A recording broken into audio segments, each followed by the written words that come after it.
Duvidir, welcome to the show. Finally, at my new series on metaphysics. I'm very excited about this one. Um, I've been talking about this for a while. To some extent, I should have done this before the Philosophy of Science series. So I finally finished up my Philosophy of Science series. That it was a big accomplishment. My numbers, viewership wasn't that great, but anyone who found that useful, hope so. I learned a lot doing that. Um, Definitely due diligence on a lot of material. People who followed Week in Review also.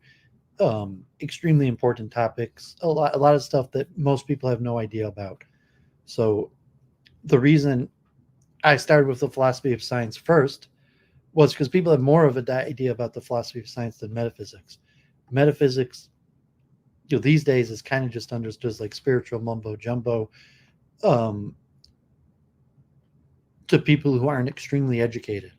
So if you haven't read the historical canon of the great thinkers of the Western tradition, I talked about like a Week in Review, like the Harvard classics, just to show you here. So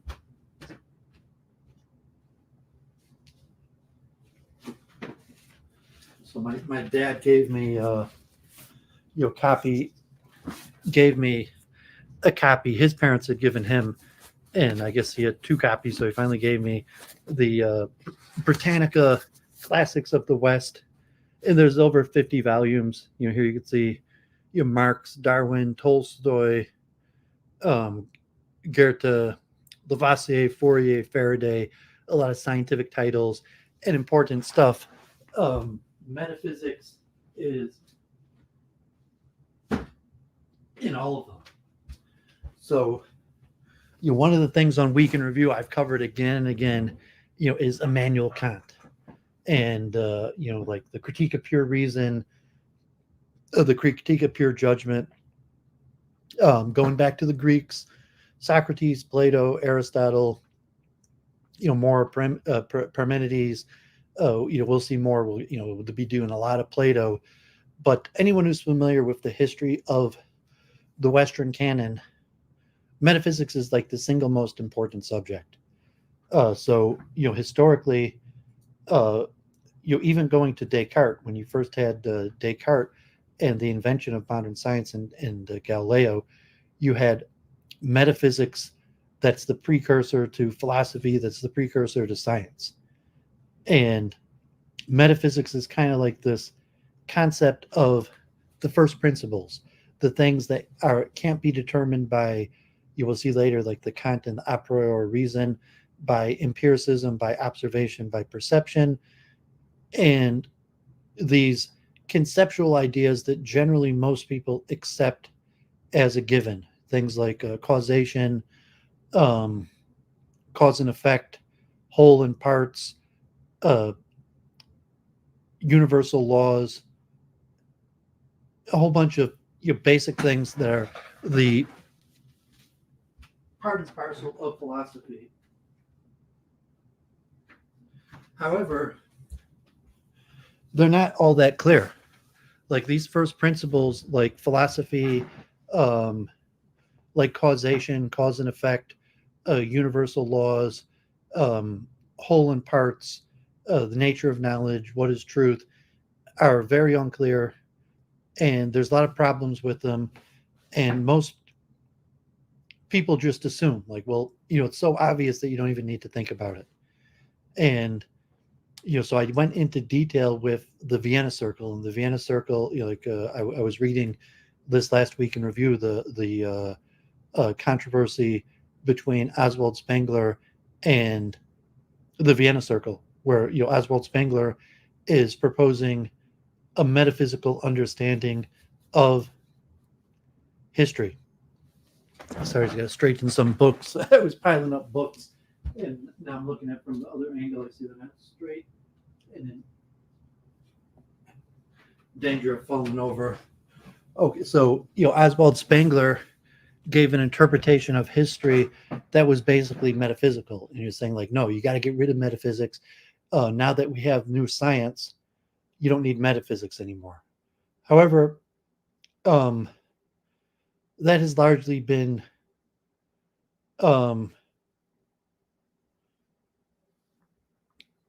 disregarded. This paper was specifically about the Vienna Circle, so it was mentioning Mort Schlick, um, Otto Neurath, and I forget the other name, but there were a few people who in the Vienna Circle who wrote criticism, and I forget the name of the book, like in German, the Gang Ostergang or whatever book. Like, so it wasn't like the Rise or Fall, Decline. It was your earlier work of Spengler in the 20s. But Mort Schlick, who was head of the circle, wrote a critique, and that one person actually wrote like a huge book. I think it was Otto Neurath.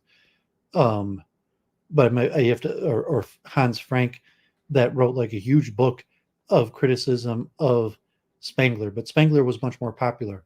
Like in the early, in the by 1920, Spengler was one of the more popular authors in intellectual circles in Germany. So the Vienna Circle might have had the academic credibility of, um, but they didn't have the widespread acclaim credibility that Spengler did. So they made a huge effort to try to discredit him. And one of the key elements is saying that like he's making these ungrounded principles, these metaphysical claims that can't be justified, that are just presupposed, and which might make him popular for history. And at that point, one of the key elements of the Vienna Circle was anti-metaphysics. So in the Philosophy of Science series, in Week in Review, I've been talking about the decline of metaphysics, and the decline of metaphysics largely happens with the Vienna Circle and the beginning of scientific realism, logical positivism, into the modern day plurality of scientists and philosophers that basically think that science has answers to questions and philosophy is secondary, or if that you could science should definitely inform philosophy and even replace philosophy. And you also have like the logicians and the mathematicians, like Poincare, Wittgenstein, Gödel, David Hilbert, and the idea to form a mathematical logical conception of science that could completely explain all of nature, that eventually leads to materialism and questions about the mind brain identity theory, saying that elements of mind are determined from physical functions of the brain, um, as opposed to historically, most people were dualists up to Kant. So you had the neo-Kantians that you take more practical, pragmatic, and we talked on Week in Review about quite a bit about pragmatism, the philosophy of America, but the neo-Kantians start to chip away at dualism from Descartes through Kant. Dualism was the main understanding that ideas in some sort of Platonic realm, uh, in a non-physical realm, exist, and um, that there's certain questions that science could answer, like material things, and then there's other things like spiritual. So if Oswald Spengler is talking about like the spirit of a nation, the symbol of a nation, like in the Kabbalah, you have like the archangel of each nation. But Spengler's talking that there's a certain non-physical characteristic of a nation that epitomizes it and changes the direction uh, of history, and it's this non-physical factor. So that's a metaphysical presupposition that the Vienna Circle was just saying that's ridiculous. There's no evidence for this. It's just like poetry. It's not scientific. It shouldn't even be considered history. Although within history, it's we'll talk quite a bit about history. Like the Putin Tucker Carlson interview with like history, the force of history, the direction of history, the right side of history, which are generally considered metaphysical presuppositions as opposed to science. But because people aren't trained in metaphysics or philosophy, they don't even realize it. Like a truth theory, what's the nature of knowledge? Are all knowledge claims equal? So there's a whole bunch of things within metaphysics, And I'm going to cover today also um, the related field of epistemology and ontology. And epistemology is a rather newer field, the nature of knowledge. And it is a Valentine's Day, so God bless, happy Valentine's Day to people. Um, yeah, I'm not enough of an expert on Spangler. I was just mentioning, I know at this point I've done significant more study into the Vienna Circle, and actually I never even read Spangler. So I've only read about Spangler, and this was actually quite informative to me, comparing Spangler to the Vienna Circle, and then seeing that the Vienna Circle um, made their point, like in the beginning, the foundation of the Vienna Circle, one of their biggest targets was Oswald Spengler for criticism. That like what the Vienna Circle in their goal in trying to establish the philosophy of science, anti-metaphysical position. One of the first things the major members of the Vienna Circle did was uh, a directed criticism of Oswald Spengler, and quite a few of the founding members wrote uh, articles and even books criticizing Spengler. But now that battle is large, with at least within science and philosophy. So you'll say, like, most people haven't studied metaphysics; they don't know what metaphysics is. But reality, most people believe in metaphysics. They tend towards dualism, spiritual forces. Not everything could be explained by science, but in the academy, specifically science and philosophy, um, the Vienna Circle was successful in limiting and even eliminating metaphysics. However, like I said, if you've read the canon of the classics, metaphysics was one of the most important subjects. So, we'll cover metaphysics, like Aristotle wrote books on, on metaphysics. I think there are even multiple books. So you have Aristotle's physics, and then you have Aristotle's metaphysics. And, what can't be described by physics is described by metaphysics. And Aristotle has a whole categories and classification systems of what's in the realm of physics and metaphysics. Although, what metaphysics actually means is hard to pin down, has changed over the years.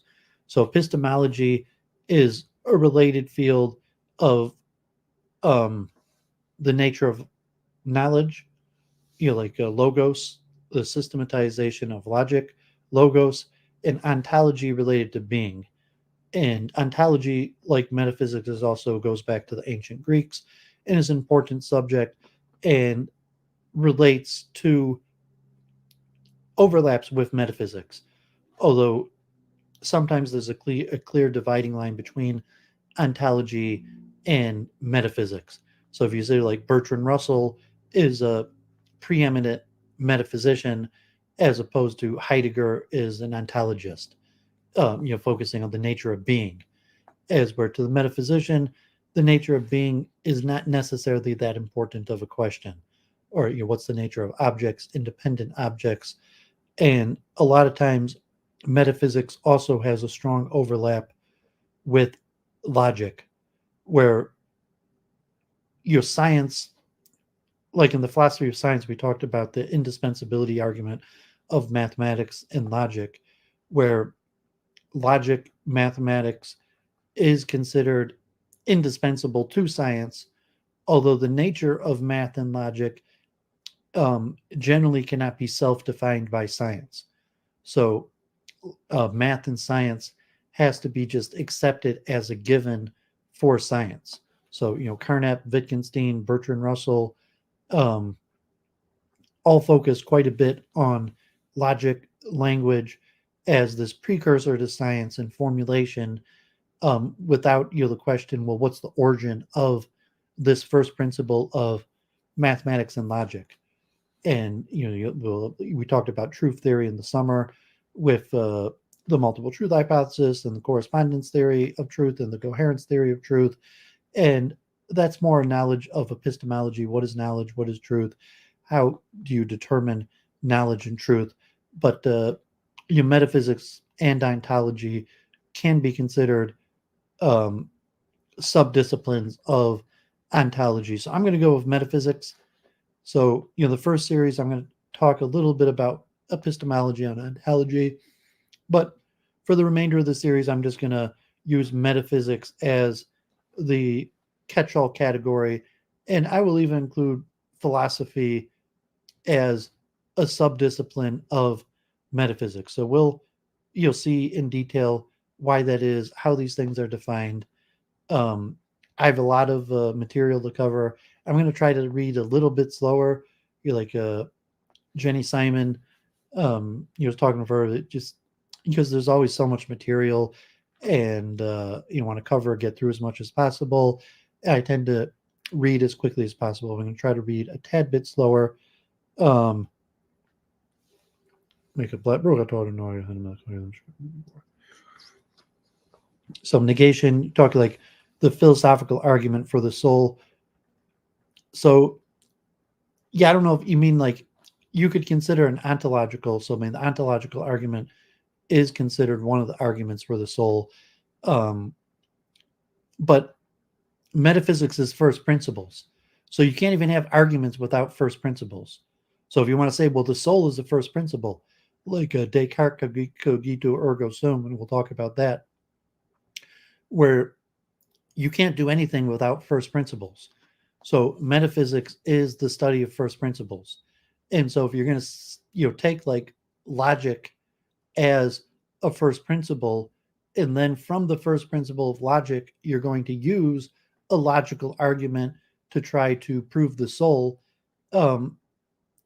It's not necessarily because how do you determine that logic as a first principle? So you just accept logic as a given, that there is this thing of logic and it's true and it works. And if you could concoct a logical argument, therefore it's true. But then you've already taken as a given logic as the first principle. So you could have an alternative, like the ontological argument, where actually the first thing you need to do is to accept the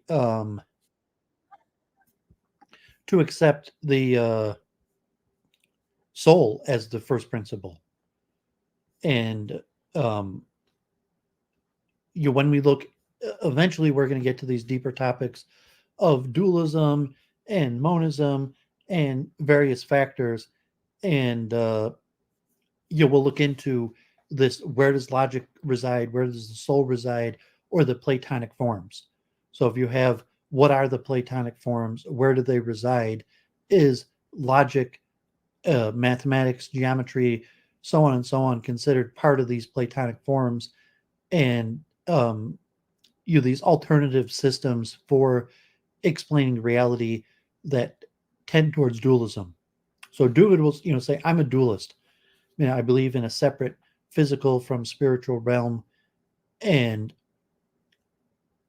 there's different rules or categories for the different realms. So like science and physical laws, and then spiritual laws, and these questions like, well, where does logic reside?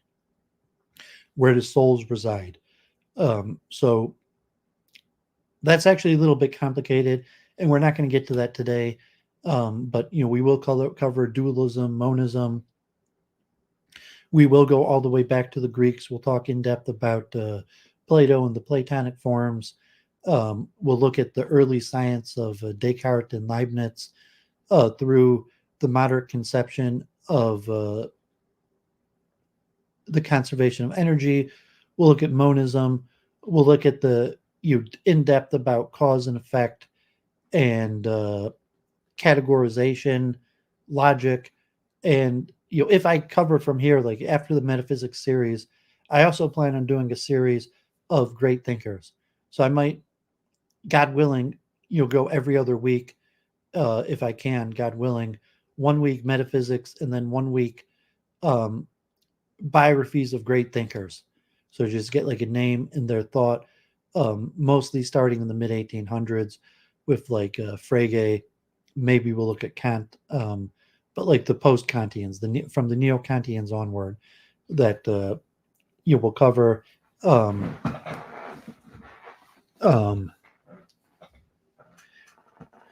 Negation. I'm not sure I have like a belief. Like I'm a student, and that's why I have the multiple truth hypothesis. And the multiple truth hypothesis is a metaphysical theory where you're saying that there's categories of thought.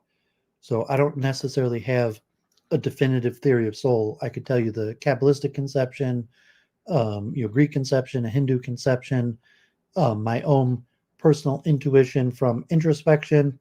But you just say separately, like I am not my body, and the I who is thinking, who is creating these ideas, who is controlling this body is non-physical. And that, the catch-all word of the soul. The soul is the umbrella organization of all of these forces. And, that could be subdivided and categorized as the controller of the body, the decision maker that makes decisions of what my body does, but also the intellectual faculties. And, we can review, I've also covered what we call cognitive architectures. So say that from Duvid's perspective, cognitive functions are an aspect of the soul, not the body. So the soul wouldn't just include, might possibly emotions, thought, any cognitive process, decision maker, control. So, Duvid tends towards a full dualistic, spiritualistic view where all cognitive function is non-physical. Not everybody. Some people like soul, like the controller, or will lean more material and say maybe cognitive functioning, like thought, and is part of the material realm. But I don't have my own system. Like I'm a follower, not a I'm a student of, and I don't think Duvid here in the 21st century is going to figure out something new. So that's why Duvid, we're going to study the classics. We're going to look at what the great thinkers, mostly of the Western tradition in this series, because metaphysics is part of the Western tradition. But we will look a little bit at some Hindu, Eastern, Buddhist, Islamic, and Judaic. So it's possible, if there's demand, I will do more stuff on Kabbalah. If you follow We Can Review regularly. But the majority I'll be covering here, over 90%, will be from the Western tradition. But personally, I might tend more towards a Kabbalistic school. But that's beyond the purview of this series on metaphysics, which will be largely the Western canon. And if we talk about Kabbalah, Islamic,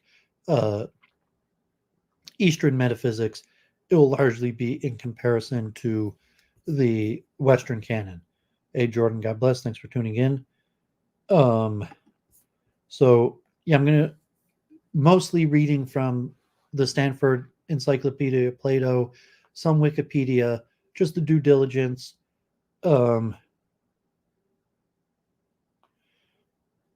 Oswald saying, Old Joe, God bless. I saw in the chat the other day. Yeah, Old Joe, thanks for tuning in. One of the spiritual philosophical disciplines has the strongest grasp of metaphysics. Well, these days, metaphysics is largely a concern of spiritualists. And most spiritualists, like Duvid, the reason Duvid got interested in metaphysics was because I was a believer and a spiritualist. And then I studied science. And because science was taught in a materialistic fashion, I became a metaphysician to reject materialism. Jordan, well, you want the link? You want to talk about metaphysics? Have we talked before? I mean, usually, if you want to come on, we can review Sunday night. But usually, I want to keep the program just to the topic of metaphysics, unless you have some expertise or something directly to add to metaphysics. But you could come on, we can review Sunday night. Then anybody could hop on. I usually even pin the link in the chat. Well, I mean, if you mean the Hare Krishnas, like Hinduism in general. So Hinduism, Eastern thought has a well-defined metaphysics, and it's part of the tradition. So the Western canon, even like Judaism, Kabbalah, Christianity, does not have a well-defined metaphysics. I would say some of the greatest metaphysicians were probably in the Western canon. I mean, you might certain Eastern thinkers, and then the Eastern thinkers, how far do you have to go back, to find the great metaphysicians like Shankaracharya, Ramanujacharya, the Yoga Sutras, Pentangela, um, but Kant is probably the greatest metaphysician. So most people say Bertrand Russell is the greatest metaphysician of the 20th century. Um, you might say that David Chalmers is the greatest metaphysician of the 21st century. So also, like in metaphysics, the philosophy of science is largely concerned with metaphysics. So you say you have logical positivism, scientific realism, the majority school of um, scientists that reject metaphysics, but those who study the philosophy of science, some of them are metaphysicians, and even the ones that reject metaphysics, that at least are educated in the Western canon, um, have to know metaphysics to reject it. But I mean, from the classical, like I don't know if I would rank it. Like I mean, from what I've read, like it's probably Kant. Like Kant is the greatest metaphysician, maybe in all of history. Like you have Plato, Aristotle, then Kant. Maybe like Descartes or Leibniz. I mean, there's a lot of great thinkers, and we'll look at them. But like Kant is probably the most important metaphysicians in the Western canon, and he has just a large grasp over the foundations of modern science and the philosophical school of reason, the a priori, the synthetic judgments, and we'll talk about that. But Kant is before the logical synthesis. So then you have like Henri Poincaré, the French mathematician, physicist, and later you try to unify mathematics, logic, in the like the Hilbert program and Gödel. So a lot of the mathematicians, like Gödel, is not necessarily considered a great uh, philosopher or metaphysician, as more like a mathematician, logician, or like Tarski, Alfred Tarski. We'll talk about these people quite a bit, and like in the biography series, I'll cover like Frege, Tarski, Bertrand Russell.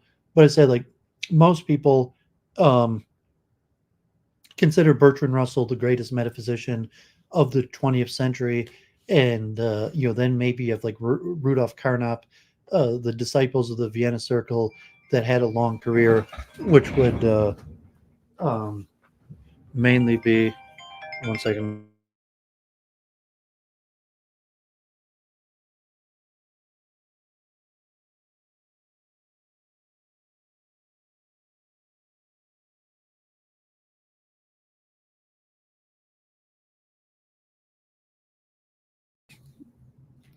Okay, sorry about that. It was my mom. So, it's like, why is Bertrand Russell so important? And because you have metaphysics trying to be reduced to logic, the unification of philosophy, mathematics, and logic.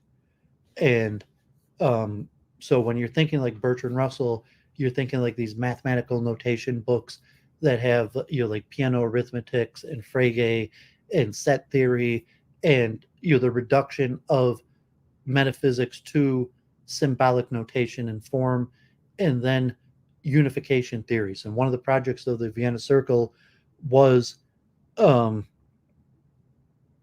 um, the unification of all knowledge.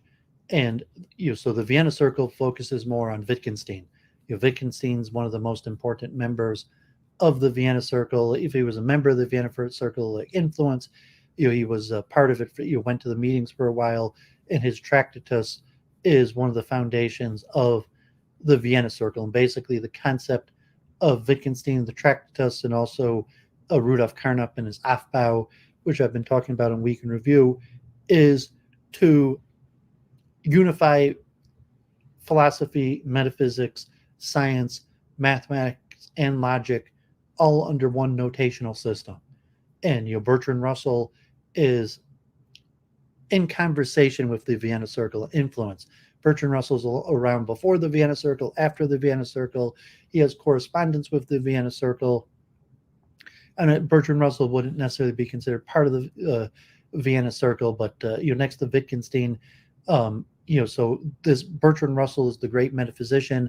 But if you compare Kant to Bertrand Russell, Kant is like pre the Renaissance of mathematical science, like logic, where Kant is still a philosopher, metaphysician, and Bertrand Russell is more a logician.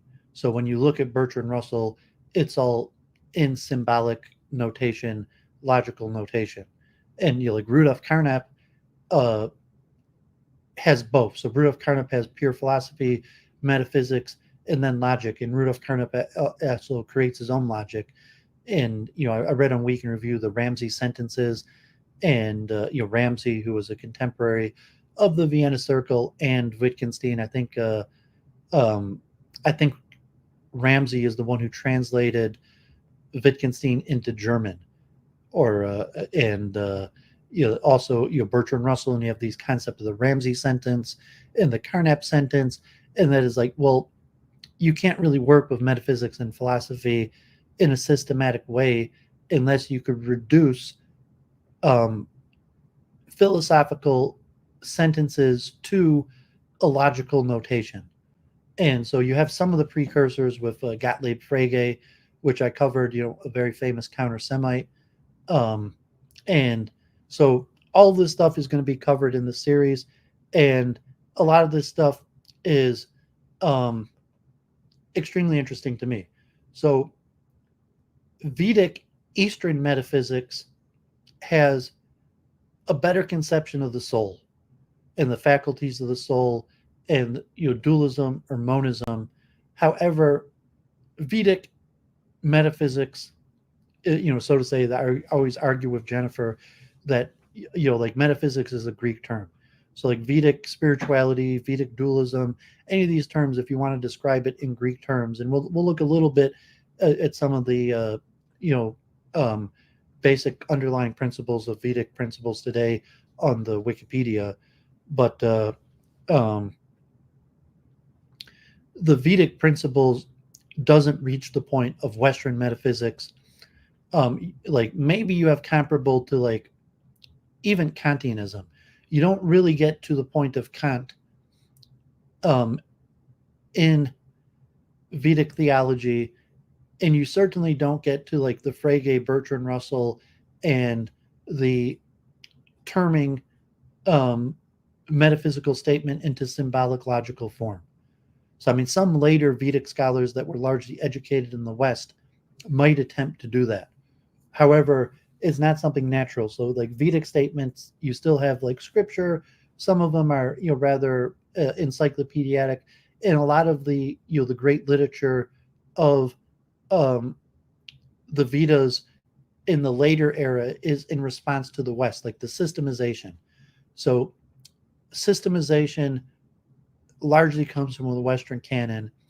And so even like Pentangela, later Vedic writers that try to systematize Vedic knowledge are largely doing that in response to the West and don't get past like the reduction to logical format. And you might still have like Christians, if you want to say like Bertrand Russell, he dumped his Christianity. Some Kant is still a Christian and argues for Christianity, and we'll look a little bit at Christianity. So Gandalf, God bless, if you're in India now, great. Okay, so let me do a screen share, and you will jump right in, and it's going to be a lot of me just reading because I want to do the due diligence, and so it's not so much about what Duvid has to say, but what the the Western canonization, what the great minds of the I have Russell's autobiography. I haven't read it.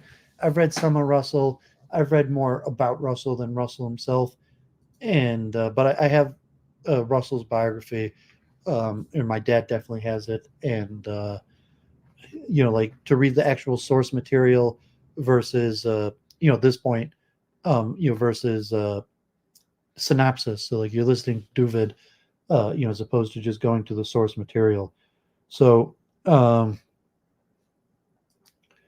just so you could see here, my metaphysics folder, I have a whole bunch of things from, natural language ontology, social ontology, categories, David Lewis's metaphysics, emergent properties, fictional entities, laws of nature, abstract objects, hermeneutics, existentialism, phenomenology, continuity and infinitesimals, ancient skepticism, the metaphysics of causation, Platonism in metaphysics, Leibniz modal metaphysics, Plato's middle period metaphysics, medieval theories of analogy, medieval theories of transcendental, coherent theories of epistemic justification, foundationalist theories, reliabilist epistemology, Arabic and Islamic metaphysics, causations, challenges to metaphysical realism, dualism, fundamentality, metaphysical explanation, grounding, abstract objects. So a whole bunch of topics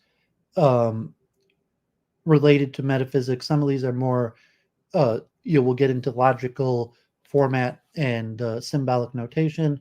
Some will be overview of historical theory. So there's a lot to cover. And then I also, I'm going to start a new series also of biography of great thinkers in the philosophy of science, metaphysics, and we'll cover the main thinkers of the Vienna Circle, like Rudolf Carnap,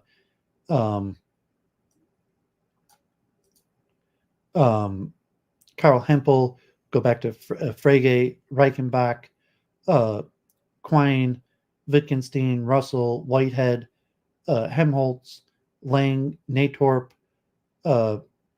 Charles Sanders Peirce, Whewell, John Stuart Mill, Windelband, Rickert, Pierre Duhem, Henry Poincaré, Ludwig Fleck, Otto Neurath, Kurt Gödel, Alfred Tarski, Stanislav Lesniewski, Ernst Cassirer, Ernst Mach, Donald Davidson, David Lewis, Richard Rorty, Wilfrid Sellers, John Dewey, Paul Feyerabend, Imre Lakatos, Thomas Kuhn, Strawson, A.J. Ayer, Meinong, Gilbert Ryle, William James, Herschel, Francis Herbert Bradley,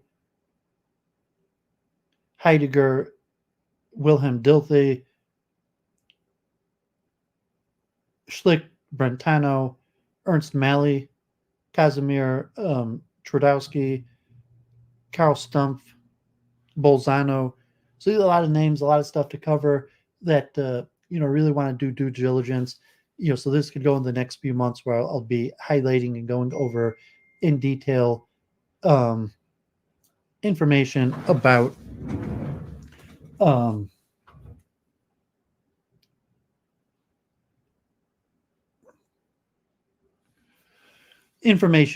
important thinkers. So let's jump right in. I'm going to look at three. I'm going to look from Wikipedia. I'm going to look at the metaphysics, epistemology, and ontology. And on the Stanford Encyclopedia, we're going to look at metaphysics and epistemology, just to get background information. Yes, I did all the highlighting, and say generally the highlighting. The red are categories, purple are important key terms, and green, usually purple are a higher level category than green. Yellow is example. Gray is for like numbers and lists. Orange is for names and book titles.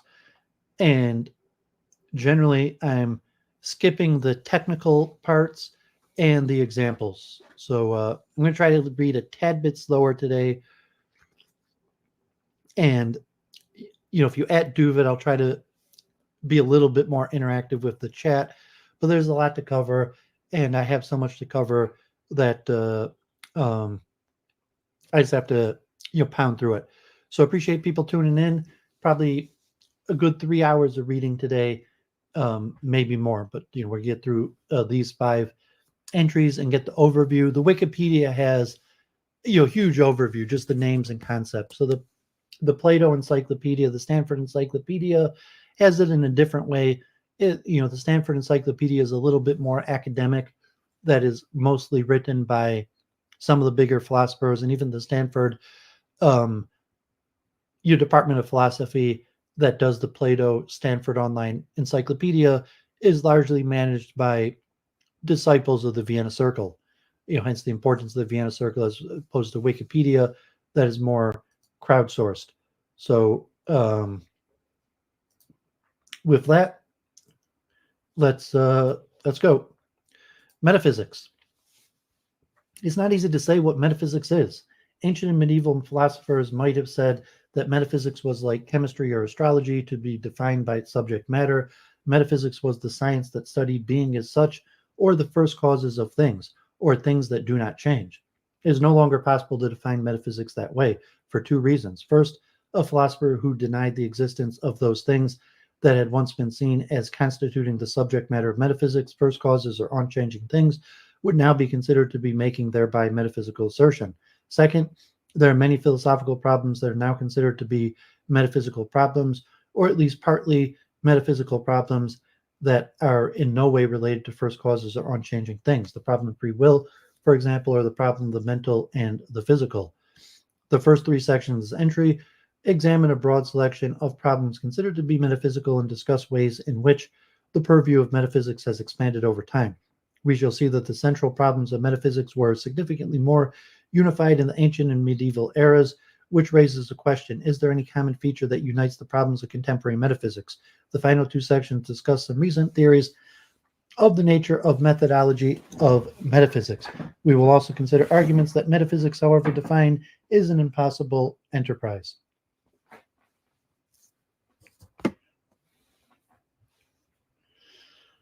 The word metaphysics and the concept of metaphysics. The word metaphysics is notoriously hard to define. 20th century coinages like meta-language and metaphilosophy encourage the impression that metaphysics is a study that somehow goes beyond physics, a study devoted to matters that transcend the mundane concerns of Newton and Einstein and Heisenberg. The impression is mistaken. The word metaphysics derives from a collective title of the 14 books by Aristotle that we currently think of making up Aristotle's metaphysics.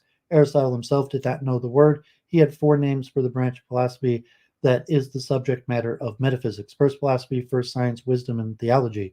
At least 100 years after Aristotle's death, an editor of his works, in all probability Andronicus of Rhodes, titled those 14 books Ta Meta Ta Physica, the afters of the physical, or the ones after the physical ones, the physical ones being the books contained in what we now call Aristotle's physics. The title was probably meant to warn students of Aristotle's philosophy that they should attempt metaphysics only after they had mastered the physical ones, the books about the nature of the natural world, that is to say, about change, for change is the defining feature of the natural world. This is the probable meaning of the title. Metaphysics is about things that do not change. In one place, Aristotle identifies the subject matter of first philosophy as being as such, and in another as first causes. It is a nice and vexed question what the connection between these two definitions is. Perhaps this is the answer. The unchanging first causes have nothing but being in common with the mutable things they cause. Like us and the objects of our experience, they are, and there are resemblance ceases. And there the resemblance ceases. Should we assume the metaphysics is a name for that science, which is the subject matter of Aristotle's metaphysics? If we assume this, we should be committed to something in the neighborhood of the following thesis. The subject matter of metaphysics is being as such. The subject matter of metaphysics is the first cause of things. The subject matter of metaphysics is that which does not change. Any of these three theses might have been regarded as a defensible statement of the subject matter of what is called metaphysics until the 17th century. But then, rather than suddenly, many topics and problems that Aristotle and the medievals would have classified as belonging to physics, the relation of mind and body, for example, or the freedom of the will, or personal identity across time, began to be reassigned to metaphysics. One might also say that the 17th century metaphysics began to be a catch-all category, a repository of philosophical problems that could not otherwise be classified as epistemology, logic, ethics, or other branches of philosophy.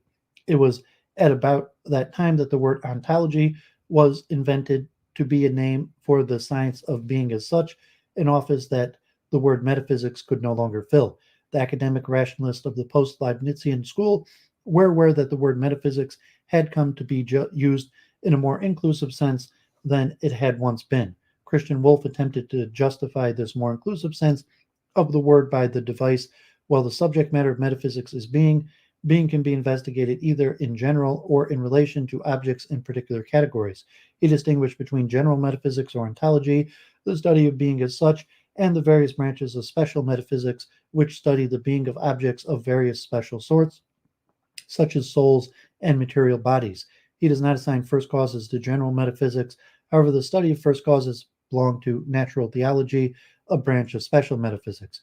It is doubtful whether this maneuvering is anything more than a verbal ploy. In what sense, for example, is the practitioner of rational psychology, the branch of special metaphysics devoted to the soul, engaged in a study of being? Do souls have a different sort of being from that of other objects?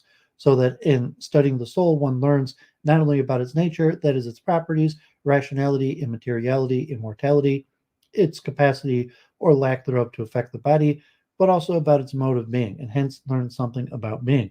It is certainly not true that all, or even very many rational psychologists said anything about rational psychologists that could plausibly be construed as a contribution to our understanding of being. Perhaps the wider application of the word metaphysics was due to the fact that the word physics was coming to be a name for new quantitative science, the science that bears that name today, and was becoming increasingly inapplicable to the investigation of many traditional philosophical problems about changing things and of some newly discovered problems about changing things. Whatever the reason for the change may have been, it would be flying in the face of current usage and indeed of the usage of the last 300 or 400 years to stipulate that the subject matter of metaphysics was to be the subject matter of Aristotle's metaphysics. It would, however, fly in the face of the fact that there are and have been paradigmatic metaphysicians who deny that there are first causes. This denial is certainly a metaphysical thesis in the current sense. Others who insist that everything changes, Heraclitus, and any more recent philosopher who is both a materialist and anomalist, and others still, Parmenides and Zeno, who deny that there is a special class of objects that do not change. In trying to characterize metaphysics as a field, the best starting point is to consider the myriad topics traditionally assigned to it. The problems of metaphysics, the old metaphysics. Being as such, first causes, on changing things. If metaphysics now considers a wider range of problems than those studied in Aristotle's metaphysics, those original problems continue to belong to its subject matter. For instance, the topic of being as such and existence as such, if existence is something other than being, is one of the matters that belongs to metaphysics or any conception of metaphysics. The following theses are all paradigmatically metaphysical. Parmenides, being is not being is not. Avicenna, essence precedes existence. St. Anselm, existence in reality is greater than existence in the understanding alone. Descartes, existence is a perfection. Kant, being is a logical, not a real predicate.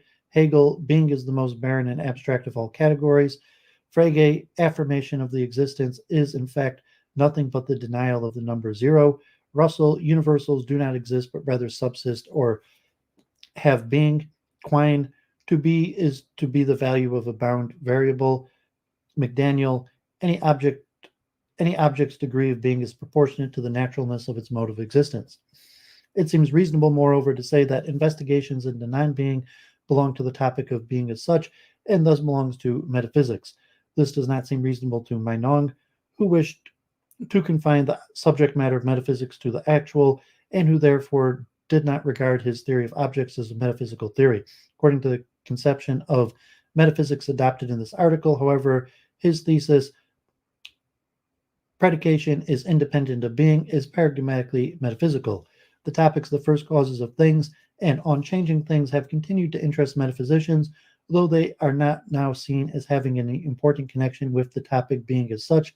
The first three of Aquinas' 5 ways are metaphysical arguments on any conception of metaphysics. Additionally, the thesis that there are no first causes and the thesis that there are no things that do not change count as metaphysical thesis, for In the current conception of metaphysics, the denial of a metaphysical thesis is a metaphysical thesis. The feature of the contemporary conception of metaphysics is nicely illustrated by a statement of Sartre's. I do not think myself any less of a metaphysician in denying the existence of God than Leibniz was in affirming it. An anti-metaphysician in the contemporary sense is not a philosopher who denies that there are objects of the sorts that an earlier philosopher might have said form the subject matter of metaphysics, first causes, things that do not change, universals, substances, and so on, but rather a philosopher who denies the legitimacy of the question whether there are objects of those sorts. The three original topics, the nature of being, the first causes of things, things that do not change, remain topics of the investigation by metaphysicians after Aristotle. Another topic discussed in the following subsection occupies an immediate position between Aristotle and his successors: categories of being and universals. We human beings sort things into various classes, and we often suppose that the classes into which we sort things enjoy a kind of internal unity. In this respect, they differ from sets in the strict sense of the word. The classes into which we sort things are in most cases natural classes, classes whose membership is in some important sense uniform, kinds we shall not attempt an account or definition of natural classes here. Examples must suffice. There are certainly sets whose members do not make up natural classes. It is, however, a respectable philosophical thesis that the idea of a natural class cannot survive philosophical scrutiny. If that respectable thesis is true, the topic, the categories of being, is a pseudo-topic. Let us simply assume that the respectable thesis is false and that things fall into various natural classes, hereinafter simply classes. Some of the classes into which we sort things are more comprehensive than others. Now, the expression sort things into classes suggests that there is a most comprehensive class, the class of things that can be sorted into classes. But is this so? And if it is so, are there classes that are just less comprehensive than this universal class? If there are, can we identify them? And are there a vast, perhaps even infinite number of them? Let us call any such less comprehensive classes the categories of being, or the ontological categories. The former term, if not the latter, presupposes a particular position on one question about the nature of being, that everything is, that the universal class is the class of beings, the class of things that are. It thus presupposes that Meining was wrong to say that there are things of which it is true that there are no such things. The topic, the categories of being, is an intermediary between the topic of the nature of being and the topics that fall under the post-medieval conception of metaphysics, for a reason that can be illustrated by considering the problem of universals.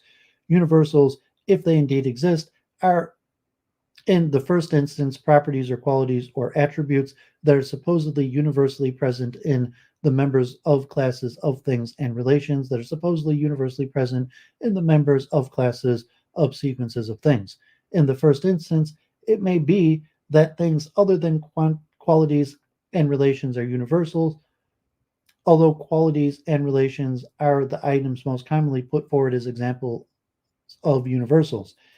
It may be that natural classes or kinds are themselves universals. The thesis that universals exist, or at any rate subsist or have being, is variously called realism or Platonic realism or Platonism. All three terms are objectionable.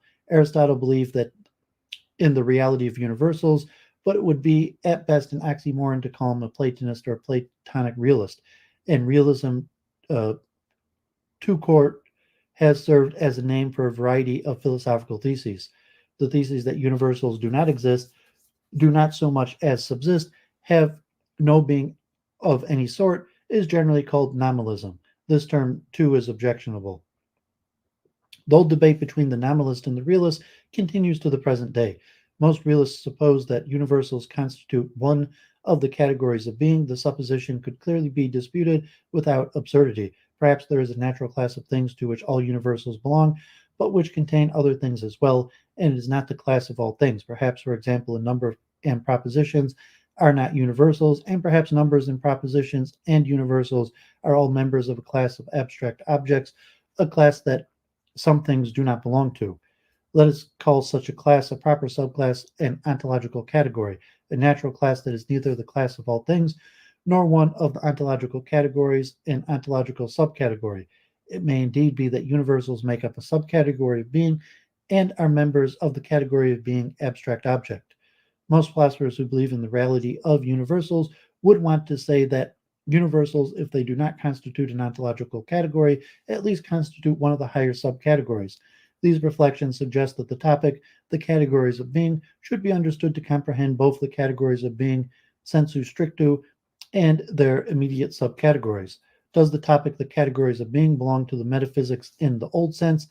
A case can be made for saying that it does, based on the fact that Plato's theory of forms, universal attributes, is a recurrent theme in Aristotle's metaphysics. In Metaphysics, two of Plato's central theses about the forms come in for vigorous criticism. One, that things that would, if they existed, be inactive, the forms, could be the primary beings, the most real things, and two, that the attributes of things exist separately from the things whose attributes they are. We shall be concerned only with two. In the terminology of the schools, the criticism can be put this way. Plato wrongly believed that universals existed anti-res prior to objects. The correct view is that universals exist in rebus, in objects.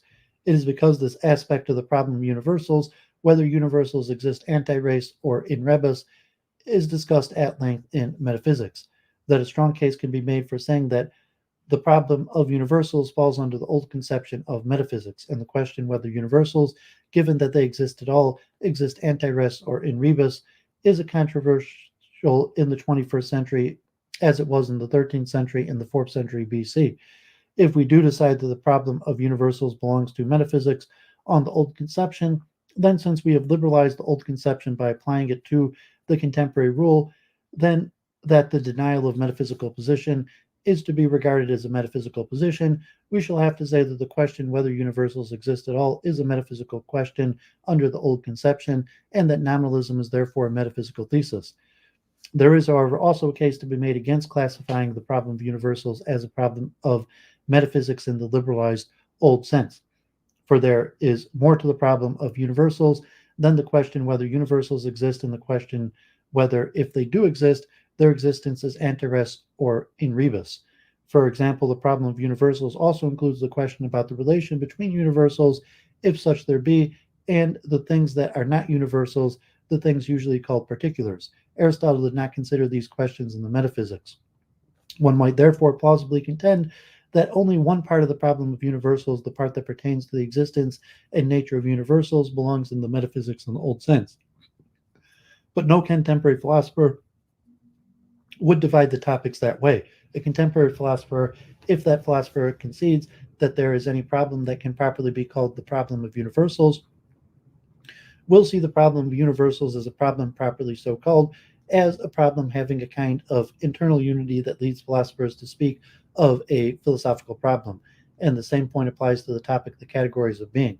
Every philosopher who is willing to say that what are the categories of being is a meaningful question will assign every aspect of the question to metaphysics. Let us consider some aspects of the problem of universals that concern changing things. That is, the concern that concern particulars, for even if there are particulars that do not change, most of the particulars that figure in discussions of the problem of universals as examples are things that change. Suppose further that we are able to single out this relation by some sort of intellectual attention or abstraction, and that having done so, we have given it the name falling under. Now, what can we say about this relation, this falling under? Might we have been too hasty when we defined particulars as things that are not universals? Could there perhaps be two kinds of non-universals, concrete non-universals or concrete individuals? Those would be the particulars thick or thin, and abstract non-universals or abstract individuals, accidents or tropes, or property instances, things that are properties or qualities and relations as well. Perhaps a bundle not of universals but of accidents, or is it composed of a substrate and a bundle of accidents? And we cannot neglect the possibility that Aristotle was right and that universals exist only in rebus.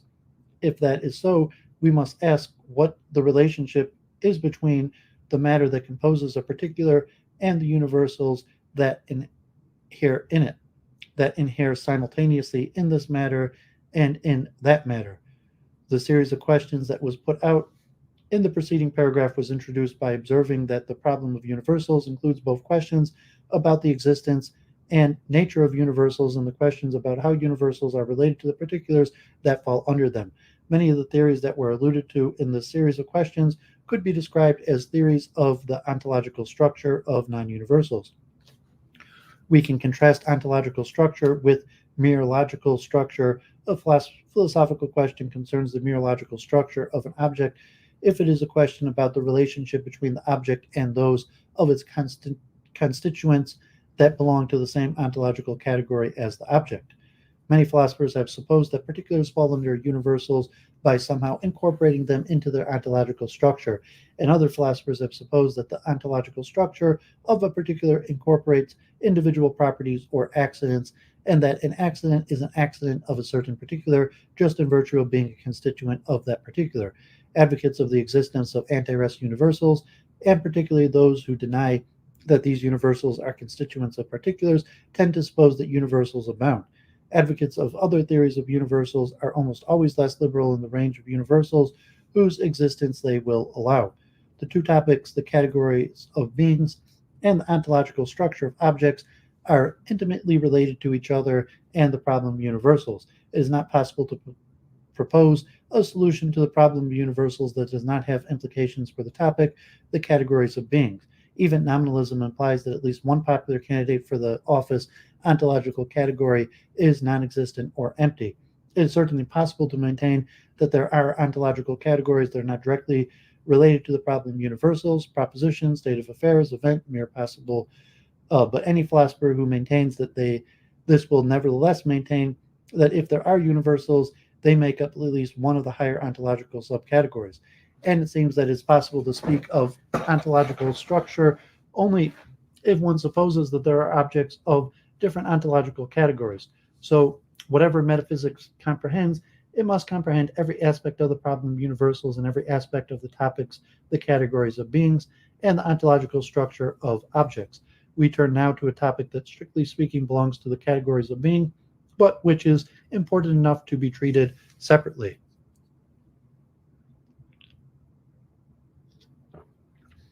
Substance. Some things, if they exist at all, are present only in other things. Such things may be opposed to things that exist in their own right. Metaphysicians called the things that exist in their own right substances. Aristotle called them proteoisiae, or primary beings. They make up the most important of his ontological categories. Several features define primary beings. They are subjects of predication that cannot themselves be predicated on things. They're not universals. Things exist in them, but they do not exist in things. They are not accidents like Socrates' wisdom or his ironic smile. They have determinate identities, essences. The last feature could be put this way in contemporary terms. If the primary being X exists at a certain time and the primary being Y exists at some other time, it makes sense to ask whether X and Y are the same, are numerically identical, and the question must have a determinate answer. And the question whether a given primary being would exist in some set of counterfactual circumstances must likewise have an answer, at least if the circumstances are sufficiently determinate. If, for example, they constitute a possible world. Aristotle uses primary being not only as a countdown, but as a mass term. He generally writes oisia without qualification when he believes that the context will make it clear that he means primary being.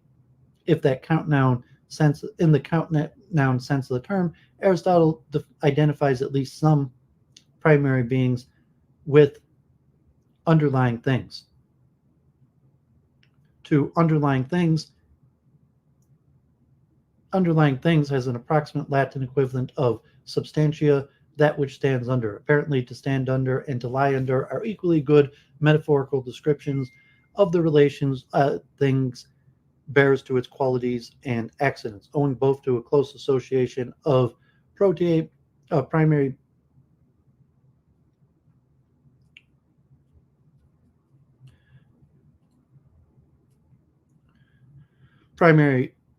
beings and underlying things in Aristotle's philosophy, and to the absence of a suitable Latin equivalent of osea substantia became the customary Latin translation of the count noun primary being. The question whether there in fact are substances continues to be one of the central questions of metaphysics. Several closely related questions are: how precisely should the concept of substance be understood? Which of the items, if any of them, among those we encounter in everyday life are substances? If there are substances at all, how many of them are there? Is there only one, as Spinoza contended, or are there many, as most of the rationalists supposed? What kind of substances are there? Are there immaterial substances, eternal substances, necessary existent substances? Pardon me. It must be emphasized that there is no universally accepted and precise definition of substance. Depending on how one understood the word or the concept, one might say that either that Hume denied that there were any substances, or that he held that the others only substances, or the only substances of which we had any knowledge, were impressions and ideas. It would seem, however, that most philosophers who are willing to use the term substance at all would deny that any of the following, if they exist, are substances: universals and other abstract objects. It should be noted that Aristotle criticized Plato for supposing that the primary being were anti-rest universals, events, processes, or changes, but some metaphysicians contend that substance event is a false dichotomy. Stuffs such as flesh or iron or butter. Unfortunately, for beginning students of metaphysics, the usual meaning of substance outside of philosophy is stuff. Aristotle criticized the natural philosophers for supposing that the primary being could be a stuff, water or air or fire or matter. The nature of being, the problem of universals, and the nature of substances have been recognized as topics that belong to metaphysics, but almost everyone who has used the word by almost everyone who has used the word. We now turn to the topic that belonged to metaphysics only in the post-medieval sense. Okay. So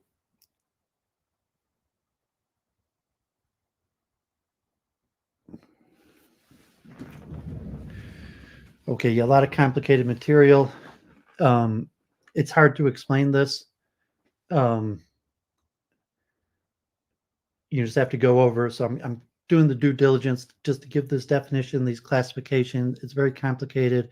I'm going to go over all of these material again and again from different angles. But I think the best is just to read this straight through. But clearly what metaphysics is debatable. So we're talking about the old categorization of mostly Aristotle and how Aristotle understood metaphysics, which was largely trying to classify the problem of universals and primary beings and substances. What are the primary beings? What are the primary substances? Universal categories, and how that would be used to derive everything under it. So, metaphysics is the philosophy of first things.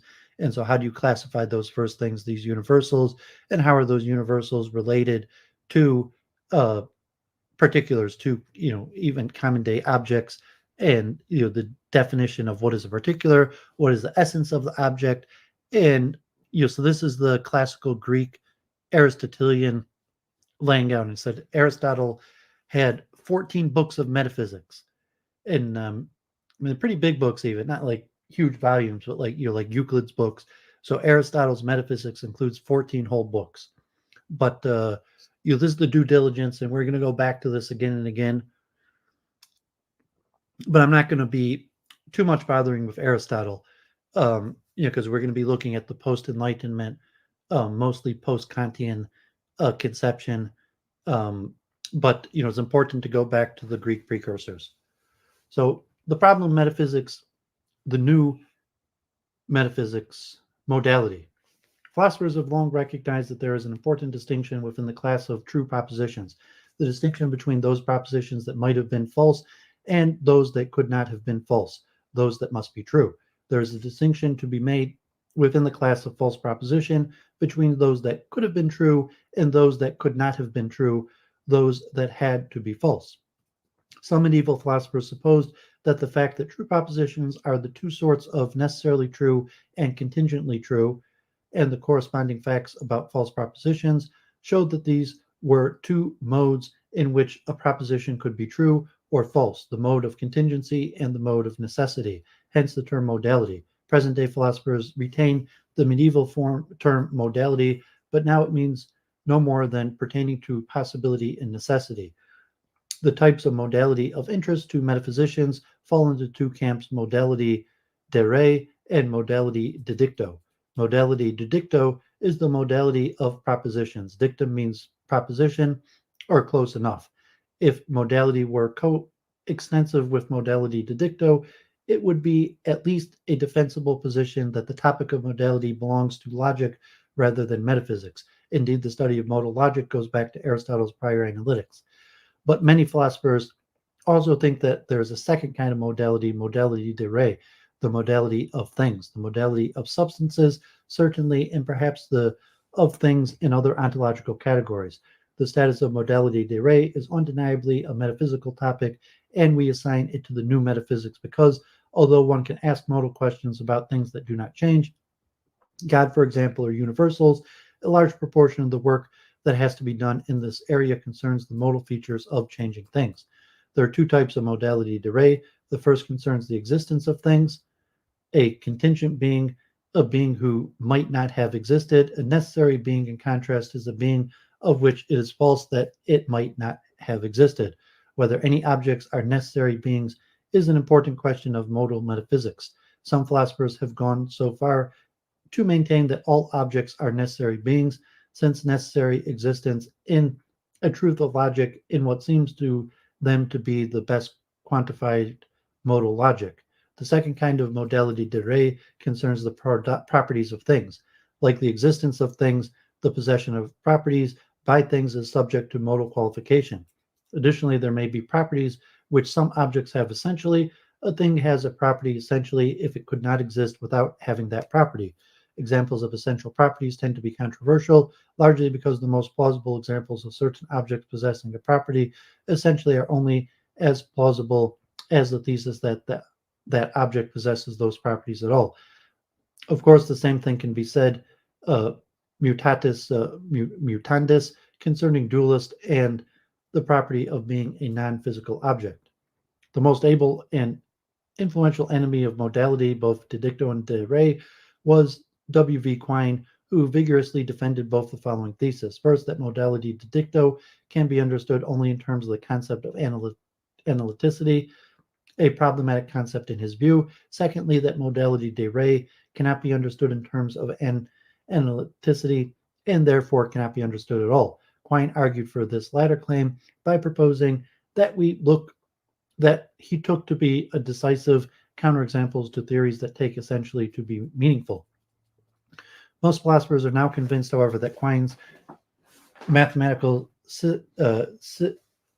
cyclist arguments have been adequately answered by Saul Kripke and Alvin Plantinga and various other defenders of modality de re.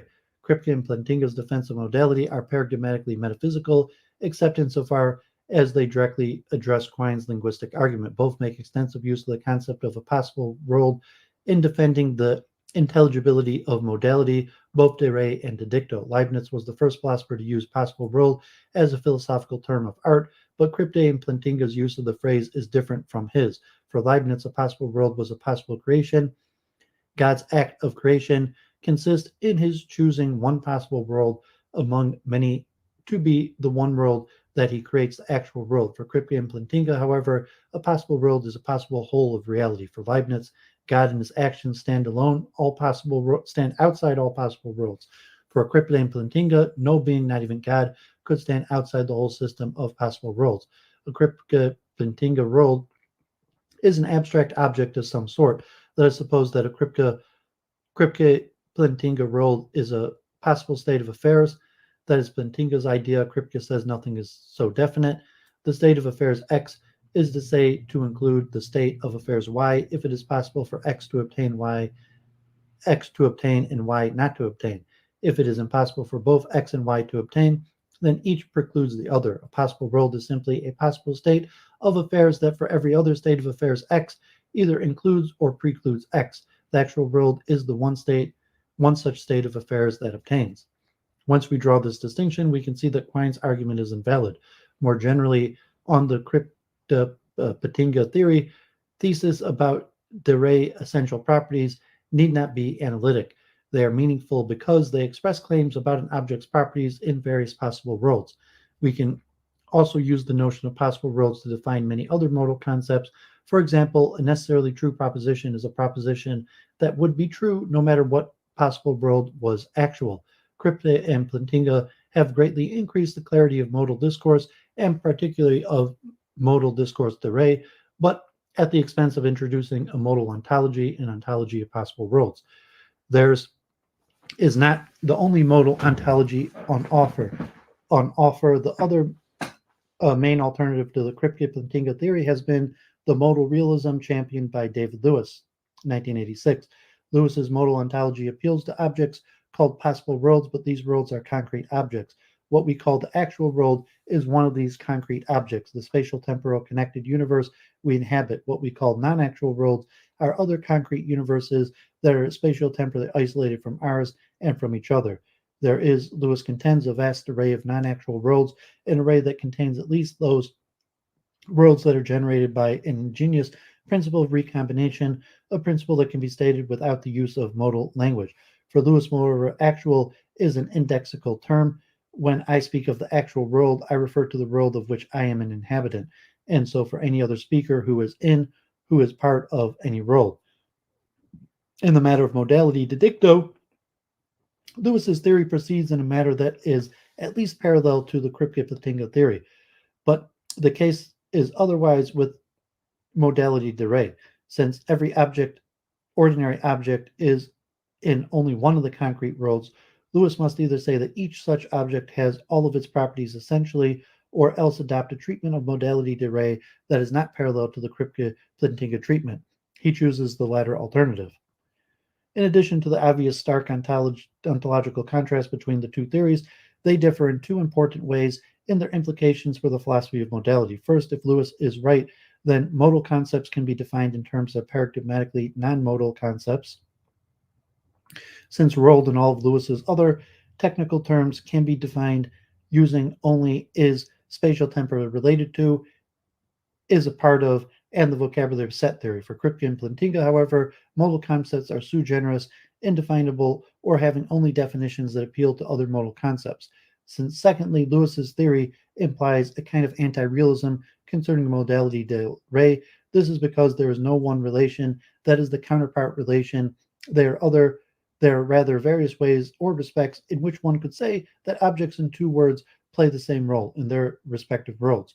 Whatever one might think of these theories, when it considers them in their own right as theories of modality, as theories with various perhaps objectionable ontological commitments, one must concede that they are paradigmatically metaphysical theories. They bear witness to the resurgence of metaphysics and analytical philosophy in the last third of the 20th century. So, this concept of objects. So, like in the Newtonian sense, you have primary qualities and secondary qualities. So, like a primary quality of a physical object is just its form and its physical properties, the physics, the chemistry. The secondary qualities are its function, its essence. So, if you have like Duvid, like a me, so just a hunk of flesh, or like a book or something like that, you're going to define the object, but it has an essence, like a cup. Like the purpose of a cup, um, it has an essence of what it means to be a cup that goes beyond a geometric physical descriptor to its essence. And so these are like categories of metaphysics. How do you define object? How do you define the purpose or the essence? And then how do you categorize these things, which gets back into the history of Platonic forms. So, that's the most famous. So to de-Platonize them. So in modern times, philosophers tried to do away with with the metaphysical, with the Greeks, and unsuccessfully. So Kripke, Lewis, modern philosophers have had to reintroduce metaphysics to question these basic presuppositions of what does it mean to be an object? What does it mean to be a category? What does it mean to be universal? What does it mean for something to have an essence or a purpose, and so on and so on. Another important part of metaphysics is the understanding of the essential nature of space and time. Yes, I'm going to cover these. This is just the first go over, and if you're going to follow the whole series or read in depth on it, like this is a huge topic. So there's really no good way. Like most people never understand metaphysics is like the pinnacle of all knowledge. So any of these concepts, like just in my series, I'm going to hit you with these concepts from all different angles. I'm going to go over it, the basics. Then we're going to go more in depth. But if you really want to understand it, you really have to wrestle mentally with these topics. You have to think deeply. Like metaphysics is deep thought about the true nature of things. I would tell like Jennifer in terms like all these ill-defined terms. If you think of like magic or just common speech, we talked like, okay, Bertrand Russell as the ultimate metaphysician. How do you reduce common speech to solid philosophical, metaphysical, symbolic, logical language? And you say, well, these terms are ill-defined. What does that word mean? What does soul mean? What does object mean? What does magic mean? What does force mean? What does group mean? Any of these things, like all these terms are ill-defined. So you say, well, we use them in common usage. We could communicate, and we could, largely effectively communicate to a certain level with ill-defined terms. But when you want to correctly define the terms, it actually becomes extremely difficult. And in order to correctly define a term, you have to make metaphysical presuppositions. Hence, the importance of thinking deeply into the subject. Space and time. Long before the theory of relativity represented space and time as aspects of or abstractions from a single entity, space-time philosophers saw space and time as intimately related. A glance through any direction of quotation suggests that the philosophical pairing of space and time reflects a natural pre-philosophical tendency. Had we but rolled enough in time, dwellers in all space and time, Kant, for example, treated space and time in his transcendental aesthetics as things that should be explained by a single unified theory. And his theory of space and time, revolutionary though it may have been in other respects, was in this respect typical of philosophical accounts of space and time. Whatever the source of the conviction that space and time are two members of a species and the only two members of that species, they certainly raise similar philosophical questions. It can be asked whether space extends infinitely in every direction. It can be asked whether time extends infinitely in either of the two temporal directions, just as one could ask whether if space is infinite, it has an end, whether it is bounded or unbounded. One might ask of time, whether if it is infinite, it had a beginning or will have an end, or whether it might have neither, but rather be circular, be finite but unbounded, as one can ask whether there could be two extended objects that were not spatially related to each other. One can ask whether there could be two events that were not temporally related to each other. One can ask whether space is a real thing, a substance, a thing that exists independently of its inhabitants, or a mere system of relations among those inhabitants. One can ask the same question about time and also about modality. But there's also questions about time that have no spatial analogs, or at least no obvious and uncontroversial analogs. There are, for example, questions about the grounds of various asymmetries between the past and the future. Why is our knowledge of the past better than our knowledge of the future? Why do we regard an unpleasant event that is about to happen differently from the way we regard an unpleasant event that has recently happened? Why does causation seem to have a privileged temporal direction? There do not seem to be objective asymmetries like this in space. There's also the question of temporal passage, the question of whether the apparent movement of time or the apparent movement of ourself and the objects of our experience through or in time is a real feature of the world or some sort of illusion. In one way of thinking about time, there is a privileged temporal direction marking the difference between the past, present, and future.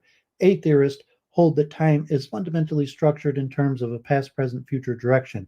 Times change from past to present to future, giving rise to passage. The name atheist descends from J.M.E. McTaggart's 1908 name for the sequence past, present, future, which he called the A series. Within the A theory, we might further ask whether the past and the future have the same sort of reality as the present. Presentist A theorists like Pryor, 1998, deny that the past or future have any concrete reality. Presentists typically think that the past and the future as at best akin to abstract possible worlds. They are the way the world was or will be, just as possible worlds are ways the actual world could be. Other A theorists like Sullivan, 2012, hold that the present is metaphysically privileged, but deny that there is any ontological difference between the past, present, and future. More generally, A theorists often incorporate strategies from modal metaphysics into their theories about the relation of the past and the future to the present. According to B theories of time, the only fundamental distinction we should draw is that some events and times are earlier or later relative to others.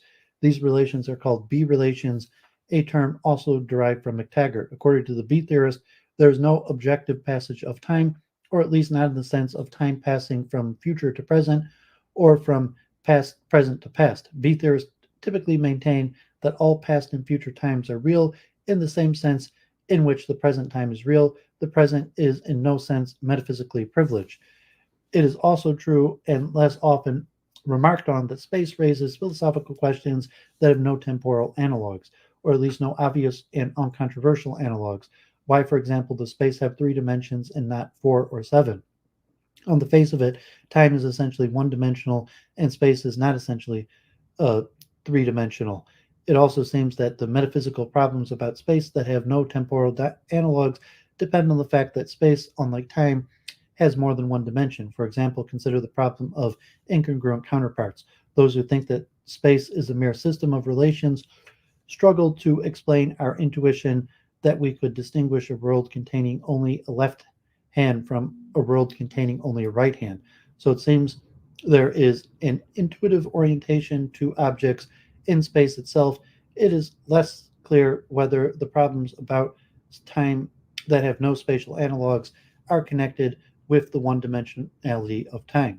Finally, one can raise questions about whether space and time are real at all, and if they are real, to what extent, so to speak, are they real? Might it be that space and time are not constituents of reality as God perceives reality, but nevertheless well-founded phenomenon, as Leibniz held? Was Kant right when he denied spatial and temporal features to things as they are in themselves, and right to contend that space and time are forms of our intuition, or is McTaggart's position the right one that space and time are wholly unreal? If these problems about space and time belong to the metaphysics only in the post-medieval sense, they are nevertheless closely related to questions about first causes of the universal. First causes are generally thought to be those who believe in them to be eternal and non-local. God, for example, both the impersonal God of Aristotle and the personal God of medieval Christian, Jewish, and Muslim philosophy, is generally said to be eternal, and the personal God is said to be omnipresent. To say that God is eternal is to say that either he is everlasting or that he is somehow outside time, and this raises the metaphysical question of whether it is possible for there to be a being, not a universal or an abstract object or some other sort, but an active substance that is everlasting or non-temporal. An omnipresent being is a being that does not occupy any region of space, not even the whole of it, as the luminiferous ether of 19th century physics would if it existed, and whose causal influence is nevertheless equally present in every region of space, unlike universals to which the concept of causality does not apply. The doctrine of divine omnipresence raises the metaphysical question whether it is possible for there to be a being with this feature. Anti-rest universals are said by some of their properties, precisely those who deny that universals are constituents of particulars, to have no relation to space and time but vicarious ones.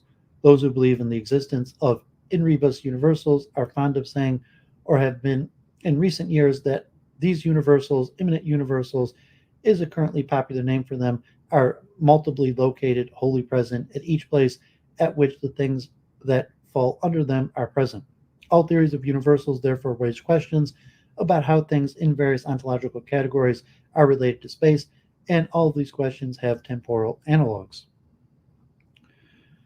Persistence and constitution. Related to questions about the nature of space and time are questions about the nature of objects that take up space or persist through time. And these questions form yet another central theme in post-medieval metaphysics. Are some of the objects composed of proper parts? Must an object have proper parts in order to fill up a region of space, or are there extended simples?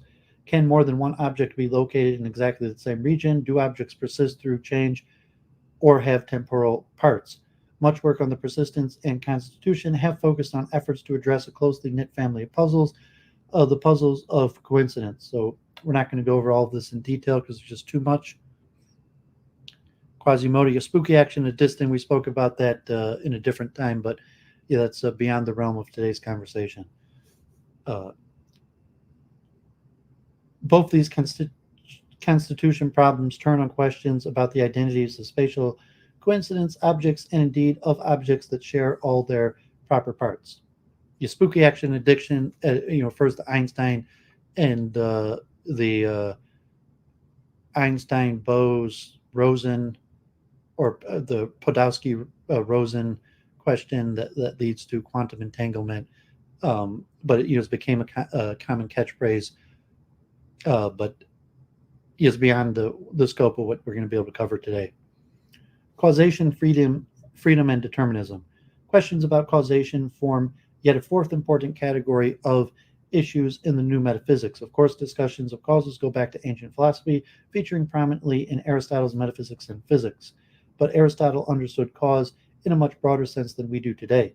In Aristotle's sense, a cause, or ation, is an explanatory condition of an object, an answer to a why question about the object. Aristotle classifies four such explanatory conditions: an object's form, matter, efficient cause, and teleology. An example's efficient cause is the cause which explains change or motion in an object. With the rise of modern physics in the 17th century, interest in efficient causal relations became acute, and it remains so today. And when contemporary philosophers discuss problems of causation, they typically mean this sense. One major issue in the metaphysics of causation concerns specifying the relata of causal relations. Does the causal relation hold between two events, or does it hold between two sets of states of affairs? Must causal relations be triadic or otherwise polyadic? For example, one might think that we are always required to qualify a causal claim, and can absences feature in causal relations? Bernstein and Sartorio argue that absences can be causes. Beebe suggests that absences are causal explanations but not causes. Another question is taken up by contemporary literature is whether causation comes in degrees. Bernstein suggests that causation comes in degrees, but that most metaphysical theories of causation cannot account for this idea. Demeritas and Kaiserman agree with Sartorio, while Sartorio argues that the appearance of causation comes in degrees is illusory and can be explained away. We might further ask whether causal relations are objective and irreducible features of reality. Hume famously doubted this, theorizing that our observations of causation were nothing more than observations of constant conjunction. Contemporary metaphysicians have been attracted to other kinds of reductive treatments of causation. Some, like Stalnaker and Lewis, have argued that causal relations should be understood in terms of counterfactual dependencies. Others have argued that the causal relation should be understood in terms of instantiation of laws of nature. Davidson and Armstrong each defend this view, albeit in different ways. All of these theories expand on an idea from Hume's treatise in attempting to reduce causation to different or more fundamental categories. Debates about causation and laws of nature further give rise to a related set of pressing philosophical questions, questions of freedom. In the 17th century, celestial mechanics gave philosophers a certain picture of a way the world might be. It might be a world whose future states were entirely determined by the past and the laws of nature, of which Newton's laws of motion and laws of universal gravitation served as paradigms. In the 19th century, the basis that the world was indeed this way came to be called determinism. The problem of free will can be stated as a dilemma. If determinism is true, there is only one physically possible future, but then how can one ever have acted otherwise? For, as Carl Guénet had said, our freedom can only be the freedom to add to the actual past, and if determinism holds, then there is only one way that the given, the actual past, can be added to. But if determinism does not hold, if there are alternative physically possible futures, then which one comes to pass must be a mere matter of chance. And if it is a mere matter of chance, whether I lie or tell the truth, how can it be up to me whether I lie or tell the truth? Unless there is something wrong with one of these two arguments, the argument for the incompatibility of free will and determinism, or the argument for the incompatibility of free will and the falsity of determinism, free will is impossible. The problem of free will may be identified with the problem of discovering whether free will is possible, and if free will is possible, the problem of giving an account of free will that displays an error in one or both of these arguments. Van Inwagen defends the position that although the modern problem of free will has its origins in philosophical reflections on the consequences of supposing the physical universe to be governed by deterministic laws, the problem cannot be evaded by embracing a metaphysics like dualism or idealism that supposes the agents are immaterial or non-physical. This leads us to our next and final sample of topics from the new metaphysics, the mental and the physical. If it is natural both to pair and oppose time and space, it is also natural to pair and to oppose the mental and the physical. The modern identity theory holds that all mental events or states are a special sort of physical event or state. The theory is parsimonious among its other virtues, but we nevertheless exhibit a natural tendency to distinguish the mental and the physical. Perhaps the reason for this is epistemological. Whether our thoughts and sensations are physical or not, the kind of awareness we have of them is of a radically different sort from the kind of awareness we have of the flight of a bird or the flowering stream, and it seems to be natural to infer that the objects of one sort of awareness are radically different from the object of the other, that the inference is logically invalid is, as is so often the case, no barrier to its being made. Whatever the reason may be, philosophers have generally, but not universally, supposed that the world of concrete particulars can be divided into two very different realms, the mental and the material. As the 20th century passed and physical theory rendered matter an increasingly problematic concept, it became increasingly common to say the mental and the physical. If one takes this view of things, one faces philosophical problems that modern philosophy has assigned to metaphysics. Prominent among these is the problem of accounting for mental causation. If thoughts and sensations belong to an immaterial or non-physical portion of reality, if, for example, they are changes in immaterial or non-physical substances, how can they have effects in the physical world? How, for example, can a decision or act of will cause a movement of a human body? How, for that matter, can changes of the physical world have effects on the non-physical part of reality? If one's feelings of pain is a non-physical event, how can a physical injury to one's body cause one to feel pain? Both questions have troubled two-realm philosophers or dualists, to give them their more usual name, but the former has troubled them more since modern physics is founded on principles that assert that the conservation of various physical quantities. If a non-physical event causes a change in the physical world, dualists are repeatedly asked, does that not imply that the physical quantities like energy or momentum fail to be conserved in any physically closed causal system in which that change occurs? And does that not imply that every voluntary movement of a body involves a violation of the laws of physics, that is to say, a miracle? A wide range of metaphysical theories have been generated by the attempts of dualists to answer these questions. Some have been less than successful for reasons that are not of much intrinsic philosophical interest. C.D. Broad, for example, proposed that the mind affects the body by momentarily changing the electrical resistance of certain synapses in the brain, thus diverting various current pulses, which literally follow the path of least resistance into paths other than those they would have taken. And this, he supposed, would not imply a violation of the principle of the conservation of energy. But it seems impossible to suppose that an agent could change the electrical resistance of a physical system without expanding energy in the process.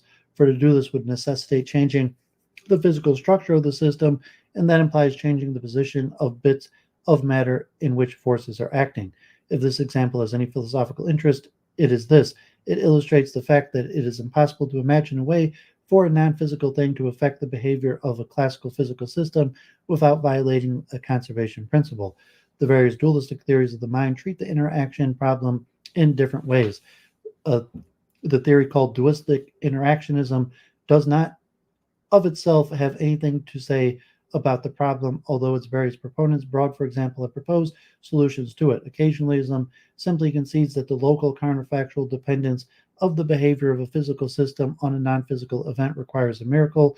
The theory of pre-established harmony, which substitutes global for local counterfactual dependence of voluntary physical movements on the mental states of agents, avoids problems with conservation principles, but secures this advantage at a great price. Like occasionalism, it presupposes theism, and unlike occasionalism, it entails either that free will does not exist or that free will is compatible with determinism. Epiphenomenalism simply denies that the mental can affect the physical and contents itself with an explanation of why the mental appears to affect the physical. In addition to these dualistic theories, there are monistic theories, theories that dissolve the interaction problem by denying the existence of either the physical or the non-physical, idealism and physicalism.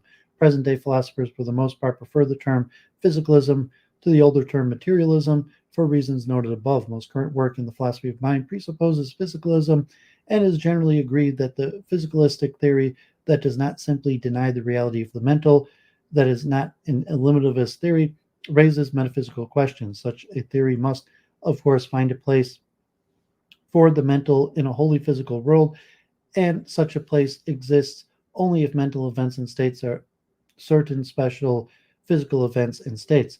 There are at least three important metaphysical questions raised by these theories. First, granted that all particular mental events or states are identical with particular physical events or states, can it be that some or all mental universals, event types, and state types are the usual terms are identical with physical universals? Secondly, does physicalism imply that mental events and states cannot really be causes? Does physicalism imply a kind of epiphenomenalism? Thirdly, can a physical thing have a non-physical properties? Might it be that mental properties like thinking of Vienna or perceiving redly are non-physical properties of physical organisms? The last question, of course, raises a more basic metaphysical question: what is a non-physical property? And all forms of the identity theory raise fundamental metaphysical questions, ontological questions, questions like what is an event and what is a state? Social metaphysics. Recent years have been seeing an outpouring of interest in social metaphysics, which takes the nature of the social world as the subject of study. Many contemporary social metaphysicians investigate the ontological natures of socially constructed groups, entities, and institutions. Key questions include: what exactly are corporations, restaurants, and sport teams? What is the nature of money? What are the nature of social categories like woman, black, lesbian, and disabled? What is the relationship between individuals and macro-level social objects? What does it mean to say something is socially constructed? And what is the difference between the social and natural in the first place? Ritchie draws a distinction between type 1 social groups, like corporations and institutions, which are organized and structured, and type 2 social groups, like blacks and women, which are less structured social kind. Epstein argues against these sorts of coarse-grained classification, preferring to classify them according to their interlevel metaphysical relations. Rubin denies that social groups and other macro-level social entities can be reduced to individuals. Corman takes up the question of the nature of establishments like restaurants in further detail, suggesting that they are neither material objects nor constituted by the buildings that they occupy. Guano questions the persistent conditions of social groups like the Supreme Court, and ultimately argues that they are similar to the persistent conditions for artifacts. Drawing on this idea, Richardson holds that social groups are concrete material particulars, since two different social groups can have exactly the same members.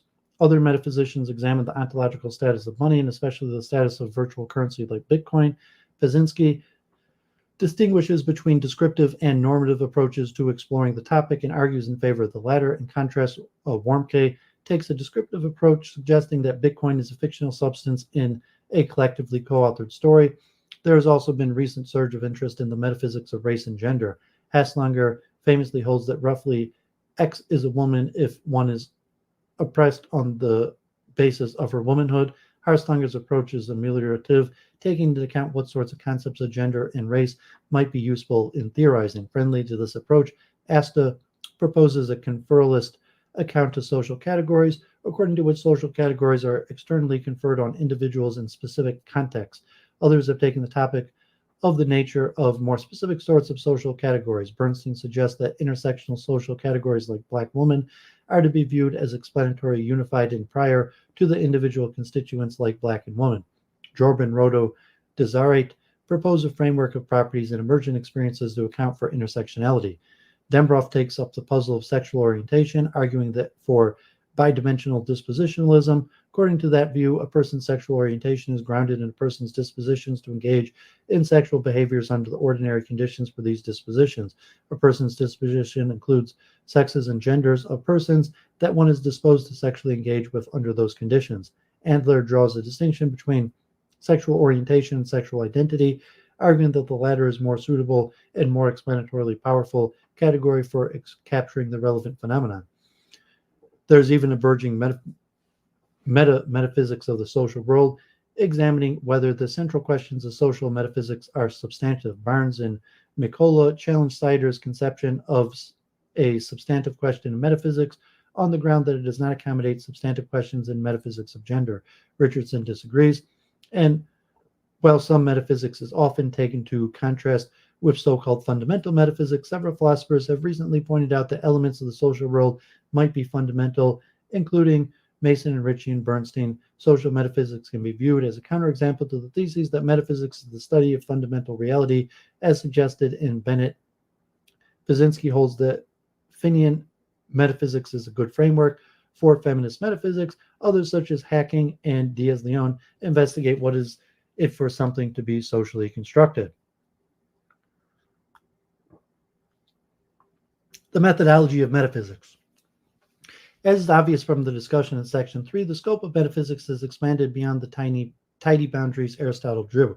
So how should we answer our original question, is contemporary metaphysics just a compendium of philosophical problems that cannot be assigned to epistemology or logic or ethics or aesthetics, or to any of the parts of philosophy that have relatively clear definitions?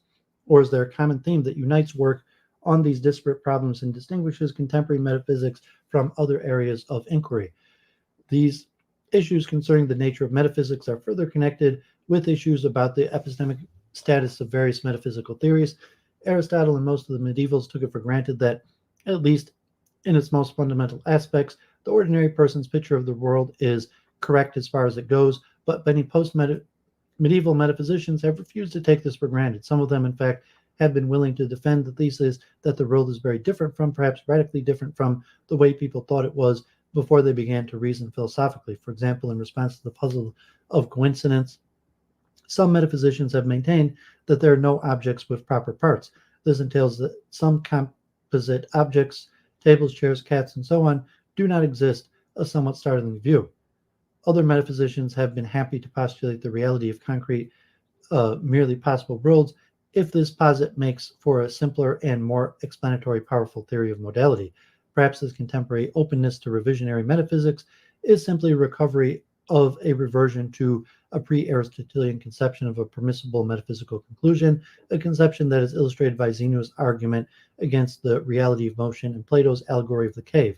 But no matter how we classify it, the surprising nature of many contemporary metaphysical claims puts additional pressure on practitioners to explain just what they are up to. They raise questions on the methodology of metaphysics. One attractive strategy for answering these questions emphasizes the continuity of metaphysics with science. On this conception, metaphysics is primarily or exclusively concerned with developing generalizations from our best confirmed scientific theories.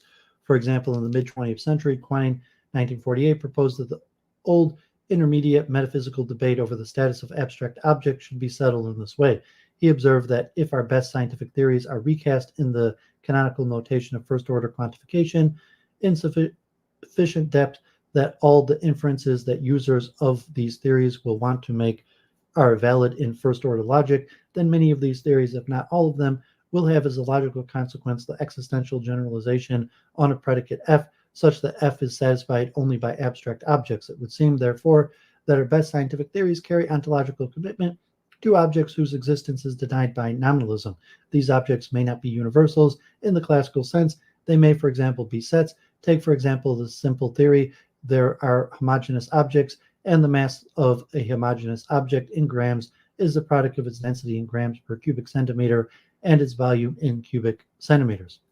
Quine's work on nominalism inspired a much broader program for approaching ontological questions. According to Neo-Quinians, questions about the existence of abstract objects, mental events, objects with proper parts, temporal parts, and even other concrete possible worlds are united to the extent that they are questions about the ontological machinery required to account for the truth of our best confirmed theories. Still, many questions of the new and old metaphysics are not questions of ontology. For example, many participants in the debate over causation are not particularly worried about whether causes and effects exist. Rather, they want to know in virtue of what something is a cause or effect. Few involved in the debate over the mental and physical are interested in the question whether there are mental properties in some sense or another. Rather, they are interested in whether mental properties are basic or sui generis, or whether they are grounded partially or fully in physical properties. Is there a unified methodology for metaphysics more broadly understood? Something the task of the metaphysician is to identify and argue for explanatory relations of various kinds. According to Fine, metaphysicians are in the business of providing theories of which facts or propositions ground other facts or propositions, and which facts or propositions hold in reality. For example, a philosopher might hold that tables and other composite objects exist, but think that facts about tables are completely grounded in facts about the arguments of point particles or facts about the state of the wave function. The metaphysician would hold that there are no facts about tables in reality, rather there are facts about arrangement of particles. Schaeffer proposes a similar view, but holds that metaphysical grounding relations hold not between facts, but between entities. According to Schaeffer, the fundamental entities should be understood as the entities that ground all others. On Schaeffer's conception, we can meaningfully ask whether a table is grounded in its parts or vice versa. We can even theorize that the world as a whole is the ultimate ground for everything. Another noteworthy approach, Sider holds that the task of the metaphysician is to explain the world in terms of its fundamental structure. For Sider, what unites good metaphysics as a discipline, and that its theories are all framed in terms that pick out the fundamental structure of the world. For example, according to Sider, we may understand causal nihilism as the view that causal relations do not feature in the fundamental structure of the world, as so the best language for describing the world will eschew causal predicates.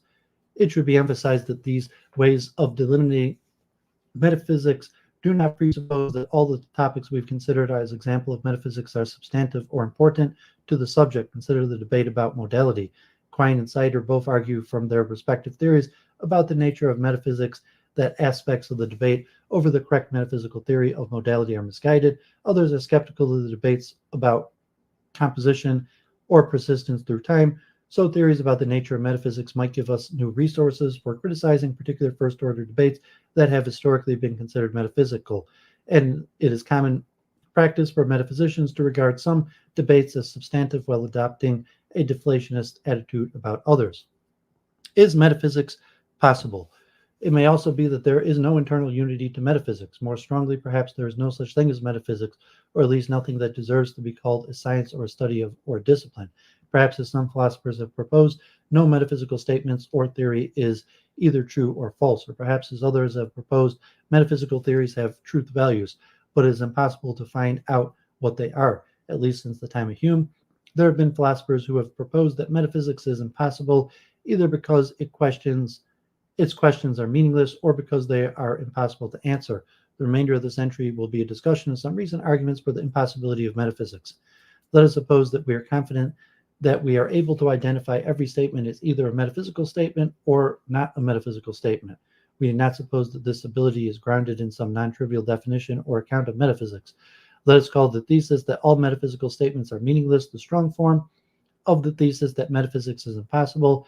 At one time, an enemy of metaphysics might have been content to say that all metaphysical statements were false, but this is obviously not a possible thesis if the denial of a metaphysical statement must itself be a metaphysical statement.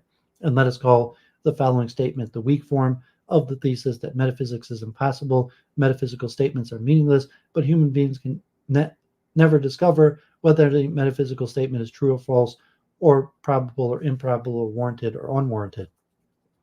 Let us briefly examine an example of the strong form of the thesis that metaphysics is impossible.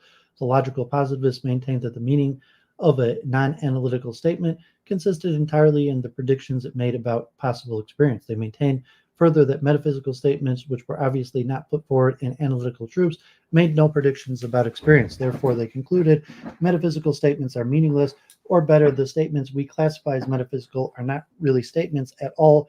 They are things that look like statements but aren't, rather, as mannequins are things that look like human beings but aren't. But many philosophers ask, how does the logical positive central thesis, the meaning of a statement, consist entirely in the predictions it makes about possible experience, fair by its own standard?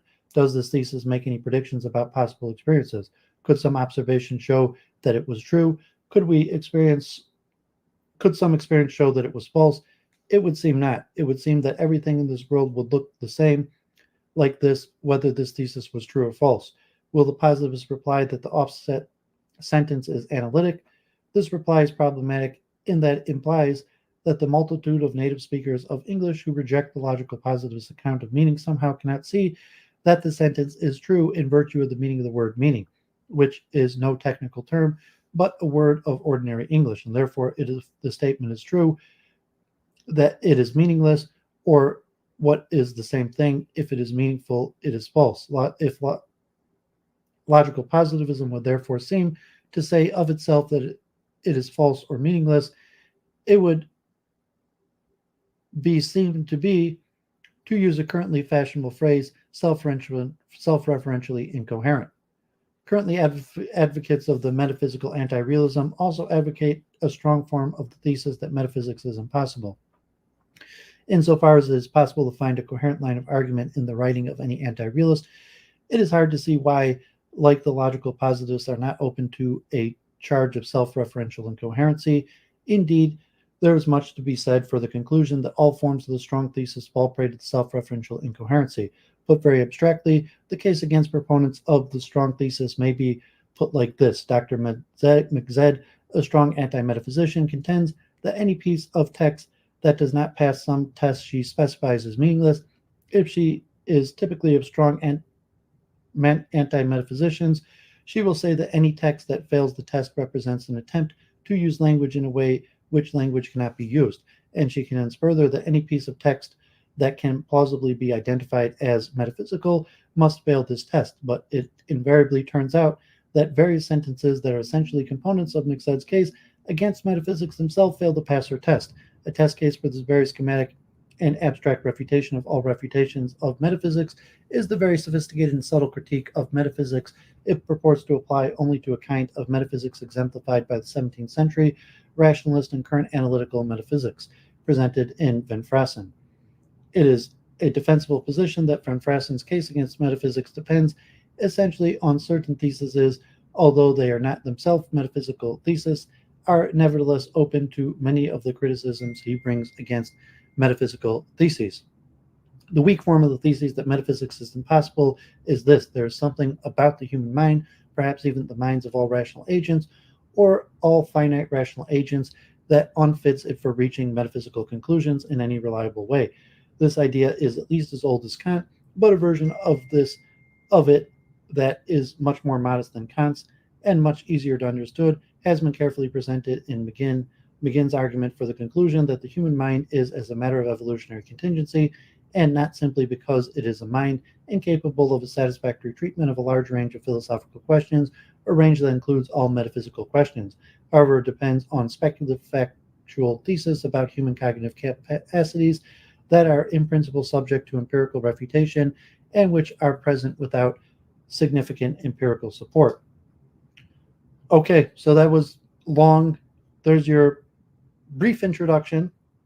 So there's going to be a lot more, so this a lot of important material, just throwing some of this out here for the introduction to this series. All these topics we're going to come back to again and again and again.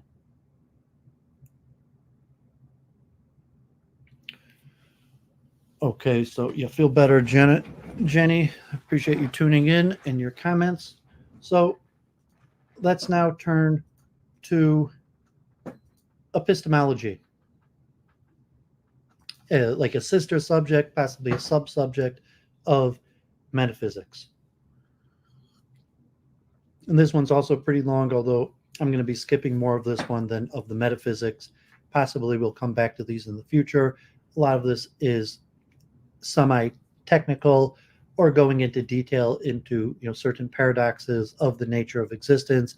How do we know that we actually exist? So epistemology, the study of knowledge, and the deep question of can we even know that we really exist? Epistemology. The term epistemology comes from the Greek word episteme and logos. Episteme can be translated as knowledge or understanding or acquaintance, while logos can be translated as account or argument or reason. Just as each of these different translations captures some facets of the meaning of the Greek terms, so too does each translation capture a different facet of epistemology itself. Although the term epistemology is no more than a couple of centuries old, the field of epistemology is at least as old as any in philosophy. In different parts of its extensive history, different facets of epistemology have attracted attention. Plato's epistemology was an attempt to understand what it was to know and how knowledge, unlike mere true opinion, is good for the knower. Locke's epistemology was an attempt to understand the operation of human understanding. Kant's epistemology was an attempt to understand the conditions of the possibility of human understanding. And Russell's epistemology was an attempt to understand how modern science can be justified by appeal to sensory experience. Much recent work in formal epistemology is an attempt to understand how our degrees of competence are rationally constrained by our evidence. And much recent work in feminist epistemology is an attempt to understand the ways in which interests affect our evidence and affect our rational constraints more generally. In all these cases, epistemology seeks to understand one or another kind of cognitive success or correspondingly cognitive failure. This entry surveys the variety of cognitive success and some recent efforts to understand some of these varieties. So the Stanford Encyclopedia takes a much different approach than Wikipedia, but let's see how the Stanford Encyclopedia goes about trying to define and explain epistemology. So starting with this concept of a cognitive success, so like the goal is knowledge, and I guess you're cognitively successful, like a correspondence theory of truth, when you correctly identify knowledge, and it's a cognitive failure when you incorrectly identify knowledge, which goes back to modality that we just discussed. The varieties of cognitive success. There are many different kinds of cognitive success, and they differ from one another along various dimensions. Exactly what these various kinds of success are and how they differ from each other and how they are explanatorily related to each other and how they can be achieved or obstructed are all matters of controversy. This section provides some background to these various controversies. What kinds of things enjoy cognitive success? Cognitive successes can differ from each other by virtue of qualifying different kinds of things. And other kinds of cognitive success, like that of being conclusively established by all the available evidence, may be the success of a theory but cannot be the success of a person, or like that of being epistemically fruitful, may be the success of a research program or a particular proof strategy, but not of a theory. Indeed, there's a vast range of things spanning different metaphysical categories that can enjoy one or another kind of cognitive success. We can evaluate the cognitive success of a mental state, such as that of believing a particular proposition, or of an act, such as that of drawing a particular conclusion, or of a procedure, such as a particular procedure for revising degrees of confidence in response to evidence, or a particular procedure for acquiring new evidence, or of a relation such as the mathematical relation between an agent's credence function in one evidential state and her credence function in another evidential state, or the relation of trust between one person and another. Some of the recent controversies concerning the objects of cognitive success concern the metaphysical relations among the cognitive successes of various kinds of objects.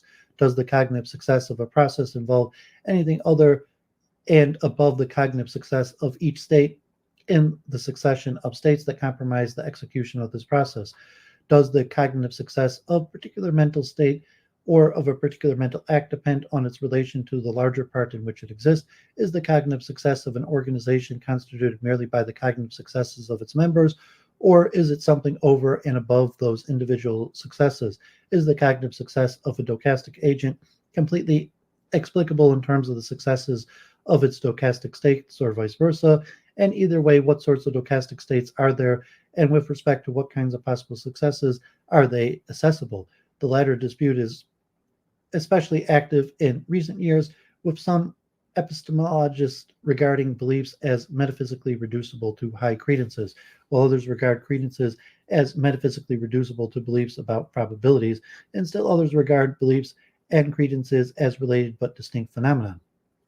Other recent controversies concern the issue of whether it is a metaphysically fundamental feature of the objects of cognitive success that they are, in some sense, supposed to enjoy the kind of cognitive success in question. For instance, we might think that what it is for some group of people to constitute a laboratory is that the group is, in some sense, supposed to make discoveries of a certain kind. That is the point of bringing that group into collaboration in a particular way, even if the individuals are spread across different continents and their finding sources diverse. But even if a laboratory is plausibly characterized by a norm to which is answerable, is something analogous true of the other objects that can enjoy cognitive success? Is it, for instance, a metaphysically fundamental feature or a belief that it is, in some sense, supposed to be knowledge? Or can belief be metaphysically characterized without appeal to this norm? It is, for instance, a metaphysically fundamental feature of a person that such a creature is, in some sense, supposed to be rational. Or can persons be metaphysically characterized without appeal to this norm? Similar disputes arise for the other objects of cognitive success. To what extent can we understand what these objects are without appeal to the kinds of successes that it is supposed to enjoy? In speaking, as we have just now, of the kinds of success that objects are supposed to enjoy, we have left it open in what sense the objects of cognitive success are supposed to enjoy their success. Is it that their enjoyment of that success is good? If so, then how is it good? Or is it rather that their enjoyment of that success is required? If so, then what requires it and why? We turn to that general topic next. Constraints and values. Some kinds of cognitive success involve compliance with a constraint, while others involve the realization of promotion of values. We can contrast these two kinds of success by contrasting the association kinds of failure. Failure to comply with constraints results in impermissibility, whereas failure to realize some values results in suboptimality. Of course, if suboptimality is always impermissible and vice versa, then the extension of these two categories ends up being the same, even if the two categories are not themselves the same. But it is impossible to regard all suboptimality as epistemically impermissible. Cognitive success does not require us to be perfectly cognitively optimal in every way.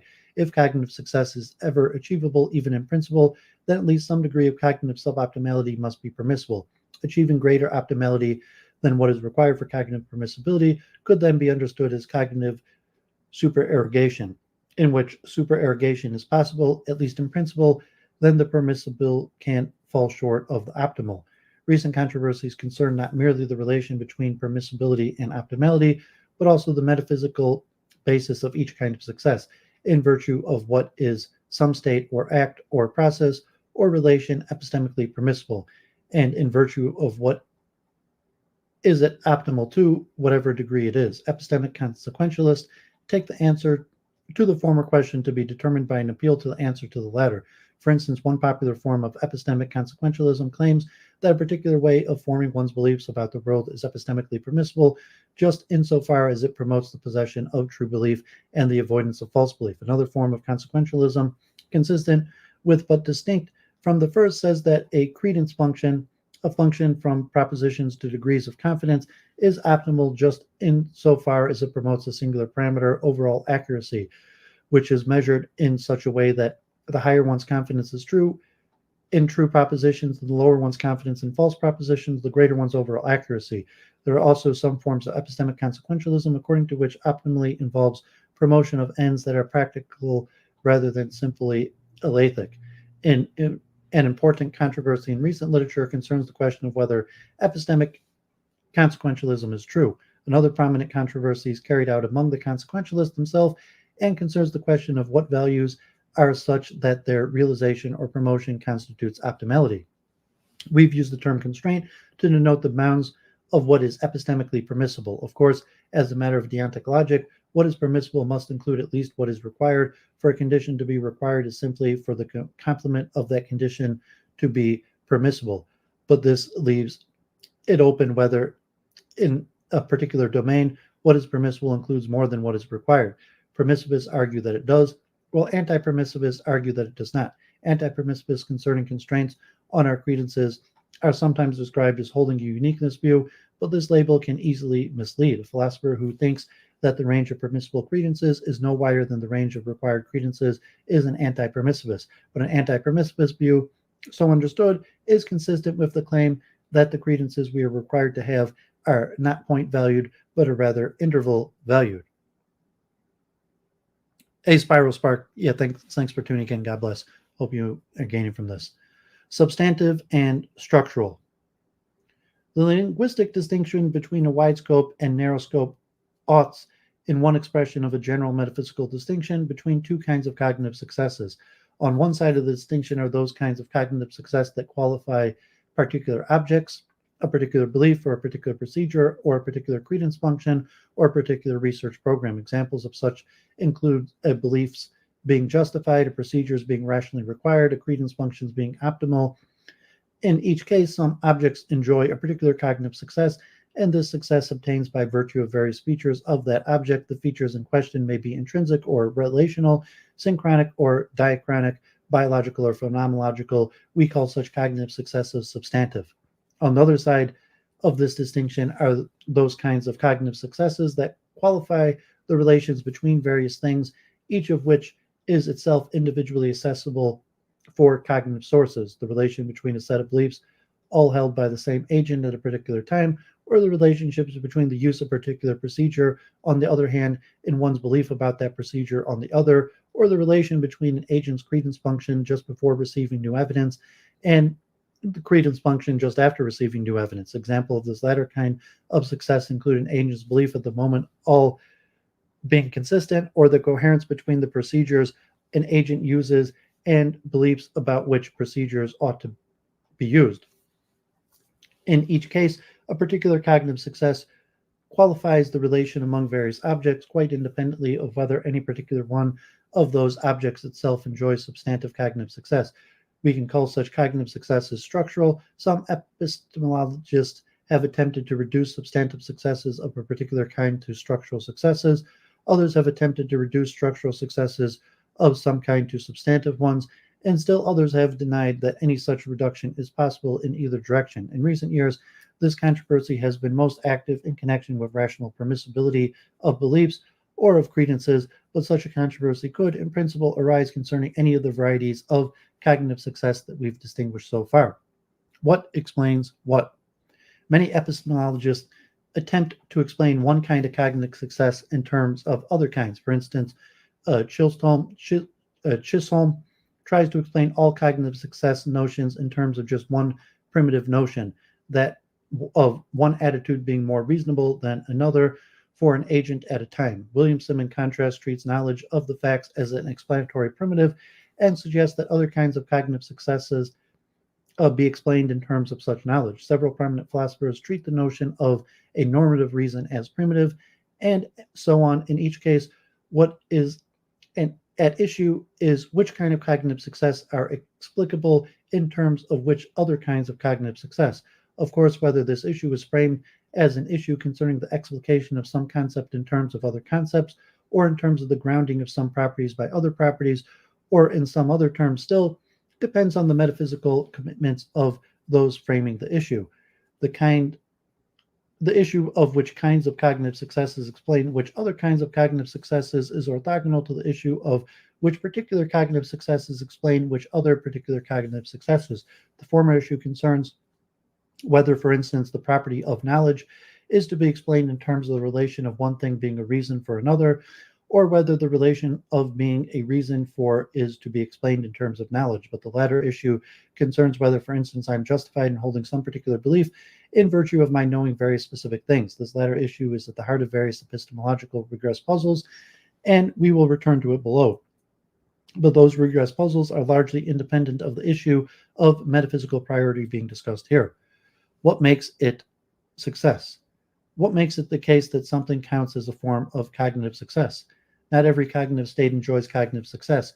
Knowing, understanding, mastering, these are all cognitive successes, but being 70% confident in a proposition is not in itself a cognitive success, even if that state of confidence may be partly constitutive of an agent's cognitive success when the agent holds it in the right circumstances and for the right reason. What makes the difference? Recent work on the issue tends to defend one of the following three answers to this question: contractualism, consequentialism, or constitutivism. The contractualist says that a particular cognitive state counts as a kind of success because the practice of so counting it serves certain widely held practical interests. For instance, according to Craig, we describe a person as knowing something as a way of signaling that his testimony with respect to that thing is to be trusted. The consequentialist says the particular cognitive state counts as a kind of success because it tends to constitute that, or tends to promote some crucial benefit. According to some consequentialists, the benefit in question is that of having true beliefs and lacking false beliefs. According to others, it is the benefit of having a comprehensive understanding of reality. According to others, is the benefit that is not narrowly epistemic, living a good life, or being an effective agent, or spreading one's gene pool. Finally, the constitutivist may say that a particular cognitive state counts as a kind of success if it is a constitutive aim of some feature of our lives to achieve that state. For instance, the constitutivist might say that knowledge is a kind of cognitive success by virtue of being the constitutive aim of belief, or that understanding is a kind of cognitive success by virtue of being the constitutive aim of reasoning, or that practical wisdom is a kind of cognitive success by virtue of being the constitutive aim of all human activity. Of course, there are philosophers who count as constitutivists by virtue of thinking, say that knowledge is the constitutive aim of belief, but these same philosophers are not thereby committed to the constitutivist described here, since they are not committed to this explanation of what makes knowledge a kind of cognitive success. Oh yeah, God bless. I appreciate you tuning in all the way from India, Gandalf. Feel free on Week in Review Sunday night if you're around to tell us about your travels. Of course, it is possible that one of the three answers mentioned above is correct for some kind of success, while another of the three answers is correct for other kinds of success. Consider, for instance, the difference between the kind of success involved in having a state that is fitting, for instance, holding a belief knowledgeable, and the kind of success involved in having a state that is valuable, for instance, holding a belief, the holding of which is beneficial. Perhaps the constitutivist can explain the former kind of success better than the consequentialist can, but the consequentialist can explain the latter kind of success better than the constitutive can. Of course, if and when the demands of these different kinds of successes conflict, the agent will face the question of how to proceed. Much such recent work in epistemology has attempted to adjudicate the question or to interrogate the assumption of possible conflict that gives rise to it. These different ways of understanding cognitive success each give rise to a different understanding of the range of ways in which cognitive success can be obstructed, and so a different understanding of the range in which agents may be harmed and sometimes even wronged by such obstructions. For instance, on the contractualist view, epistemic harms may be built into the term of the contract. That is to say, such harms may be done not merely by the specific ways in which we interpret or implement our practices of epistemic appraisal, but rather in the fundamental features of that practice itself. For instance, a practice that grants the status of knowledge to a belief formed on the basis of clearly conceptualized sense perception, but not to a belief formed on the basis of a less clearly conceptualized sense of a personal need, is a practice that systematically discredits belief formed by exercises of empathy relative to beliefs formed in other ordinary ways. Epistemic harms and epistemic wrongs. Obstructing an agent's cognitive success constitutes an epistemic harm. Wrongly obstructing an agent's cognitive success constitutes an epistemic wrong. In a situation in which false testimony would be an epistemic harm, dishonest testimony would be an epistemic wrong. But the range of epistemic harms and epistemic wrongs can be much broader than those involving falsehood and deception. Insinuation, inattention, and indoctrination can all constitute epistemic harms or epistemic wrongs. Each one can obstruct and sometimes wrongly obstruct an agent's cognitive success.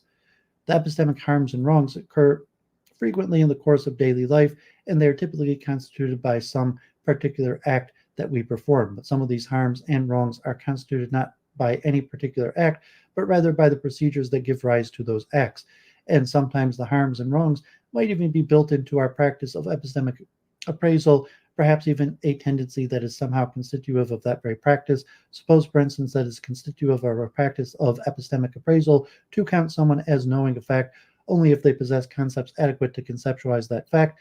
Whatever may be said in favor of our practice having such a feature, one of its effect is clear. Those individuals who are cognitively most sensitive to facts for which adequate conceptual resources have not yet been devised will find that the deliverances of their unique cognitive sensitivities are not counted as knowledge, and so these same individuals will not be granted the same authority or credibility as other individuals, even when those latter are less cognitively sensitive to the range of facts in question.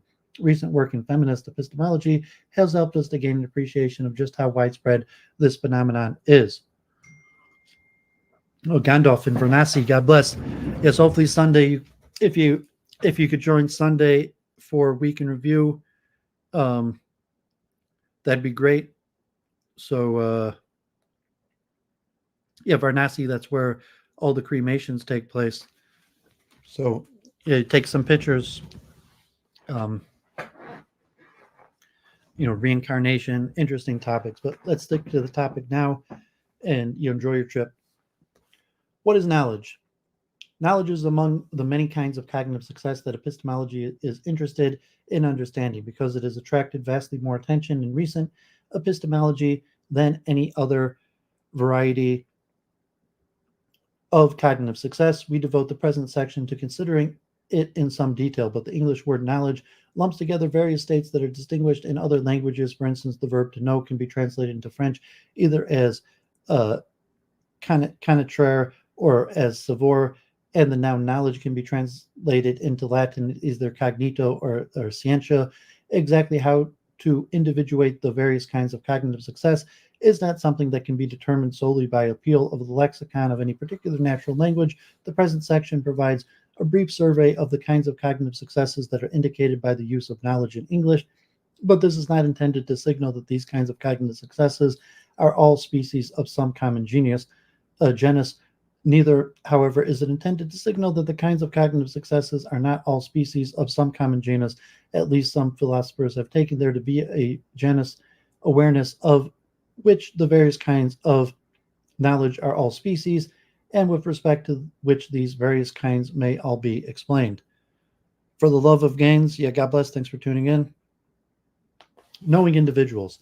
Even if you know many facts about Napoleon, it doesn't follow that you know Napoleon.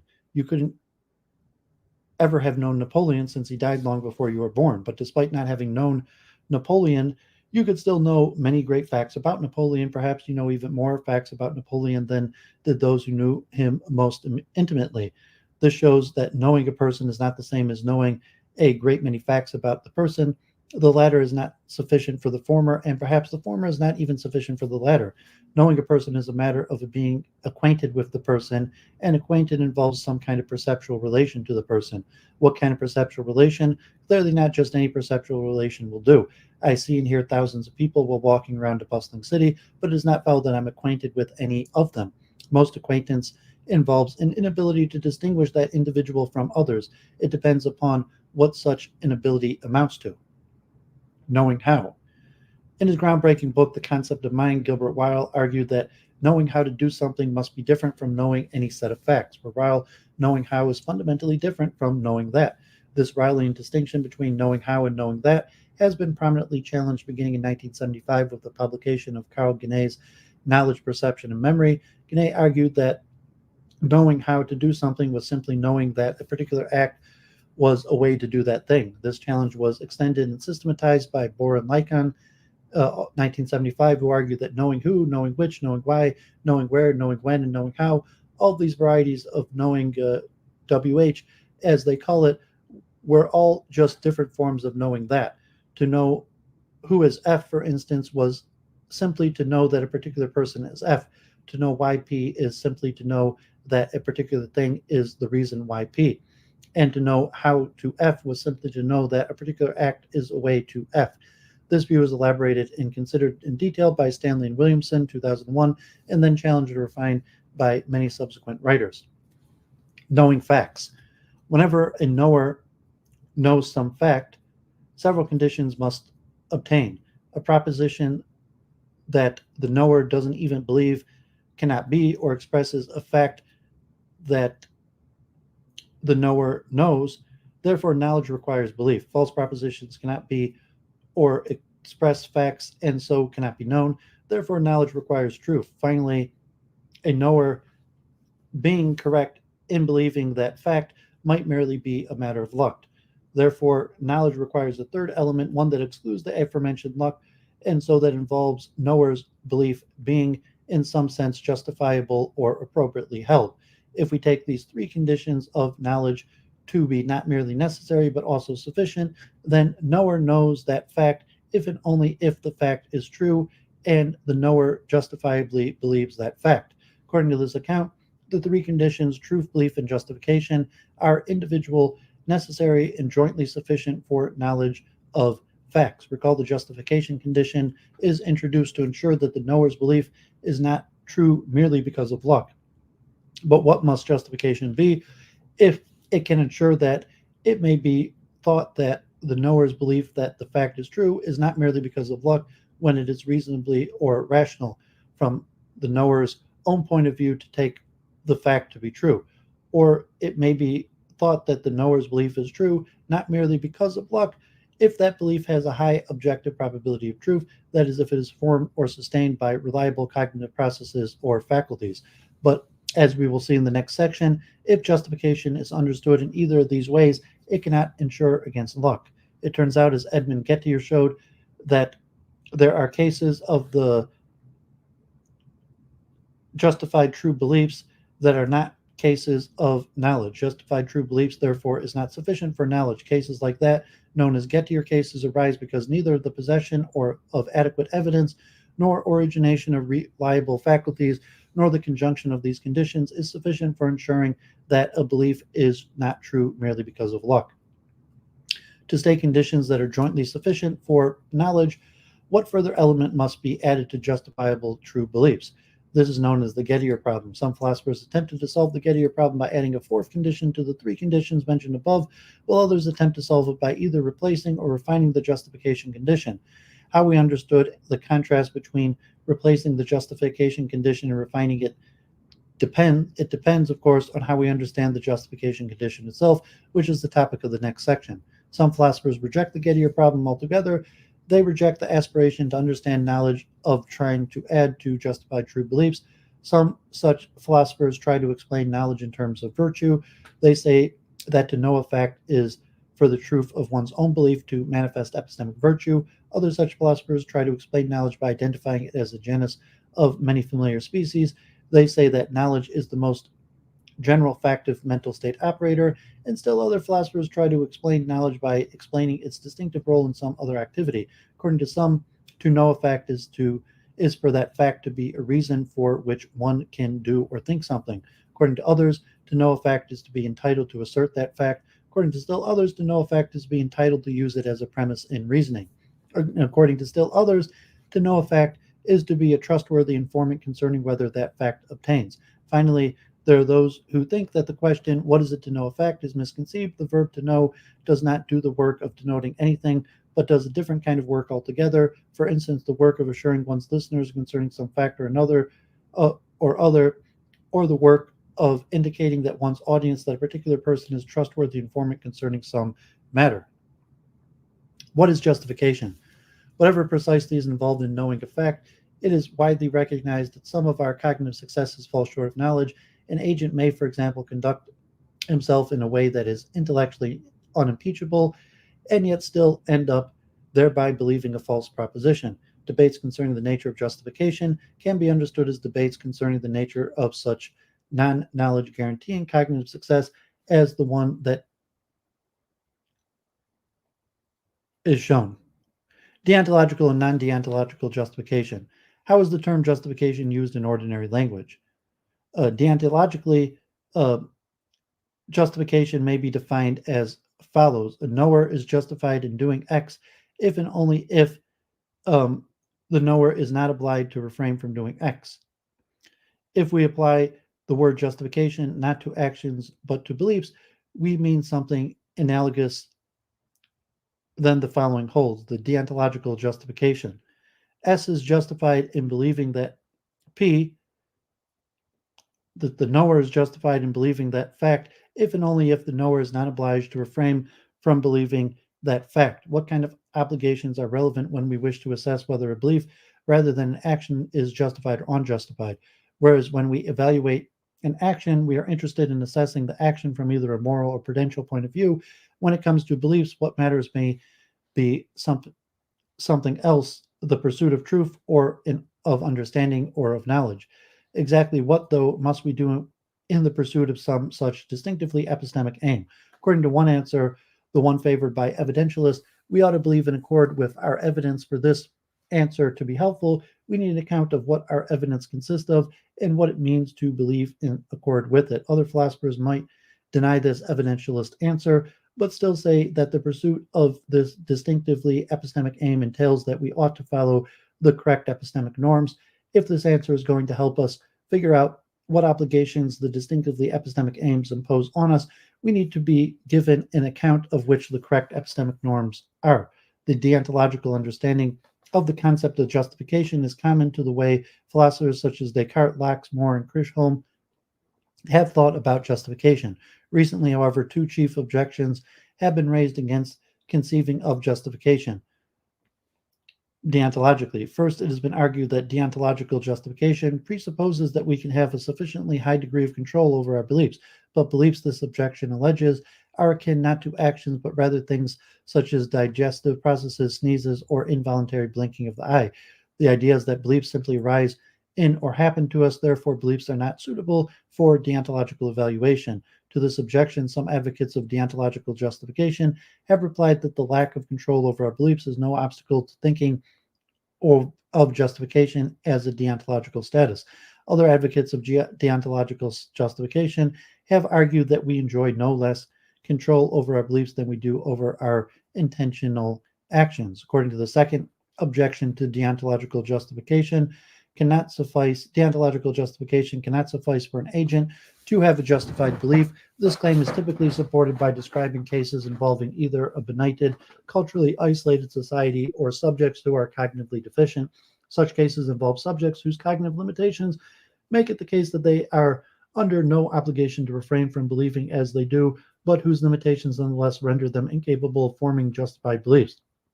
Those who reject deontological justification think of justification not deontologically, but rather as a property that the belief has when it is, in some sense, sufficiently likely to be true. We may then define justification as follows: sufficient likelihood justification.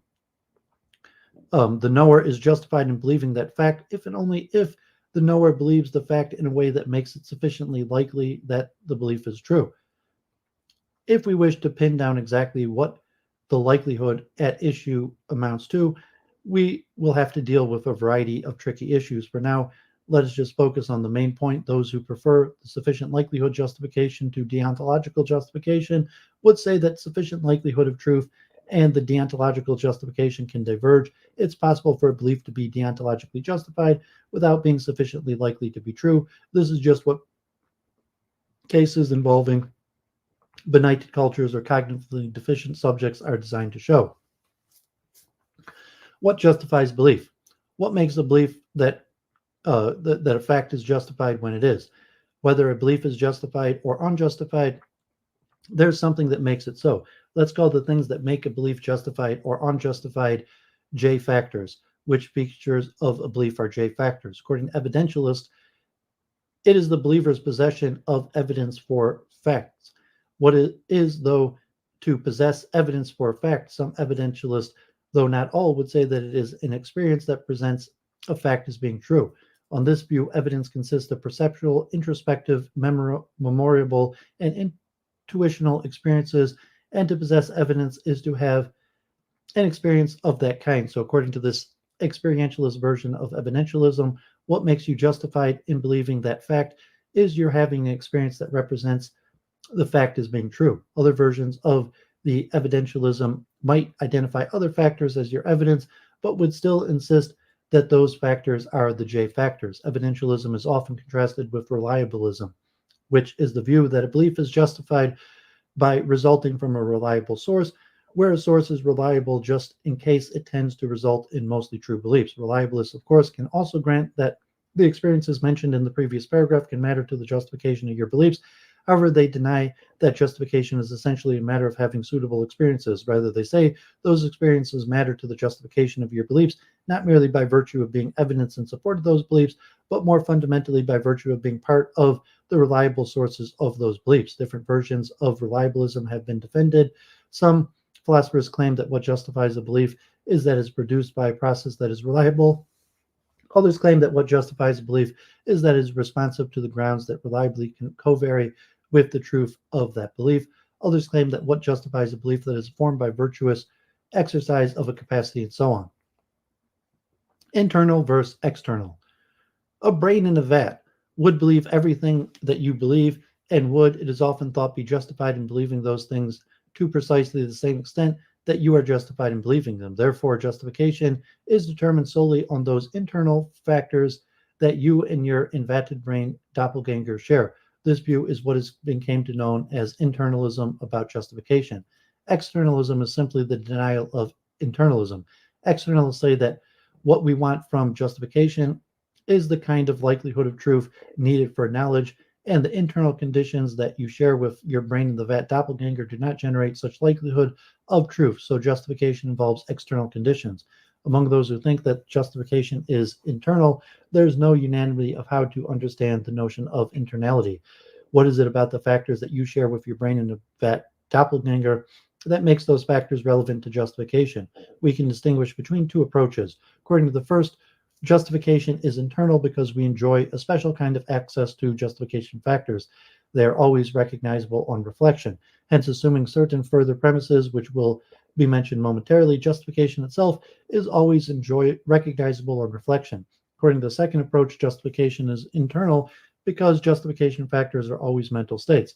That's called the formal accessibility internalism, and the latter mentalist internalism. Evidentialism is typically associated with internalism of at least one of these two varieties, and reliabilism with externalism. Let us see. Evidentialism says at a minimum two things.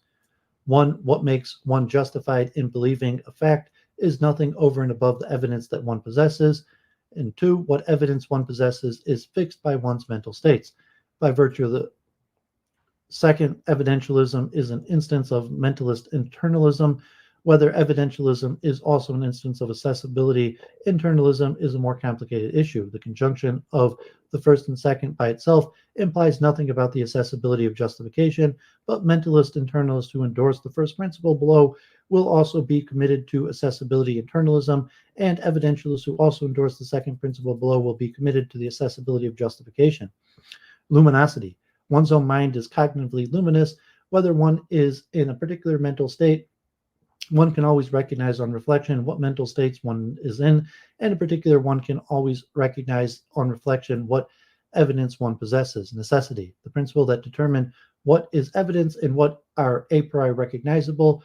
Relying on a priori insight, one can therefore always recognize on reflection whether or the extent to which a particular body of evidence is evidence for a fact. Although the first and second evidentialism by themselves does not imply access internalism, their conjunction with luminosity and necessity may imply access internalism.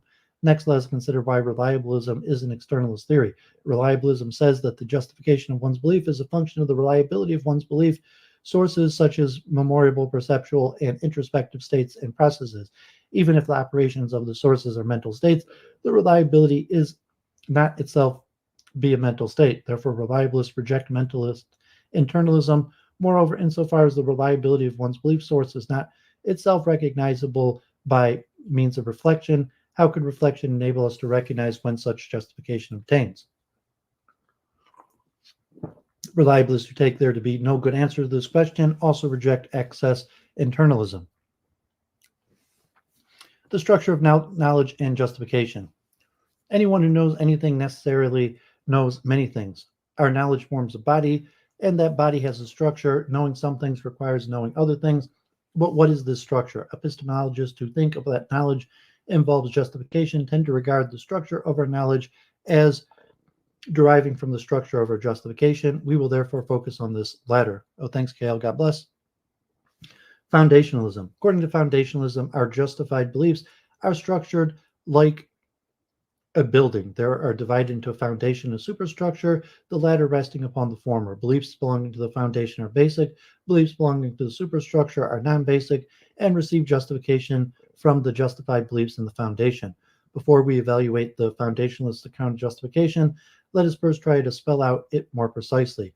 What is it for a justified belief to be basic? According to one approach, What makes a justified belief basic is that it doesn't receive its justification from any other beliefs. The following definition captures this thought. Stochastic basicality. A knower's justified belief that a fact is basic if and only if the knower's belief that the fact is justified without owing its justification to any of the knower's other's beliefs. According to the version of foundationalism just considered, a subject's basic beliefs are introspective beliefs about the subject's own mental state, of which perceptual experiences make up one subset. Other mental states about which a subject can have basic beliefs may include such things as having a headache, being tired, feeling pleasure, or having a desire for a cup of coffee. Beliefs about external objects cannot qualify as basic, according to the kind of foundationalism, for it is impossible for such a belief to enjoy the kind of epistemic privilege necessary for being basic. According to a different version of foundationalism, a basic belief is justified by some further mental status of yours and not by a further belief of yours. Rather, a basic belief is justified by your very perceptual experience that the basic belief itself is about.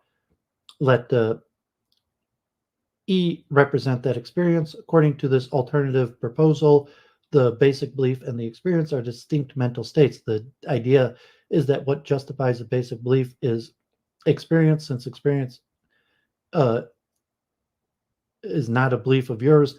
The basic belief, according to deontological stochastic basicality, is still basic. Let us call the two versions of foundation that we have distinguished privileged foundation and experiential foundationalism. Privileged foundationalism is generally thought to restrict basic beliefs to that beliefs about contingent mind-independent facts cannot be basic, since beliefs about such facts are generally thought to lack the privilege that attends our introspective beliefs about how our own present mental states or beliefs about a priori necessities. Experiential foundationalism is not restrictive in the same sense. Experiential foundationalism then combines two crucial ideas. When a justified belief is basic, its justification is not owed to any other beliefs. What in fact justifies basic beliefs are experiences. Under ordinary circumstances, perceptual beliefs are not based on any further beliefs about one's own perceptual experiences. It is not clear, therefore, how privileged foundationalism can account for the justification of ordinary perceptual beliefs. Experiential foundationalism, on the other hand, has no trouble at all explaining how ordinary perceptual beliefs are justified. They are justified by the perceptual experiences that give rise to them. This could be viewed as a reason for preferring experiential foundationalism to privileged foundationalism. Stochastic basicality articulates one conception of basicality. Here's an alternative conception. Epistemic basicality. A knower's justified belief that a fact is basic if and only if the knower's justification for believing that fact does not depend on any justification the knower possesses for believing a further proposition. Epistemic basicality makes it more difficult for a belief to be basic than stochastic basicality does. To see why, we return to the chief question. Let's call it the justification question that advocates of experiential foundationalism face. The justification question, the JQ. Why are perceptual experiences a source of justification? One way of answering the J question is as follows. Perceptual experiences are a source of justification only when and only because we have a justification for taking them to be reliable. Note that you're having justification for believing that a fact doesn't entail that you actually believe the fact. Thus, you're having justification for attributing reliability to perceptual experiences doesn't entail that you actually believe them to be reliable. We might give what might give us justification for thinking that our perceptual experiences are reliable. That's a complicated issue. For our present purposes, let us consider the following answer. We remember that they have served us well in the past. We are supposing then that justification for attributing reliability to your perceptual experiences consists of memories of perceptual success. On this view, a perceptual experience justifies a perceptual belief only when and only because you have suitable track record memories that give your justification for considering the experience reliable. Of course, this raises the question of why those memories give us justification, but there are many different approaches to this question. And if this view is correct, then it is clear how stochastic basicality and epistemic basicality differ. Your having justification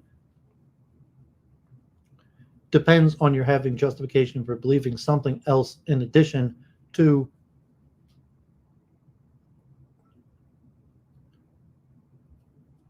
the perceptual belief, namely that your visual experiences are reliable. As a result, uh, your perceptual experience is not basic in the sense defined by epistemic basicality. However, the perceptual experience might still be basic in the sense defined by stochastic basicality. If you're justified in believing your perceptual experience and your justification is owed solely to the experience, and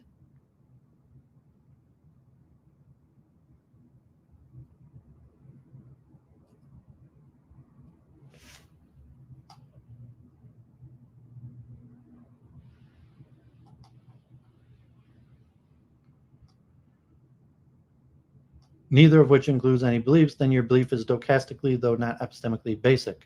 We've now considered one possible answer to the J question and considered how epistemic basicality and stochastic basicality differ if that answer is correct. But there are other possible answers to the J question. Another answer to the perceptual experiences are a source of justification when and because they are of types that reliably produce true beliefs. Another answer is that perceptual experiences are a source of justification when and because they're types that reliably indicate the type of their content. Yet another answer is that perceptual experiences are a source of justification when and because they have a certain phenomenology that are presenting their content as true. To conclude this section, let us briefly consider how justification is supposed to be transferred from basic to non-basic beliefs. There are two options. The justificatory relation between basic and non-basic beliefs could be deductive or non-deductive, and we take the relation to be deductive. Each of one's non-basic beliefs would have to be such that it can be deduced from one's basic beliefs. But we consider a random selection of typical beliefs we hold. It is not easy to see from which basic beliefs they could be deduced. Foundationalists therefore typically conceive of the link between the foundational and the superstructure in non-deductive terms. They would say that for a given set of basic beliefs, to justify a non-basic belief, isn't necessary that the basic belief entail the non-basic belief. Rather, it's sufficient that the inference from the basic to non-basic is a rational one, however such rationality is to be understood. Srapum Goose. Yeah, God bless. The JQ, the justification question. Coherentism. Foundationalism says that knowledge and justification are structured like a building, consists of a superstructure and the rest upon a foundation. According to the coherentists, this metaphor gets things wrong. Knowledge and justification are structured like a web where the strength of any given area depends on the strength of its surrounding area. Coherentists then deny that there are any basic beliefs. As we saw in the previous section, there are two different ways of conceiving of basicality. Consequently, there are two corresponding ways of constructing coherentism, as the denial of stochastic basicality or as the denial of epistemic basicality. Consider first the coherentist as the denial of stochastic basicality. Stochastic coherentism: every justified belief receives its justification for other beliefs in its epistemic neighborhood. We will consider two approaches to answering the question. The first is known as inference to the best explanation. Such inferences generate from what is called explanatory coherence. According to this approach, we must suppose you form a belief about your perceptual experiences and a second belief to the effect that your perceptual experience is best explained by the hypothesis that the belief is true. One challenge for explanatory coherence is to explain what makes one explanation better than the other. The general idea would be this: if there are two competing explanations, and explanation one consists of or includes a proposition that you are not justified in believing, whereas explanation two does not, then explanation two is better than explanation one.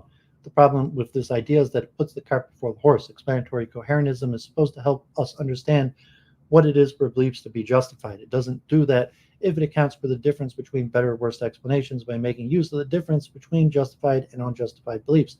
If explanatory coherentism were to proceed in this way, it would be a circular and thus uninformative account of justification. So the challenge that explanatory coherentism must meet is to give an account without using the concept of justification of what makes one explanation better than the other. Let us move on to the second way in which the coherentist approach might be carried out. Recall what a subject's justification for believing a fact is all about: possessing a link between the belief that the fact and the fact's truth. Suppose The subject knows the origin of the belief that the fact is reliable, so he knows that beliefs coming from this source tend to be true. Such knowledge would give an excellent link between the belief and its truth. But where would your justification come from? One answer would be from your memory, perceptual success in the past. You remember that your visual experiences had a good track record. They have rarely led you astray. The problem is that you can't justifiably attribute a good track record to your perceptual faculties without using your perceptual faculties. So reliability coherentism, if reliability coherentism is going to work, it would have to be legitimate to use a faculty for the very purpose of establishing the reliability of that faculty itself, but it's not clear that this is legitimate. We have seen that explanatory coherentism and reliability coherentism each face its own distinctive circularity problems. Since both are versions of stochastic coherentism, they both face a further difficulty. It could be objected, therefore, that these two versions of coherentism make excessive intellectual demands of ordinary subjects who are unlikely to have the background beliefs that, according to these versions of coherentism, are needed for justification. This objection could be avoided by stripping coherentism of its stochastic element. This result would be the following version of coherentism, which results from rejecting epistemic basicality, dependence coherentism. Whenever one is justified in believing a proposition, one's justification for believing the proposition depends on the justification one has for believing some further propositions. Dependence coherentism is a significant departure from the way coherentism has typically been construed by its advocates. According to the typical construal of coherentism, a belief is justified only if the subject has certain further beliefs that constitute reasons for the given belief. Dependence coherentism rejects this. According to it, justification needs not come in the form of beliefs. It can come in the form of introspective and memorial experiences, so long as such experiences give a subject justification for belief about either reliability or explanatory coherence. In fact, dependence coherentism allows for the possibility that a belief is justified not by receiving any of its justifications from other beliefs, but solely by suitable perceptual experiences and memory experience. Now let us examine some of the reasons provided in the debate over foundationalism and coherentism. Nippon, yeah, thanks a lot. God bless. Yeah, you could DM the questions, or Sunday night I have a week in review and I give the link. So this is mostly me just reading, but you could reach out directly with a Twitter DM or just comment on the video, join my Discord, or Sunday night. Why foundationalism? The main argument for foundationalism is called the regress argument. If an argument's from elimination, it's an argument from elimination. With regard to every justified belief, the question arises whether or where the belief's justification comes from. If the belief is not basic, it would have to come from another belief. But if the second belief justifies the first belief, only if the second belief is justified itself. But if the second belief is basic, the justificatory chain would end with the second belief. But if B2 is not basic, we need a further belief, the third belief, and if the third belief is not basic, we need a fourth belief, and so forth. Unless the ensuing regress terminates in a basic belief, we get two possibilities. The regress will either loop back to the first belief or continue ad infinitum. According to the regress argument, both of these possibilities are unacceptable. Therefore, if there are justified beliefs, there must be basic beliefs. This argument suffers from various weaknesses. First, we may wonder whether alternatives to foundationalism are really unacceptable. In the recent literature on the subject, we actually find an elaborate defense of the position that infinitism is the correct solution to the regress problem. Nor should circularity be dismissed too quickly. The issue is not whether a simple argument of the form P therefore P can justify the belief that P. Of course it cannot. Rather, the issue is ultimately whether, in an attempt to show that we trust in our faculties is reasonable, we may make use of the input of our faculties deliver. Whether such circularity is unacceptable as P therefore P inference is an open question. Moreover, the avoidance of circularity does not come cheap. Experiential foundationalists claim that the perception is a source of justification, hence they need to answer the J question. Why is perception a source of justification? As we saw above, if we wish to answer the question without committing ourselves to the kind of circularity dependence coherentism involves, we must choose between externalism and an appeal to brute necessity. The second weakness of the regress argument is that its conclusion merely says this: if there are justified beliefs, then there must be justified beliefs that do not receive their justification from other beliefs. Its conclusion does not say that if there are justified beliefs, there must be beliefs whose justification is independent of any justifications for further beliefs. So the regress argument, if it were sound, would merely show that there must be stochastically basicality. Dependence coherentism, however, allows for stochastic basicality. So the regress argument merely defends experiential foundationalism against stochastic coherentism. It does not tell us why we should prefer experiential foundationalism to dependence coherentism. Experiential foundations can be supported by citing cases like the blue hat example. Such examples make it possible to assume that perceptual experiences are a source of justification, but they do not arbitrate between dependence coherentism and experiential foundationalism, since both of these views appeal to the perceptual experiences to explain why perceptual beliefs are justified. Finally, foundationalism can be supported by advancing objections to coherentism. One prominent objection is that coherentism somehow fails to ensure that a justified belief system is in contact with reality. This objection derives its force from the fact that fiction can be perfectly coherent. Why think, therefore, that a belief system's coherence is a reason for thinking that the belief in the system tend to be true? Coherentists could respond to this objection by saying that if a belief system contains beliefs such as many of my beliefs have their origin in perceptual experience and my perceptual experiences are reliable, it is reasonable for the subject to think that his belief system brings into contact with external reality. This looks like an effective response to the no contact with reality objection. Moreover, it is not easy to see why foundationalism itself should be better positioned than coherentism when contact with reality is an issue. What is meant by ensuring contact with reality? If foundationalists expect a logical guarantee of such contact, basic beliefs must be infallible. That would make contact with reality a rather expensive commodity. Given its price, foundationalists might want to lower their expectations. According to alternative rule, we expect merely the likelihood of contact with reality, but if coherentist accounts for the epistemic value of perception in any way, then they can meet the expectation as well as foundationalists can. Since coherentism can be construed in different ways, it is unlikely that there is one single objection that succeeds in refuting all possible versions of coherentism. Stochastic coherentism, however, seems particularly valuable to criticism coming from the foundationalist camp. One of these we consider already. If would seem that a stochastic coherentist makes excessive intellectual demands on believers when dealing with the mundane task of everyday life. We don't normally bother to form beliefs about the explanatory coherence of our beliefs or the reliability of our belief sources. According to a second objection, stochastic coherentism fails by being insensitive to the epistemic relevance of perceptual experiences. Yeah, thanks, Mark. God bless. Why coherentism? Coherentism is typically defended by attacking foundationalism as a viable alternative. To argue against privileged foundationalists, coherents pick an epistemic privilege they think is essential to foundationalism and then argue that either no beliefs or too few beliefs enjoy such a privilege. Against experiential foundationalism, different objections have been advanced. One line of criticism is that perceptual experiences don't have propositional content. Therefore, the relation between a perceptual belief and the perceptual experience that give rise to it can only be causal, but it is not clear that this is correct. Another line of thought is that if perceptual experiences have propositional content, they cannot stop the justificatory regress because they would then be in need of justification themselves. That, however, is a strange thought. In our actual epistemic practice, we never demand of others to justify the way things appear to them in their perceptual experiences. Indeed, such a demand would seem absurd.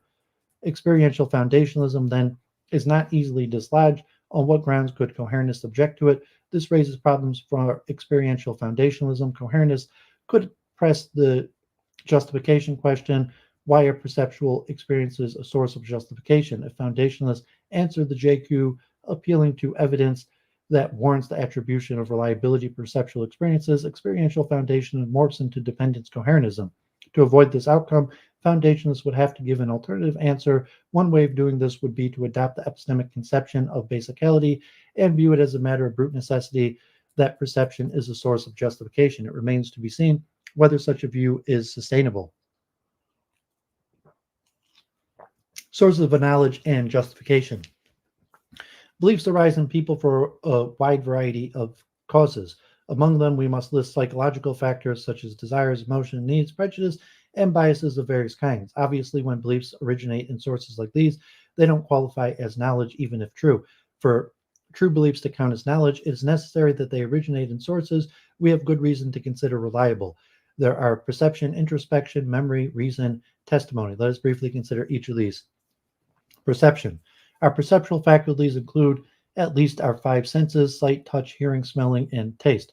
We must distinguish between an experience that can be classified as perceiving, that P, which entails that P is true, and a perceptual experience in which it seems to us though P, but where P might be false. Let us refer to this latter kind of experience as perceptual seemings.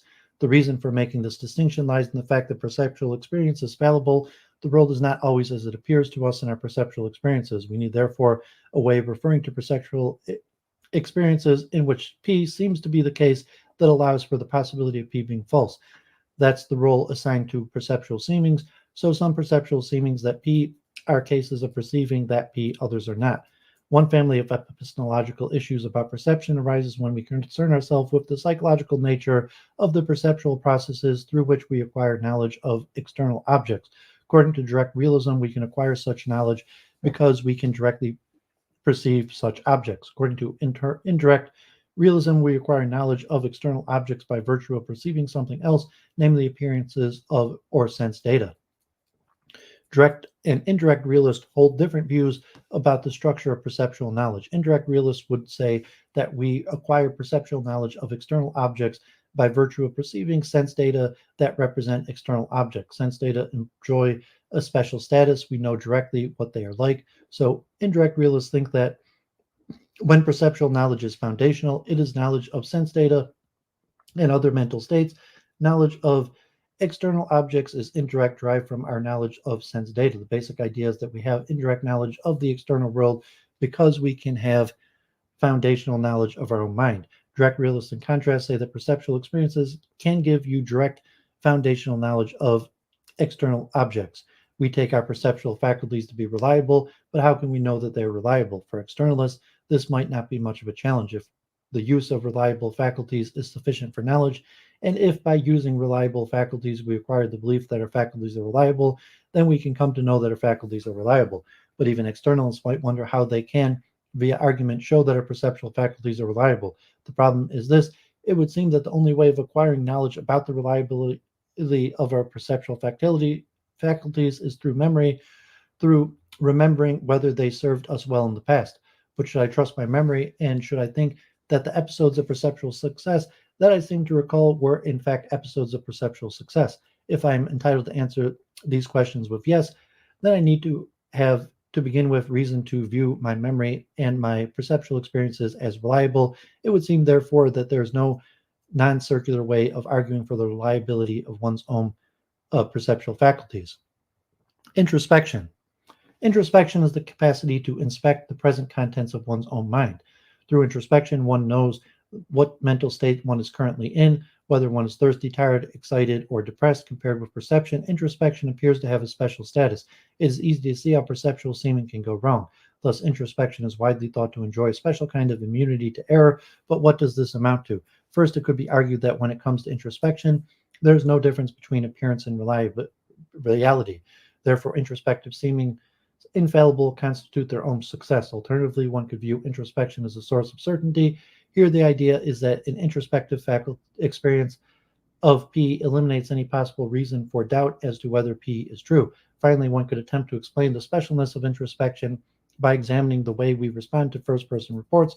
Typically, we attribute a special authority to such reports. According to this approach, introspection is incorrigible. Its deliverances cannot be corrected by any other source.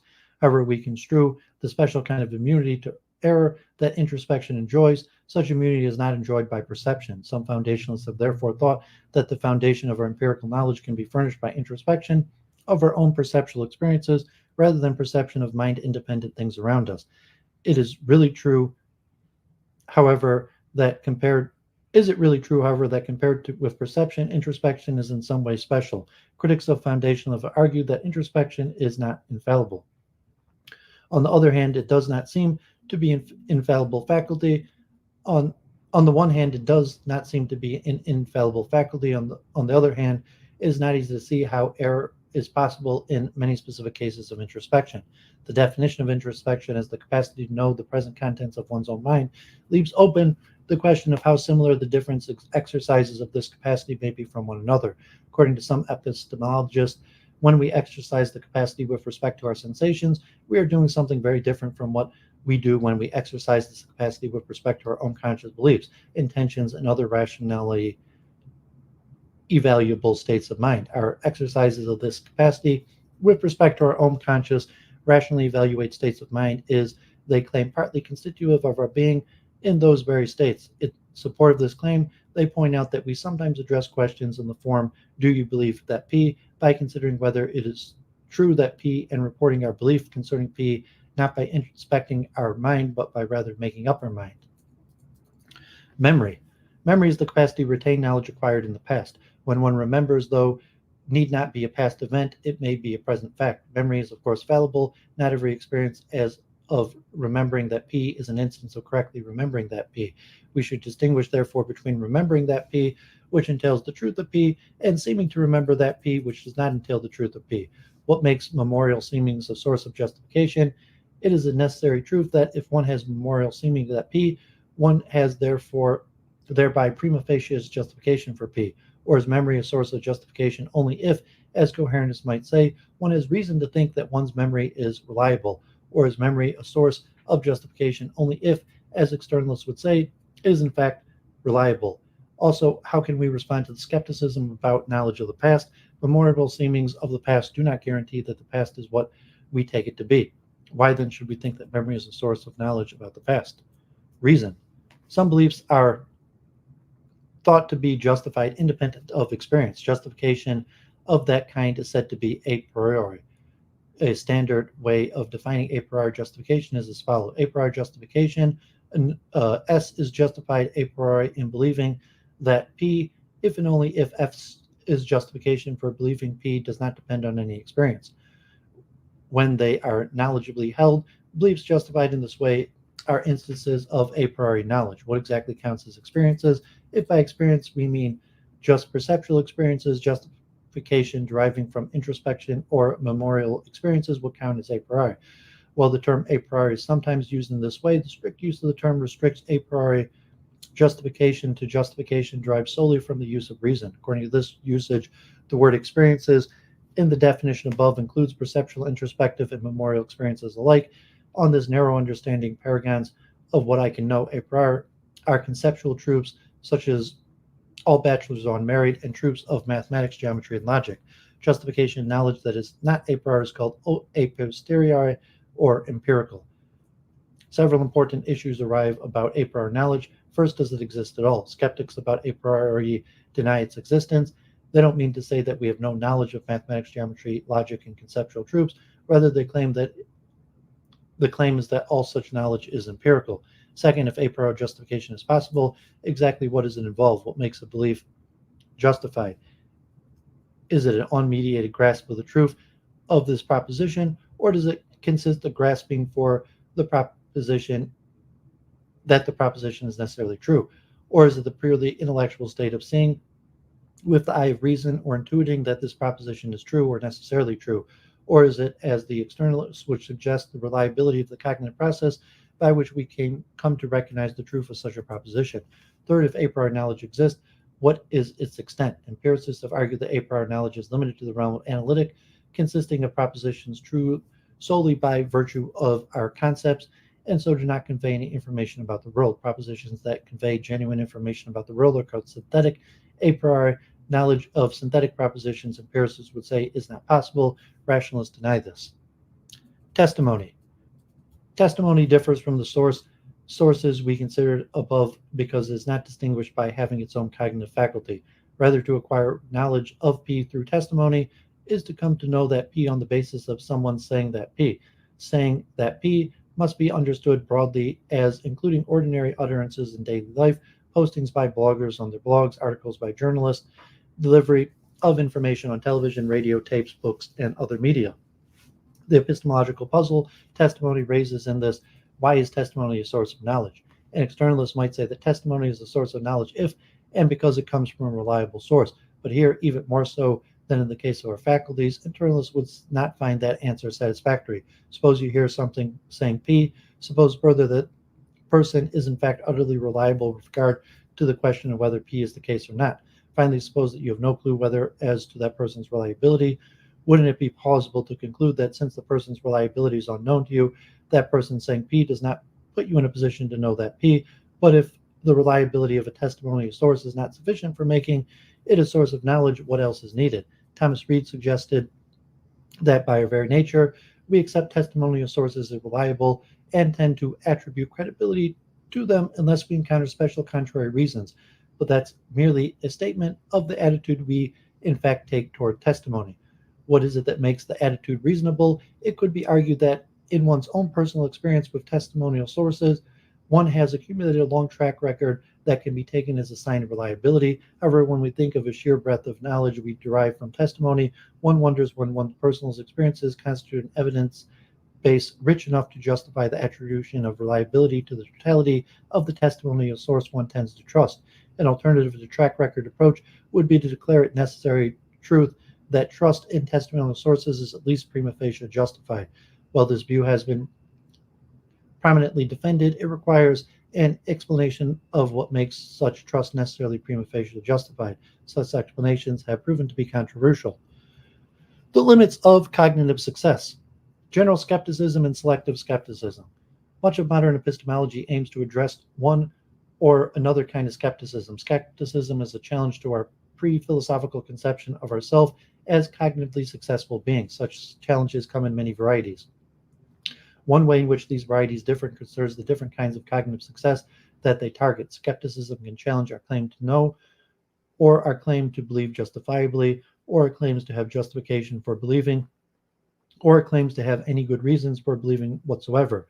But another way in which these varieties differ is in whether the skepticism in question is fully general, targeting the possibility of enjoying any instant of the relative cognitive success, or it is selective, targeting the possibility of enjoying the relevant cognitive success concerning particular subject matter, like the past, the minds of others, the world beyond our own consciousness, or concerning beliefs formed by a particular method, perception, memory, and reasoning. General skepticism and selective skepticism pose very different sorts of challenges and use very different kinds of arguments. General skepticism is motivated by reasoning from some apparently conflicting feature of the kind of cognitive success in question. For instance, a general skeptic might claim that justification requires a regress of justifiers, but then argue that this regress of justifiers cannot be contained in any finite mind, and thus the skeptic might conclude no finite being can be justified in believing anything. Alternatively, a general skeptic might claim that knowledge requires certainty, and that nobody can be certain of something unless there is nothing of which he could even be even more certain. Thus, the skeptic might conclude we can know virtually nothing. Selective skepticism, in contrast, is typically motivated by an appeal to one or another skeptical hypothesis. A skeptical hypothesis is a hypothesis according to which the facts that you claim to know, whether these facts concern the past or the mind of others or the mind-independent world, or what have it may, for all you can tell, be radically different from how they appear to you to be. Thus, a skeptical hypothesis is a hypothesis that distinguishes between the way things appear to you on the one hand and the way they really are on the other, and this distinction is deployed in such a way as to pose a challenge to your cognitive success concerning the latter. Obviously, the list of skeptical arguments could be extended by varying either the skeptical hypothesis employed or the kind of cognitive success being challenged, or the epistemological principles that link the hypothesis in and the challenge. Some of the resulting skeptical arguments are more plausible than others, and some are historically more prominent than others, but there isn't space for a comprehensive survey. In responses to the closure argument, the contextualist literature has grown vastly over the past 2 decades. Different contextualists have different accounts for how features of context affect the meaning of some occurrence of the verb to know, and each proposal has encountered specific challenges concerning the semantic mechanisms that it posits, and to the extent to which the whole range of facts about which epistemic claims are plausible under which arguments. So this covers a few more of these logical contradictions or skepticism, but time constraint, God forbid, already over 3 hours here. But let's keep it going. Let's move on to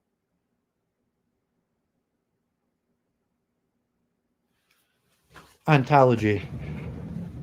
So, these are sister subjects. We'd mentioned the first one on metaphysics.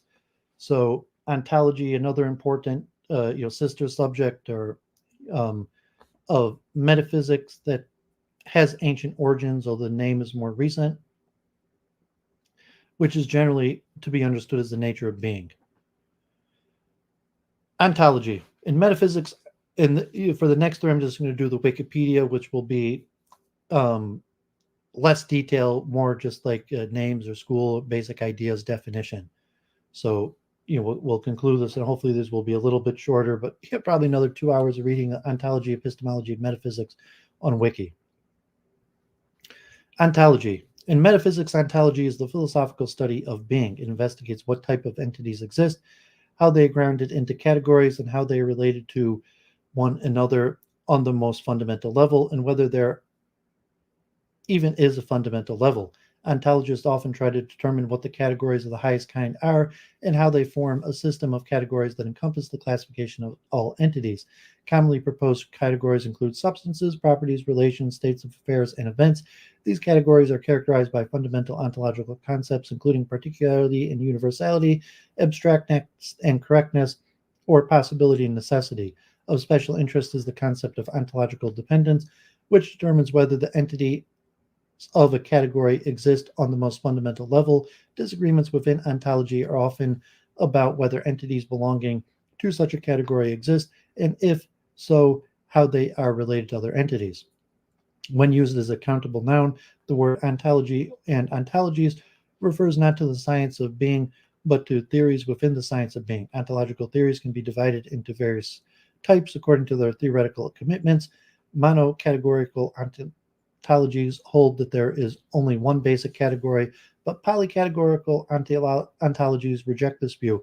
Hierarchical ontologies assert that some entities exist on a more fundamental level and that other entities depend on them. Flat ontologies, on the other hand, deny such a privileged status to an entity. Etymology. The compound word ontology, study of being, combines onto, the Greek of being or that which is, and logia, logos, logical discourse. While the etymology is Greek, the oldest extant records of the word itself are from the Neo-Latin form ontologia, which appeared in 1606 in the Ogdea Scholastica by Jacob Lorhart, in 1613 in the Lexicon Philosophicum by Rudolf Guckel. The first occurrence in English of ontology is recorded in the Oxford English Dictionary, came in 1664 through the Archaeologia Philosophica Nova by Gideon Harvey. The word was first used in its Latin form by philosophers and based on the Latin roots and in turn on the Greek ones. Overview. Ontology is closely associated with Aristotle's question of being qua being, the question of what all entities in the widest sense have in common. The Eleatic principle is one answer to this question. It states that being is inextricably tied to causation, that power is the mark of being.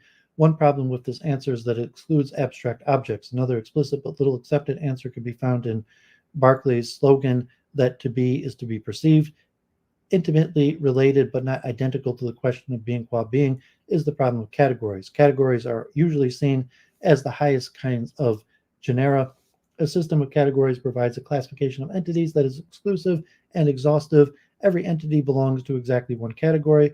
Various such classifications have been proposed, often including categories for substances, properties, relations, states of affairs, and events. At the core of the differentiation between categories are various fundamental ontological concepts and distinctions. For example, the concepts of particularity and universality, or abstractness and concreteness, of ontological dependence, of identity, and of modality. These concepts are sometimes treated as categories themselves and are used to explain the difference between categories or play other central roles for characterizing different ontological theories. Within ontology, there is a lack of general consensus concerning how the different categories are to be defined.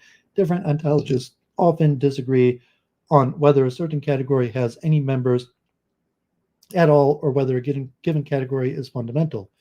Particulars and universals. Particulars or individuals are usually contrasted with universals. Universals concerns features that can be exemplified by various different particulars. Universals can be present at various distinct locations in space and at the time, while particulars are restricted to one location at a time. Furthermore, universals can be fully present at different times, which is why they sometimes referred to as repeatables in contrast to non-repeatable particulars. The so-called problem of universals is the problem to explain how different things can agree in their features. Realists believe that there are universals. They can solve the problem of universals by explaining the commonality through a universally shared by both entities. Realists are divided among themselves as to whether universals can exist independently of being exemplified by something anti-res or not in rebus. Nominalists, on the other hand, deny that there are universals. They use other notions to explain how a feature can be common to several entities, for example, by positing either fundamental resemblance relations between the entities, resemblance nominalism, or shared membership to a common natural class nominalism. Abstract and concrete. Okay, Mark inviting me to live stream. So make a message to remind me. So just comment on one of my videos or reach out on Twitter or something, and you will try to set that up. I appreciate that. God bless. Abstract and concrete. Many philosophers agree that there is an exclusive and exhaustive distinction between concrete objects and abstract objects. Some philosophers consider this to be the most general division of being. But despite the general agreement concerning the paradigm case, there is less consensus as to what the characteristic marks of concreteness and abstractness are. Popular suggestions include defining the distinction in terms of the difference between existence inside and outside spacetime, having causes and effects or not, and having contingent or necessary existence. Ontological dependence. An entity ontologically depends on another entity if the first entity cannot exist without the second entity. Ontologically independent entities, on the other hand, cannot exist all by themselves. Entities often characterized as ontologically dependent include properties which depend on their bearers and boundaries which depend on the entity they demarcate from its surrounding. As these examples suggest, ontological dependence is to be distinguished from causal dependence, in which an effect depends for its existence on a cause.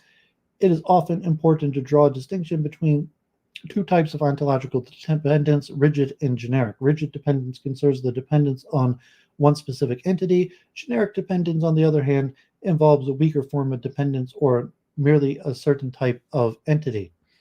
Dependence relations are relevant to ontology since it is often held that ontological dependent entities have a less robust form of being. This way, a hierarchy is introduced into the world that brings with it the distinction between more and less fundamental entities.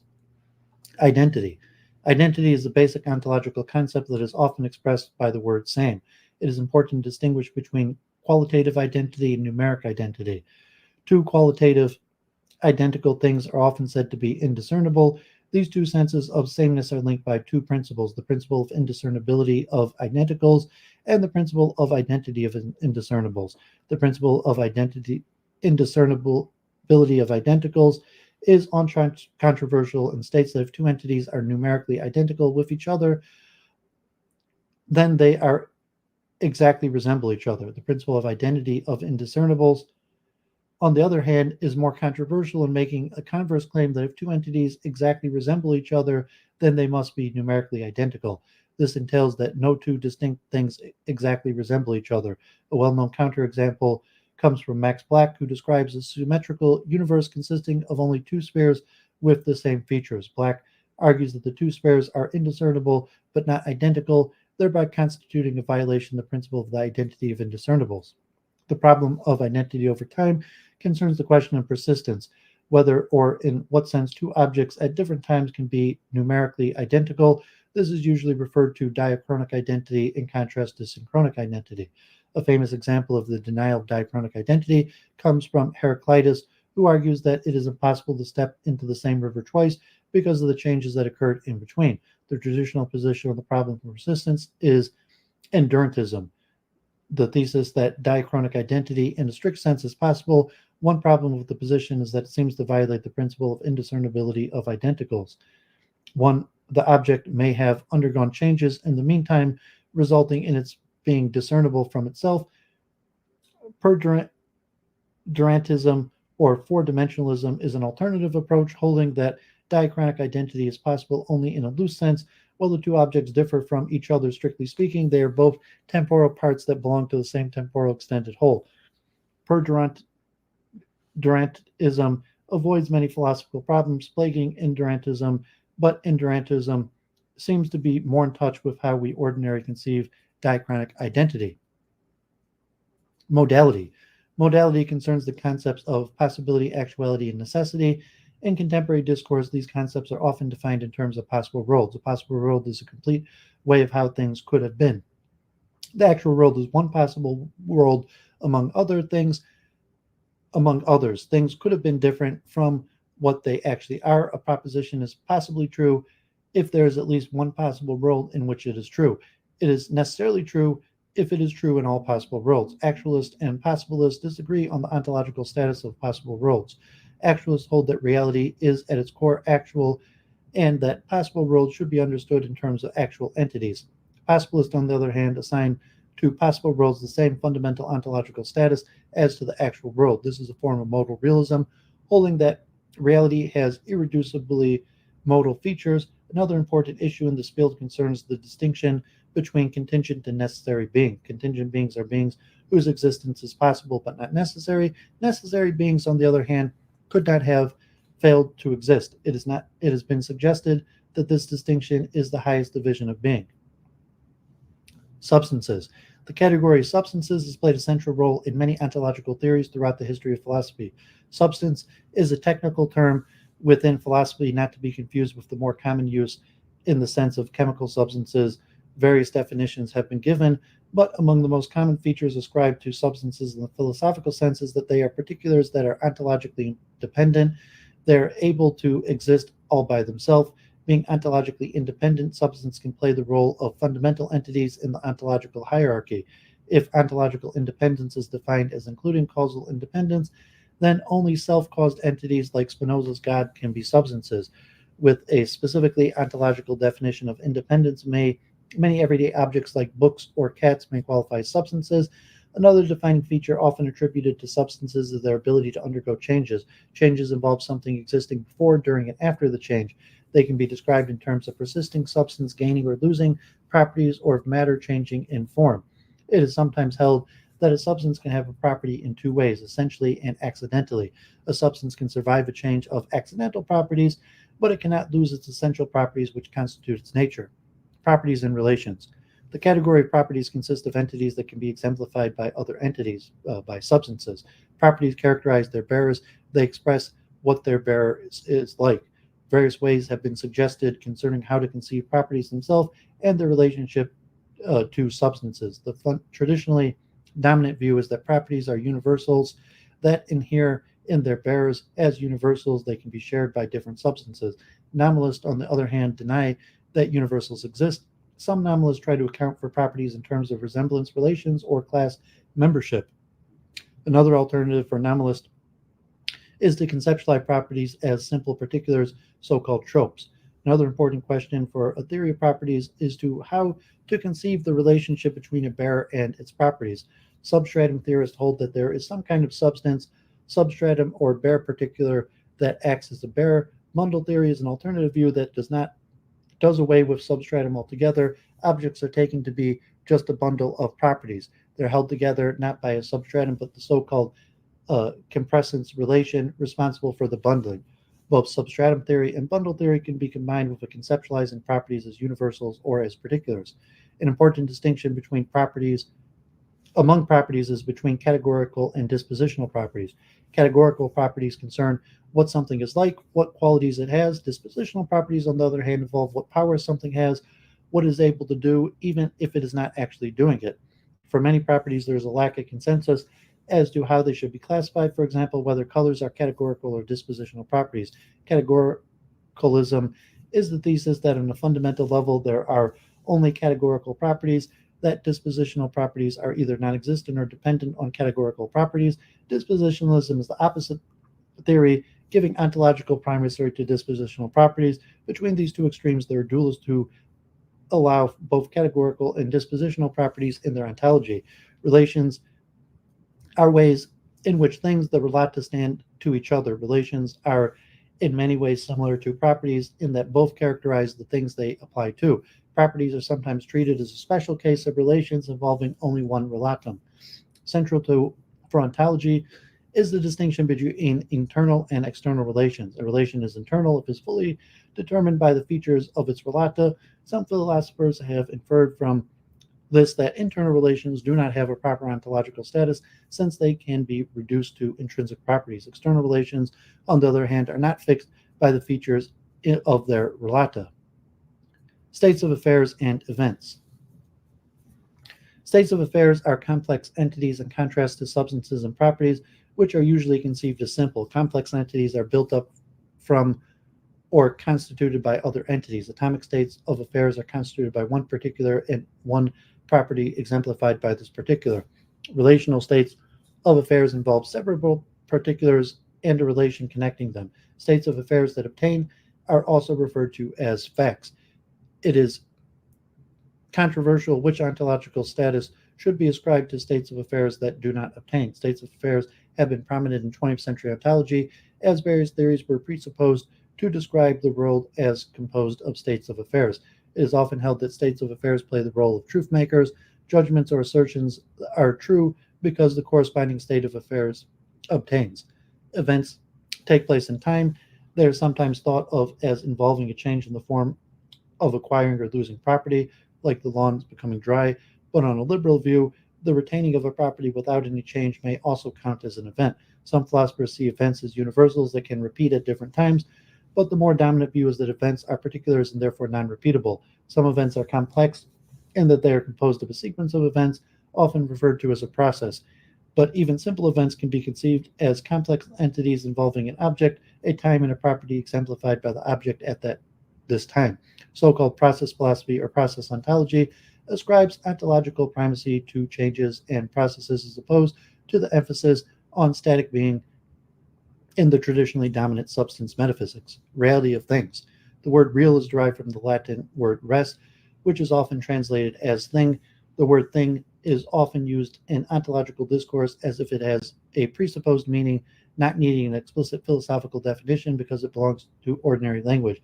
Nevertheless, what is a thing and what is real or substantial are concerns of ontology. Different views are held about this. Plato proposes that underlying and constituting the real basis of the concretely experienced world are forms or ideas, which today are generally regarded as high abstractions. In earlier days, philosophers used the term realism to refer to Plato's beliefs that his forms are real. Nowadays, the term realism often has an almost opposite meaning, so that Plato's belief is sometimes called idealism. Philosophers debate whether entities such as tables and chairs, lions and tigers, philosophical doctrines, numbers, truth, and beauty are to be regarded as things or as something or nothing real. Types of ontology. Ontological theories can be divided into various types according to theoretical commitments. Particular ontological theories or types of theories are often referred to as ontologies. The usage contrasts with the meaning of ontology as a branch of philosophy, the science of being in general. Flat versus polycategorical versus hierarchical. One way to divide ontologies is by the number of basic categories they use. Monocategorical or one-category ontologies hold that there is only one basic category, while polycategorical ontologies imply that there are several distinct basic categories. Another way to divide ontologies is through the notion of ontological hierarchy. Hierarchical ontologies assert that some entities exist in a more fundamental level and that others entities depend on them. Flat ontologies, on the other hand, deny such a privileged status to any entity. Jonathan Schaeffer provides an overview of these positions by distinguishing between flat ontologies, non-hierarchical, sorted ontologies, polycategorical, non-hierarchical, and ordered ontologies, polycategorical, hierarchical. Flat ontologies are only interested in the difference between existence and non-existence. They are flat because each flat ontology can be represented by a simple set containing all the entities to which this ontology is committed. An influential exposition on this approach came from William Van Orman Quine, which is why it has been referred to as Quinean approach to meta-ontology. This outlook does not deny that the existing entities can be further subdivided and may stand in various relations to each other. These issues are questioned for the more specific sciences, but they do not belong to an ontology in the Quinean sense. Polycategorical ontologies are concerned with the categories of being. Each polycategorical ontology posits a number of categories. These categories are exclusive and exhaustive. Every existing entity belongs to exactly one category. A recent example of polycategorical ontology is E.J. Lowe's four-category ontology. The four categories are object, kind, mode, and attribute. The fourfold structure is based on two distinctions. The first distinction is between substantial entities, objects, and kinds, and non-substantial entities, modes, and attributes. The second distinction is between particular entities, objects, and modes, and universal entities, kinds, and attributes. Reality is built up through the interplay of entities belonging to different categories. Particular entities instantiate universal entities, and non-substantive entities characterize substantive entities. Hierarchical ontologies are interested in the degree of fundamentality of the entities they posit. Their main goal is to figure out which entities are fundamental and how the non-fundamental entities depend on them. The concept of fundamentality is usually defined in terms of metaphysical grounding. Fundamental entities are different from non-fundamental entities because they're not grounded in other entities. Schaeffer's priority monism is a recent form of hierarchical ontology. He holds that on the most fundamental level there exists only one thing, the world as a whole. This thesis does not deny our common sense intuition that the distinct objects we encounter in our everyday affairs, like cars and other people, exist. It only denies that these objects have the most fundamental form of existence. An example of hierarchical ontology is continental philosophy, comes from Nikolai Hartmann. He asserts that reality is made up of four levels: the inanimate, the biological, the psychological, and the spiritual. These levels form a hierarchy in the sense that the higher levels depend on the lower levels, while the lower levels are indifferent to the higher levels.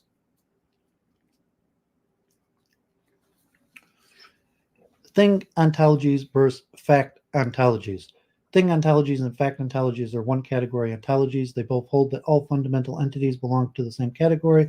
They disagree on whether this category is the category of things or of facts. The slogan for fact ontologies comes from Ludwig Wittgenstein: the world is the totality of facts, not of things.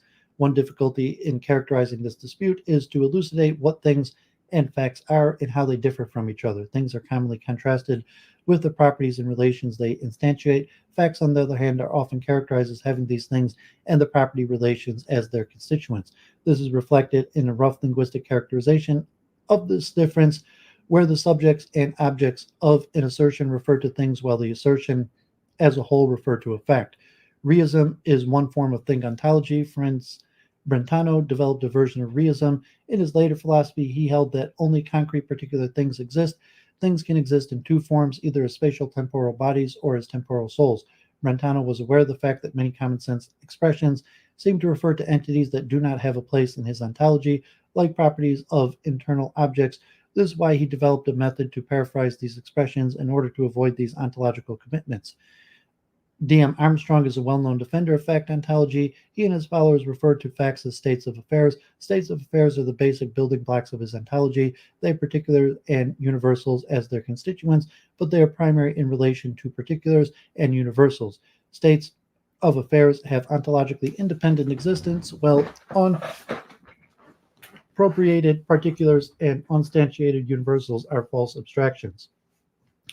Constituent ontologies versus blob theories. Constituent ontologies and blob theory, sometimes referred to as relational ontologies, are concerned with the internal structure of objects. Constituent ontologies hold that objects have an internal structure made up of constituents.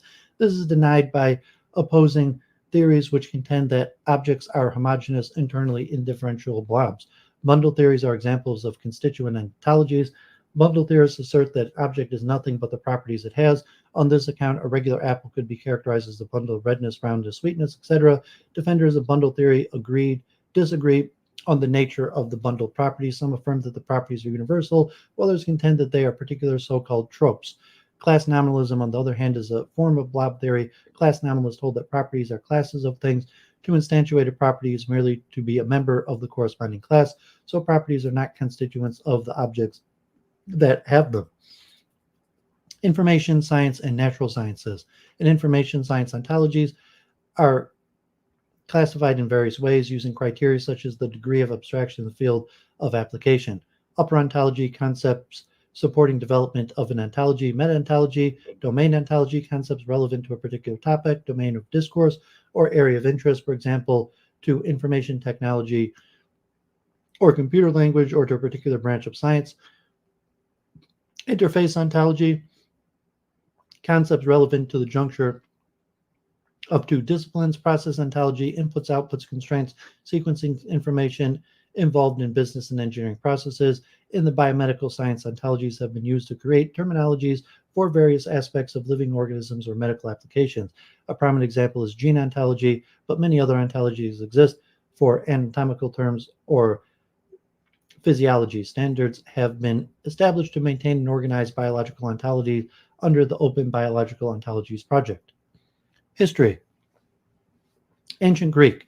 In the Greek philosophical tradition, Parmenides was among the first to propose an ontological categorization of the fundamental nature of existence. In the prologue on Nature, he describes two views of existence. Initially, nothing comes from nothing, thus existence is eternal. This posits that existence is what may be conceived of by thought, created or possessed. Hence, there may be neither void nor vacuum. In true reality, neither may come into being nor vanish from existence. Rather, the entirety of creation is eternal, uniform, and immutable, though not infinite. Parmenides characterized its shape as that of a perfect sphere. Parmenides thus posits that change, as perceived in everyday experience, is illusory. Opposite to Eleatic monism of Parmenides is the pluralistic conception of being. In the 5th century BC, Anaxagoras and Leucippus replaced the reality of being, unique and unchanging, with that of becoming. Therefore, by a more fundamental and elementary ontic plurality. The thesis originated in the Hellenic world, stated in two different ways by Anaxagoras and Leucippus. The first theory dealt with seeds, which Aristotle referred to as homeomeres of the various substances. The second was the atomistic theory, which dealt with reality as based on the vacuum, the atoms, and their intrinsic movement in it. The materialistic atomism proposed by Leucippus was indeterminism, but Democritus subsequently developed it in a deterministic way. Later, Epicurus took the original atomism again as indeterministic. He saw reality as composed of an infinity of indivisible, unchanging corpuscles of atoms, but he gives weight to characterize atoms, whereas Leucippus, they are uncharacterized by a figure, an order, and a position in the cosmos. Atoms are, besides creating the whole with the intrinsic movement of the vacuum, producing the diverse flux of being. Their movement is influenced by the parenchysis. Lucretus names it clinamen, and that is determined by chance. These ideas foreshadowed the understanding of traditional physics until the advent of the 20th century theories of the nature of atoms. Plato developed a distinction between true reality and illusion in arguing that what is real and eternal are eternal and unchanging forms or ideals, a precursor to universals, of which things experienced in sensation are best merely copies, and really only insofar as they are copies, partake of such forms. In general, Plato presumes that all nouns refer to real entities, whether sensible bodies or insensible forms. Hence, in the Sophists, Plato argues that being is a form in which all existent things participate and which they have in common, though it is unclear whether being is intended in the sense of existence, copula, or identity, and argues against Parmenides that forms must exist not only in being, but also in negation and of non-being, or difference. In his categories, Aristotle identifies 10 possible kinds of things that may be the subject or the predicate of a proposition. For Aristotle, there are 4 different ontological dimensions, according to the various categories or ways of addressing a being as such, according to its truth or falsity, whether it exists in and of itself or simply comes along by accident, according to its potency, movement, energy, or finished presence. Hindu philosophy. Ontology features in the Samkhya school of Hindu philosophy from the first millennium BC. Samkhya philosophy regards the universe as consisting of 2 independent realities, Purusa, pure, contentless consciousness, and Prakti, matter. The substance dualism between Purusa and Prakti is similar but not identical to the substance dualism between mind and body that following the works of Descartes has been central to the many disputes in the Western philosophical tradition. Samkhya sees the mind as being the subtle part of Prakriti. It is made up of three faculties: the sense mind, manas, the intellectual, buddhi, and the ego, ahamkara. These faculties perform various functions but are themselves unable to produce consciousness, which belongs to a distinct ontological category for which Bruce alone is responsible. The Yoga school agrees with Samkhya philosophy on the fundamental dualism between Bruce and Prakriti, but it differs from Samkhya atheistic position by incorporating the concept of a personal, yet essentially inactive deity or personal god Ishvara. These two schools stand in contrast to Advaita Vedanta, which adheres to a non-duality by revealing that the apparent plurality of things is an illusion, Maya, hiding the true oneness of reality and its most fundamental level of Brahman. Medieval ontology was strongly influenced by Aristotle's teaching. The thinkers of this period often relied on Aristotelian categories like substance, act, and potency, or matter and form, to formulate their own theories. Important ontologists of this epoch include Avicenna, Thomas Aquinas, Duns Scotus, and William Ockham. According to Avicenna's interpretation of the Greek Aristotelian and Platonist ontological doctrines in medieval metaphysics, being is either necessary, contingent, quod possible, or impossible. Necessary being is that which cannot be but, since its non-being would entail a contradiction. Contingent, quod possible being is neither necessary nor possible for it to be true or not to be. It is ontologically neutral and is brought from potential existing into actual existing by way of a cause that is external to its essence. Its being is borrowed, unlike the necessarily existent, which is self-subsisting and impossible not to be. As for the impossible, it necessarily does not exist, and the affirmation of its being would involve a contradiction. Fundamental to Thomas Aquinas' ontology is his distinction between essence and existence. All entities are conceived as composites of essence and existence. The essence of a thing is what this thing is like. It signifies the definition of this thing. God has a special status since he is the only entity whose essence is identical to its existence. But for all other finite entities, there is a real distinction between essence and existence. This distinction shows itself, for example, in our ability to understand the essence of something without knowing about its existence. Aquinas conceives of existence as an act of being that actualizes the potency given by the essence. Different things have different essences, which impose different limits on the corresponding act of being. Aquinas incorporates Aristotle's distinction between matter and form by holding that the essence of material things, as opposed to the essence of immaterial things like angels, is the composition of their matter and form. Form is a universal, since substances made in different matters can have the same form. The form of a substance may be divided into substantial and accidental forms. A substance can survive or change of an accidental form, but ceases to exist upon a change of a substantive form. Modern ontology is increasingly seen as a separate domain in philosophy in the modern period. Many ontological theories of this period were rationalistic in the sense that they saw ontology largely as a deductive discipline that starts from a small set of first principles or axioms, a position best exemplified by Baruch Spinoza and Christian Wolff. The rationalism in metaphysics and ontology was strongly opposed by Immanuel Kant, who insists that many claims arrived at this way are to be dismissed since they go beyond any possible experience that could justify them.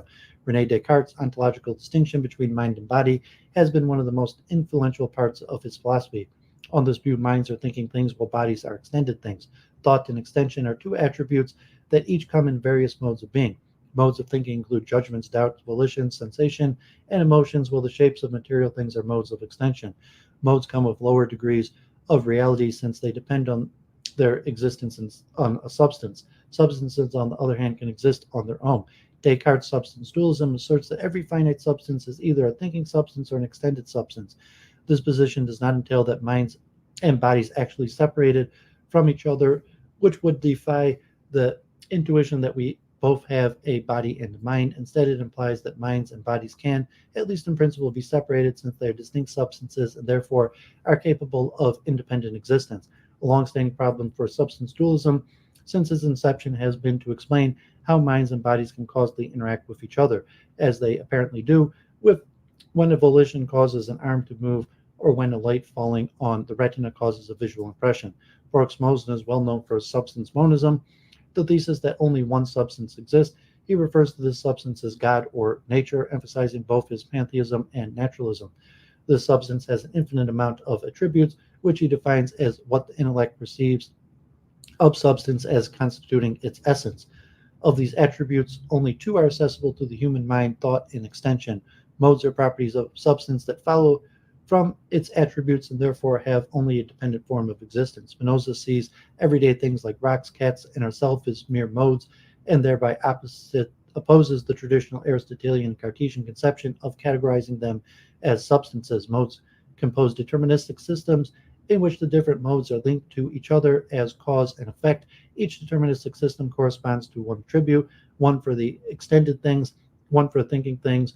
Causal relations only happen within a system, while the different systems run in parallel without causally interacting with them. Spinoza calls the system of modes natural, naturata, nature natured, and opposes the natural, naturens, naturing, the attributes responsible for the modes. Everything in Spinoza's system is necessary. There is no contingent entities. This is so since the attributes are themselves necessary and since the systems of modes follow from them. Christian Wolff defines ontology in the science as the science of being in general. He sees it as a part of metaphysics besides cosmology, psychology, and natural theology. According to Wolff, it is a deductive science knowing a priori and based on two fundamental principles: the principle of non-contradiction. It cannot happen that the same thing is and is not, and the principle of sufficient reason. Nothing exists without a sufficient reason for why it exists rather than does not exist. Beings are defined by their determinations or predicates, which cannot involve a contradiction. Determinants come in three types: essentialia, attributes, and modes.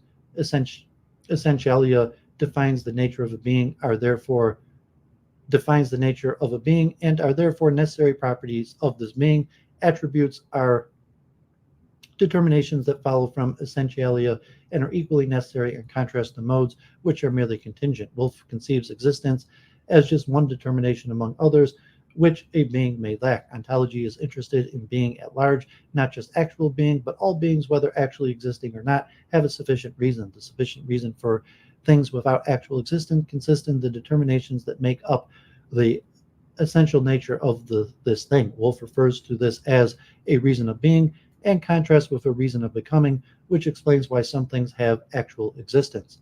Arthur Schopenhauer is a proponent of metaphysical voluntarism. He regards will as the underlying and ultimate reality.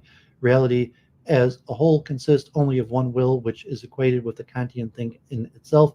Like the Kantian thing in itself, the will exists outside of space and time, but unlike the Kantian thing in itself, the will has an experiential component to it.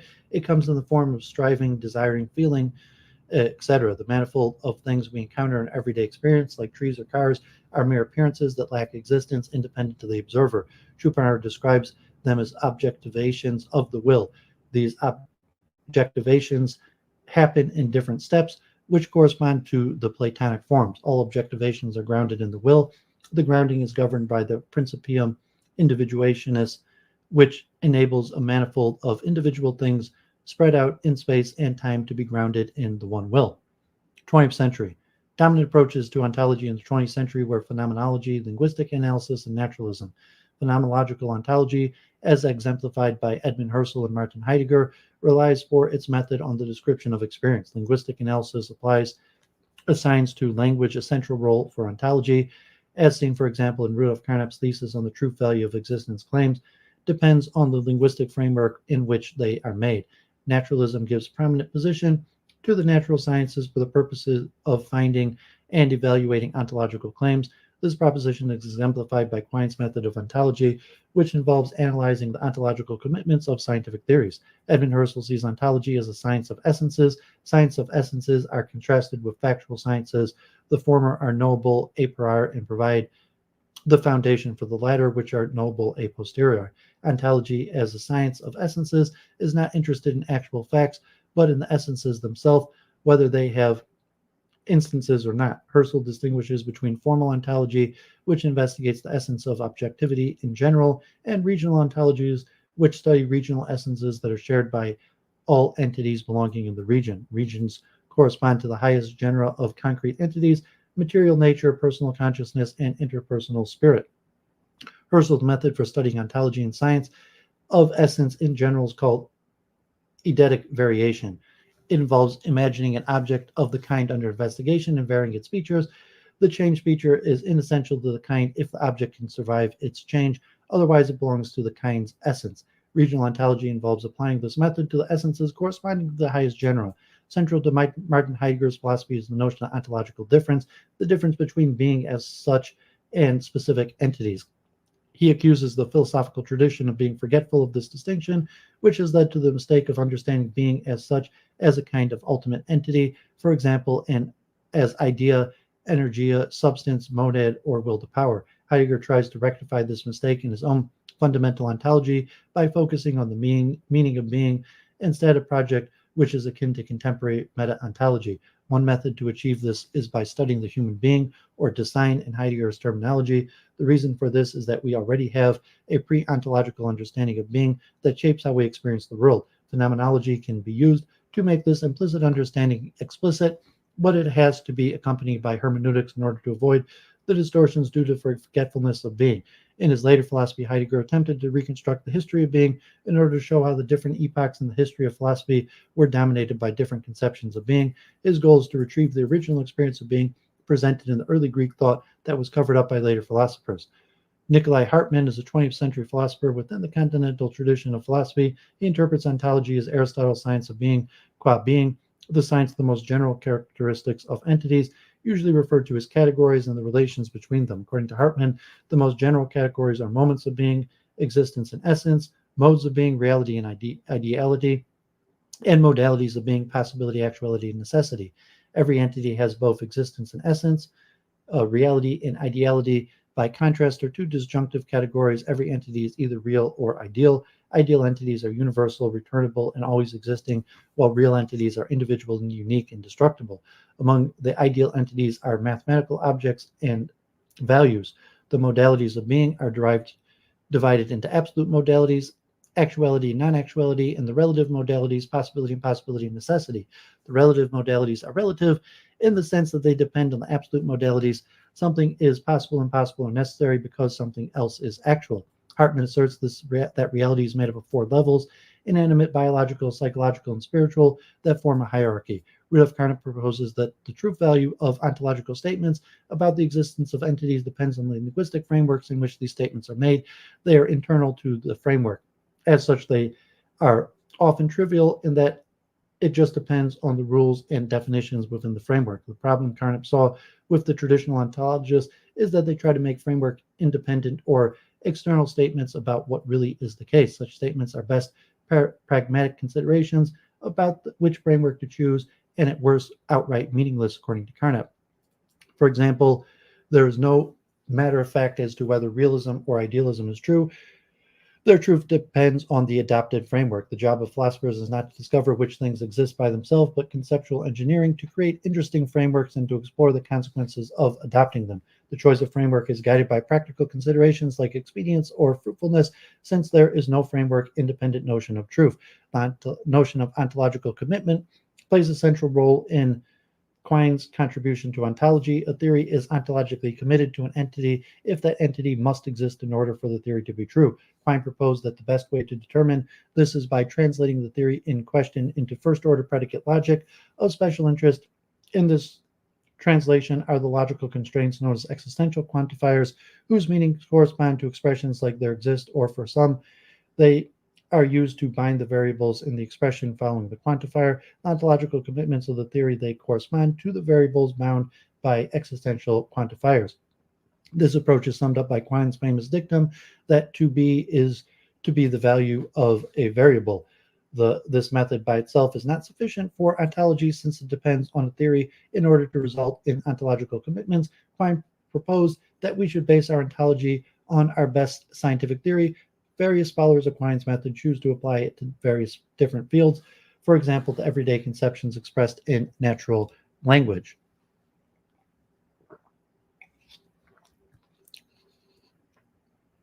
Other ontological topics. Ontological formations.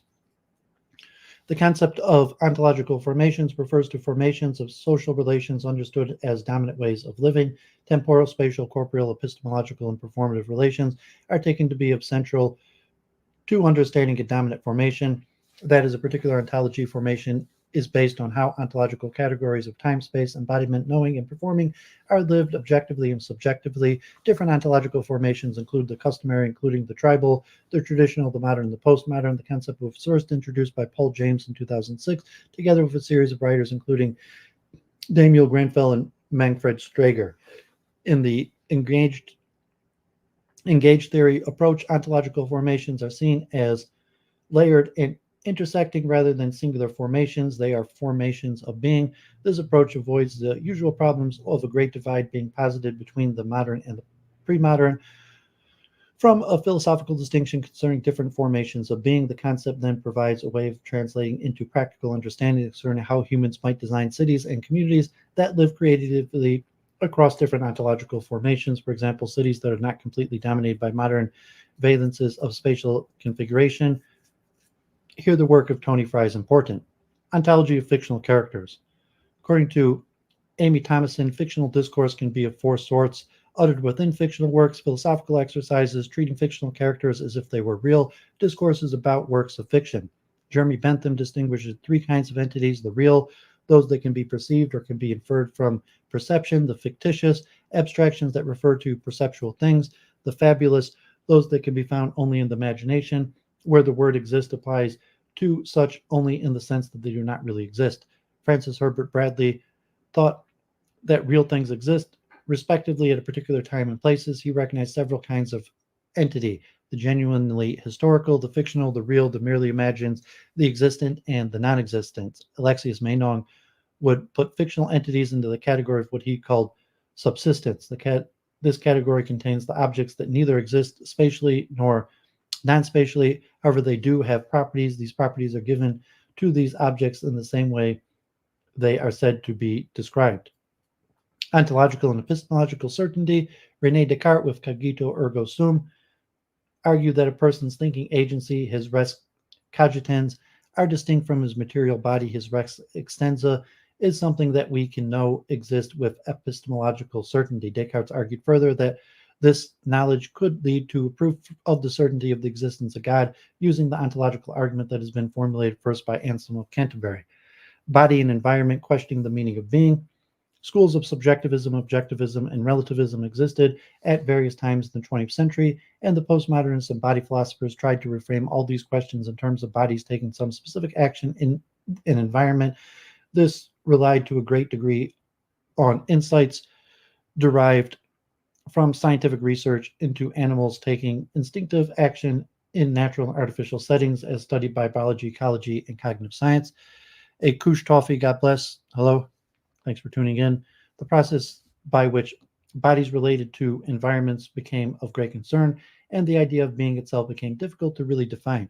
What did people mean when they said that A is B, A must be B, A was B? Some linguists advocated dropping of the verb to be from the English language, leaving E prime supposedly less prone to bad abstractions. Others, mostly philosophers, tried to dig into the word and its usage. Martin Heidegger distinguished human being as existence from the being of things in the world. Heidegger proposes that our way of being human and the way the world is for us are cast historically through a fundamental ontological questioning. These fundamental ontological categories provide the basis for communication in an age, a horizon of unspoken and seemingly unquestionable background meanings, such as human beings understood unquestionably as subjects and other entities understood unquestionably as objects. Because these basic ontological meanings both generate and are regenerated in everyday interactions, the locus of our way of being in a historical epoch is the communicative event of language and use. For Heidegger, however, communication in the first place is not among human beings, but language itself shapes up in response to questioning the inexhaustible meaning of being. Even the focus of traditional ontology of the whatness or quidditas of beings in their substantial standing presence can be shifted to pose the question of the wholeness of human being itself.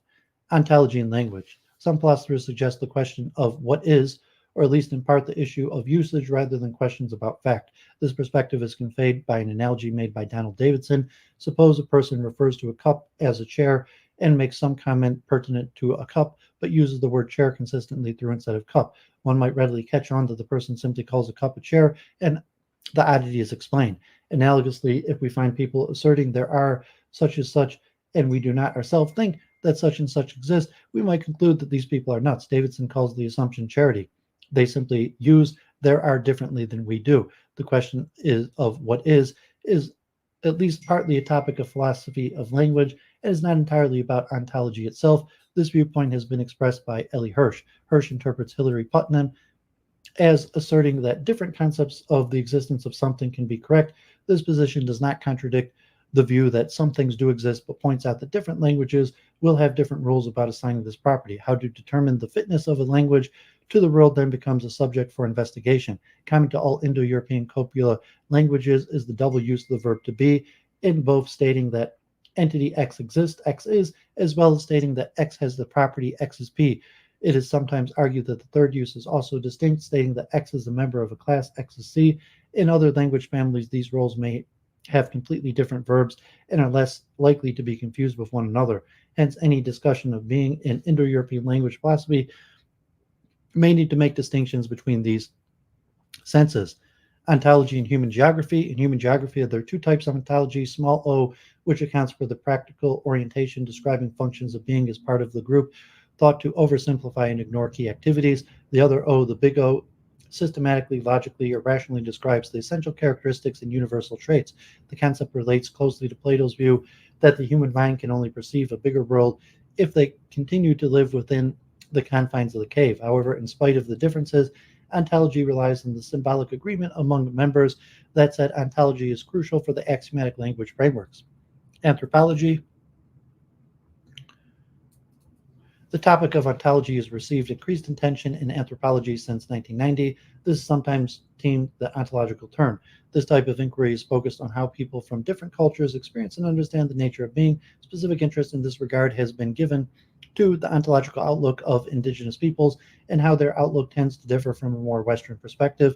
As an example of this contrast, it has been argued that various indigenous communities ascribe intentionality to non-human entities like plants, forests, or rivers. This outlook is known as animism. Reality and actuality. According to Alfred North Whitehead, for ontology, it is useful to distinguish the terms reality and actuality. In this view, an actual entity has a philosophical status of fundamental ontological priority, while a real entity is one which may be actual or may derive its reality from its logical relation to some actual entity or entities. An actual occasion is a concrete entity, while terms such as man are abstraction from many concrete relevant entities. According to Whitehead, an actual entity must earn its philosophical status of fundamental ontological priority by satisfying several philosophical criteria as follows. There is no going beyond an actual entity to find something more fundamental in fact or in efficacy. This criterion is to be regarded as the expressing of an axiom or postulated distinguishing doctrine. An actual entity must be completely determined in the sense that there may be no confusion about its identity that would allow it to be confounded with another actual entity. In this sense, an actual entity is completely concrete with no potential to be something other than itself. It is what it is. It is a source of potentiality for the creation of other actual entities, of which it may be said to be part cause. Likewise, it is the concretion of a realization of the potentialities of other actual entities, which are its partial causes. Causation between actual entities is an essence to their actuality. Consequently, for Whitehead, each actual entity has its own distinction, definite extension, and physicality, Minkowski space, and so is uniquely identifiable. A description of Minkowski states supports descriptions in time and space for particular observers, and part of the aim of the philosophy of such an ontology as Whitehead's, that the actual entities should be alike qua actual entities. They should all satisfy a single definite set of well-stated ontological criteria of actuality.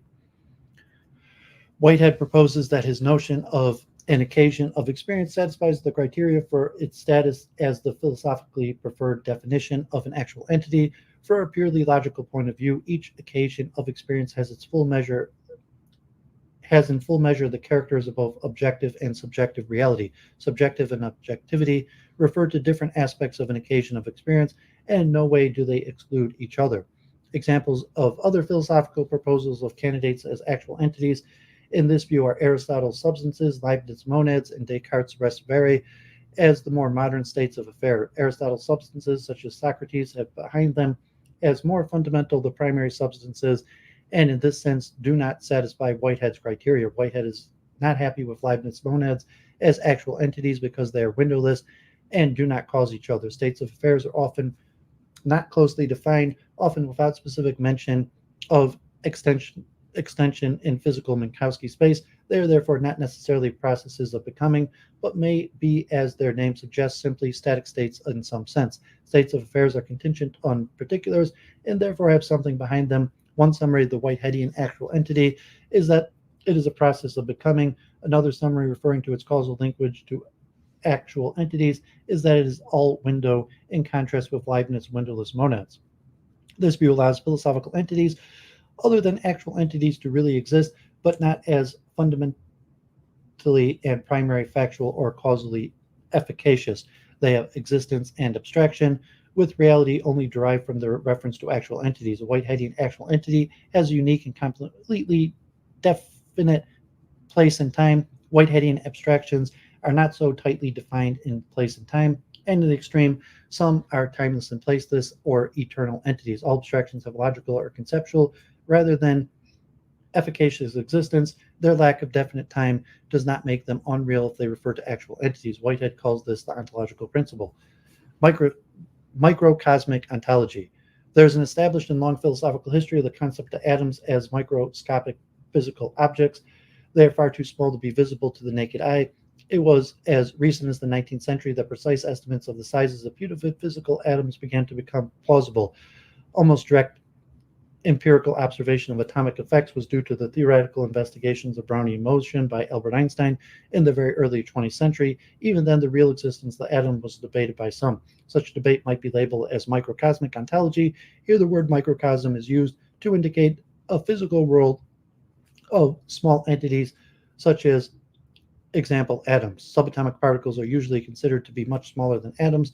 Their real or actual existence may be very difficult to demonstrate empirically. A distinction is sometimes drawn between the actual and virtual subatomic particles. Reasonably, one may ask, in what sense, if any, do virtual particles exist as physical entities?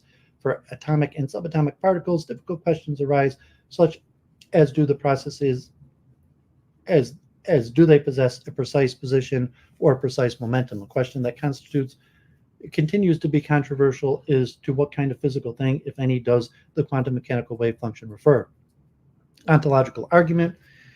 In the Western Christian tradition, in his 1078 work, Proslogion, Anselm of Canterbury proposes what is known as the ontological argument for the existence of God. Anselm defined God as that which is nothing greater can be thought, and argued that this being must exist in the mind, even in the mind of the person who denies the existence of God. He suggested that if the greatest possible being exists in the mind, it must also exist in reality. If it only exists in the mind, then an even greater being must be possible, one which exists both in the mind and in reality. Therefore, the greatest possible being must exist in reality. 17th century French philosopher René Descartes deployed a similar argument. Descartes published several variations of his argument, each of which is centered on the idea that God's existence is immediately inferable from a clear and distinct idea of a supremely perfect being. In the early 18th century, Gottfried Leibniz augmented Descartes' ideas in an attempt to prove the supremely perfect being is a coherent concept. Norman Malcolm revived the ontological argument in 1960 when he located a second, stronger ontological argument in Anselm's work. Elvin Plantinga challenged this argument and proposed an alternative based on modal logics. Attempts have been made to validate Anselm's proof using an automated theorem prover. More recently, Kierkegaard proposed a formal argument for God's existence. Other arguments of God's existence have been advanced, including those made by Islamic philosophers Mullah Sadra and Allama Tabatabai. Hintika's locution for existence.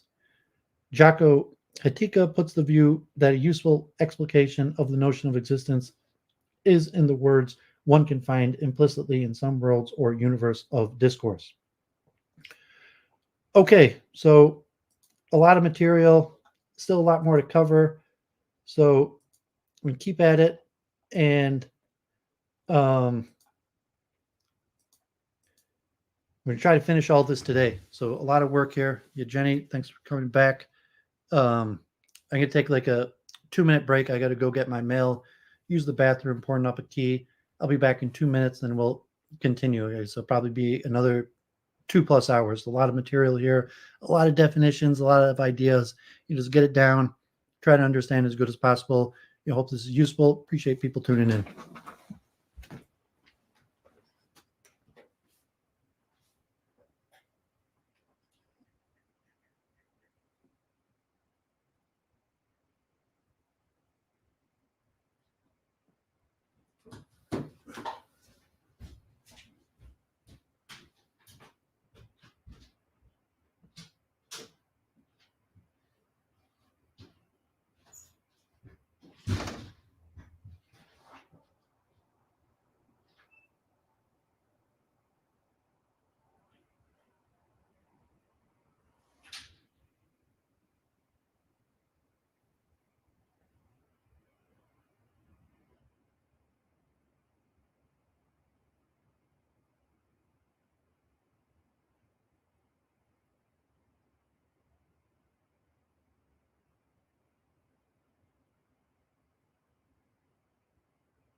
Okay, sorry about that. It was due diligence, very tedious, a lot of information here. I'm going to be returning to, these subjects in depth. So, some of these subjects we'll spend whole weeks on, hours in depth. So it's not, this isn't easy. All these subjects are, from the most difficult subjects that exist.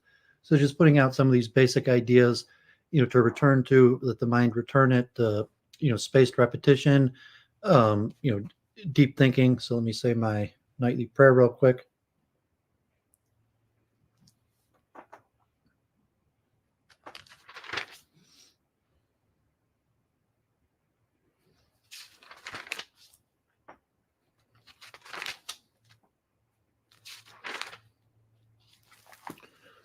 Yeah, Kush, you have to really want it. You have to really want to understand this stuff. You have to, go over it many times, struggle with it, put the effort in. So, put the due diligence in. And this is, just the first stream, the overview of some of these topics. So, we're hitting them, multiple times. So I read the Stanford Encyclopedia Plato on metaphysics and epistemology. So now we'll look at the Wikipedia on epistemology, and then metaphysics. And so this, pretty long and tedious, but let's do it. Epistemology. Epistemology, from ancient Greek, Episteme, knowledge, and logi is the branch of philosophy concerning with knowledge. Epistemologists study the nature, origin, and scope of knowledge, epistemic justification, the rationality of belief, and various related issues. Debates in contemporary epistemology are generally clustered on four core areas: the philosophical analysis of the nature of knowledge and the conditions required for a belief to constitute knowledge, such as truth and justification, potential sources of knowledge and justified beliefs, such as perception, reason, memory, and testimony, the structure of a body of knowledge or justified belief, including whether all justified beliefs must be derived from justified foundational beliefs or whether justification requires only a coherent set of beliefs, philosophical skepticism, whether questions which questions the possibility of knowledge and related problems such as whether skepticism poses a threat to our ordinary knowledge claims and whether it is possible to refute skeptical arguments. In these debates and others, epistemology aims to answer questions such as what do people know, what does it mean to say that people know something, what makes justified beliefs justified, and how do people know that they know. Specialties in epistemology ask questions such as how can people create formal models about issues related to knowledge. In formal epistemology, what are the historical conditions and changes in different kinds of knowledge in historical epistemology? What are the methods, aims, and subject matter of epistemological inquiry in meta-epistemology? And how do people know together in social epistemology? Etymology. The etymology of the word epistemology is derived from the ancient Greek episteme, meaning knowledge, understanding, skill, scientific knowledge, and the English suffix ology, meaning the study of or discipline of, which is indicated by the first element. The word epistemology first appeared in 1847 in a review of New York's Eclectic magazine. The title of one of the principal works of Fichte is Wissenschaftslehre, which, after the analogy of technology, we render epistemology. The word was first used to present a philosophy in English by Scottish philosopher James Friedrich Ferrier in 1854. It was the title of the first section of his Institutes of Metaphysics. This section of the science is properly termed the epistemology, the doctrine or theory of knowing. Just as ontology is the science of being, it answers the general question, what is knowing, and the known, or more shortly, what is knowledge? Central concepts, knowledge. The entry Knowledge How of the Stanford Encyclopedia of Philosophy mentions that introductory classes to epistemology often start their analysis of knowledge by pointing out three different senses of knowing something, knowing that, knowing the truth of propositions, knowing how, understanding how to perform certain actions, and knowing by acquaintance, directly perceiving an object, being familiar with it, or otherwise coming into contact with it. Epistemology is primarily concerned with the first of these forms of knowledge, propositional knowledge. All three senses of knowing can be seen in our ordinary use of the term. In mathematics, you can know that 2 plus 2 equals 4, but there is also knowing how to add two numbers and knowing a person, place, thing, or activity. While these distinctions are not explicit in English, they are explicitly made in other languages. German has the verbs wissen and kennen. The former implies knowing a fact, the latter knowing in the sense of being acquainted with and having a working knowledge of. There is also a noun derived from kennen, namely erkennen, which has been said to imply knowledge in the form of recognition or acknowledgement. The verb itself implies a process. You have to go from one state to another, from a state of not erkennen to a state of erkennen. The verb seems the most appropriate in terms of describing the episteme in one of the modern European language, hence the German name erkennen nicht theory. The theoretical interpretation and significance of these linguistic issues remains controversial. In his paper on denoting and his later book, Problems of Philosophy, Bertrand Russell brought a great deal of attention to the distinction between knowledge by description and knowledge by acquaintance. Gilbert Ryle is similarly credited with bringing more attention to the distinction between knowing how and knowing that in the conception of mind. In Personal Knowledge, Michael Polanyi argues that the epistemological relevance of knowledge how and knowledge that, using the example of the active balance involved in riding a bicycle. He suggests that the theoretical knowledge of the physics involved in maintaining a state of balance cannot substitute for the practical knowledge of how to ride, and that it is important to understand how both are established and grounded. This proposition is essentially Ryle's, who argue that a failure to acknowledge the distinction between knowledge that and knowledge how leads to an infinite regress. A priori and a posteriori knowledge.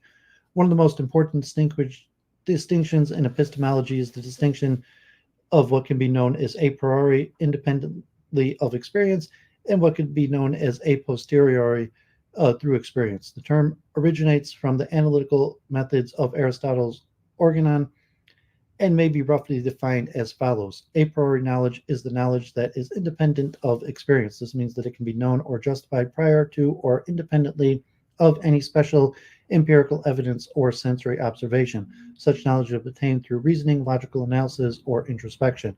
Examples of a priori knowledge include mathematical truths, logical tautologies, and certain fundamental principles of reason and logic. One of the key proponents of a priori knowledge was the rationalist philosopher Immanuel Kant. He argued that certain fundamental truths about the nature of reality, such as the concepts of space, time, causality, and the categories of understanding, are not derived from experience but are inherent in the structure of the mind itself. According to Kant, these a priori categories enable us to organize and interpret our sensory experience, giving rise to our understanding of the world. A posteriori knowledge is knowledge that is derived from experiences based on empirical evidence, sensory perception, and observations of the external world. A posteriori knowledge is contingent upon the information gained through our senses and relies on the collection and interpretation of data. Scientific observations and experimental results are typical examples of a posteriori knowledge. Views that emphasize the importance of a priori knowledge are generally classified as rationalist. Views that emphasize the importance of a posteriori knowledge are generally classified as empiricist. Belief. One of the core concepts of epistemology is belief. A belief is an attitude that a person holds regarding anything that they take to be true. Beliefs can be occurrent or they can be dispositional. While there is not universal agreement about the nature of belief, most contemporary philosophers hold to the view that a disposition to express belief qualifies as holding the belief. There are various different ways that contemporary philosophers have tried to describe beliefs, including the representations of ways that the world could be, like Jerry Fodor, as dispositions to act as if certain things are true, Roderick Chisholm, as interpretive schemes for making sense of someone's actions, Daniel Dennett and Donald Davidson, or as mental states that fill a particular function, Hilary Putnam. Some have also attempted to offer significant revisions to our notion of belief, including eliminatives about beliefs who argue that there is no phenomenon in the natural world which corresponds to our folk psychological concept of belief, Paul Churchland, and formal epistemologists who aim to replace our bivalent notion of belief, either I have a belief or I don't have a belief, with the more permissive probabilistic notion of credence. There's an entire spectrum or degree of belief, not a simple dichotomy between belief and non-belief. While belief plays a significant role in epistemological debates surrounding knowledge and justification, it also has many other philosophical debates in its own right. Notable debates include what is the rational way to revise one's own beliefs when presented with various sorts of evidence in the context of our beliefs. Is the content of our beliefs entirely determined by our mental states, or do the relevant facts have any bearing on our beliefs? How fine-grained or coarse-grained are our beliefs, and must it be possible for a belief to be expressible in language, or are there non-linguistic beliefs? Truth. Truth is the property or state of being in accordance with facts or reality. On most views, truth is the correspondence of language or thought to mind-independent world. This is called the correspondence theory of truth. Among philosophers who think that it is possible to analyze the conditions necessary of our knowledge, virtually all of them accept that truth is such a condition. There is much less agreement about the extent to which a knower must know why something is true in order to know. On such views, something being known implies that it is true. However, this should not be confused by the more contentious view that one must know that one knows in order to know, the KK principle. Epistemologists disagree about whether beliefs is the only truth bearer. Other common suggestions for things that can bear the property of being true include propositions, sentences, thoughts, utterances, and judgments. Plato, in his Gorgias, argues that belief is the most commonly invoked truth bearer. Many of the debates regarding truth are at the crossroads of epistemology and logic. Some contemporary debates regarding truth include: how do we define truth? Is it even possible to give an informative definition of truth? What things are truth bearers and are therefore capable of being true or false? Are truth and falsity bivalent, or are there other truth values? What are the criteria of truth that allow us to identify it and to distinguish it from falsity? What role does truth play in constituting knowledge? And is truth absolute, or is it merely relative to one's perspective? Justification. As the term justification is used in epistemology, a belief is justified if one has good reason for holding it. Loosely speaking, justification is the reason that someone holds a rationally admissible belief on the assumption that it is a good reason for holding it. Sources of justification might include perceptual experience, the evidence of the senses, reason, and authoritative testimony, among others. Importantly, however, a belief being justified does not guarantee that the belief is true, since a person could be justified in forming beliefs based on the very convincing evidence that was nonetheless deceiving. Internalism and externalism. A central debate about the nature of justification is the debate between epistemological externalist and, on the one hand, and epistemological internalist on the other. While epistemic externalism first arose in the attempt to overcome the Gettier problem, it has flourished in the time since as an alternative way of conceiving of epistemic justification. The initial development of epistemic externalism is often attributed to Alvin Goldman, although numerous other philosophers have worked on the topic in the time since. Externalist holds that factors deemed external, meaning outside of the psychological states of those who gain knowledge, can be conditions of justifications.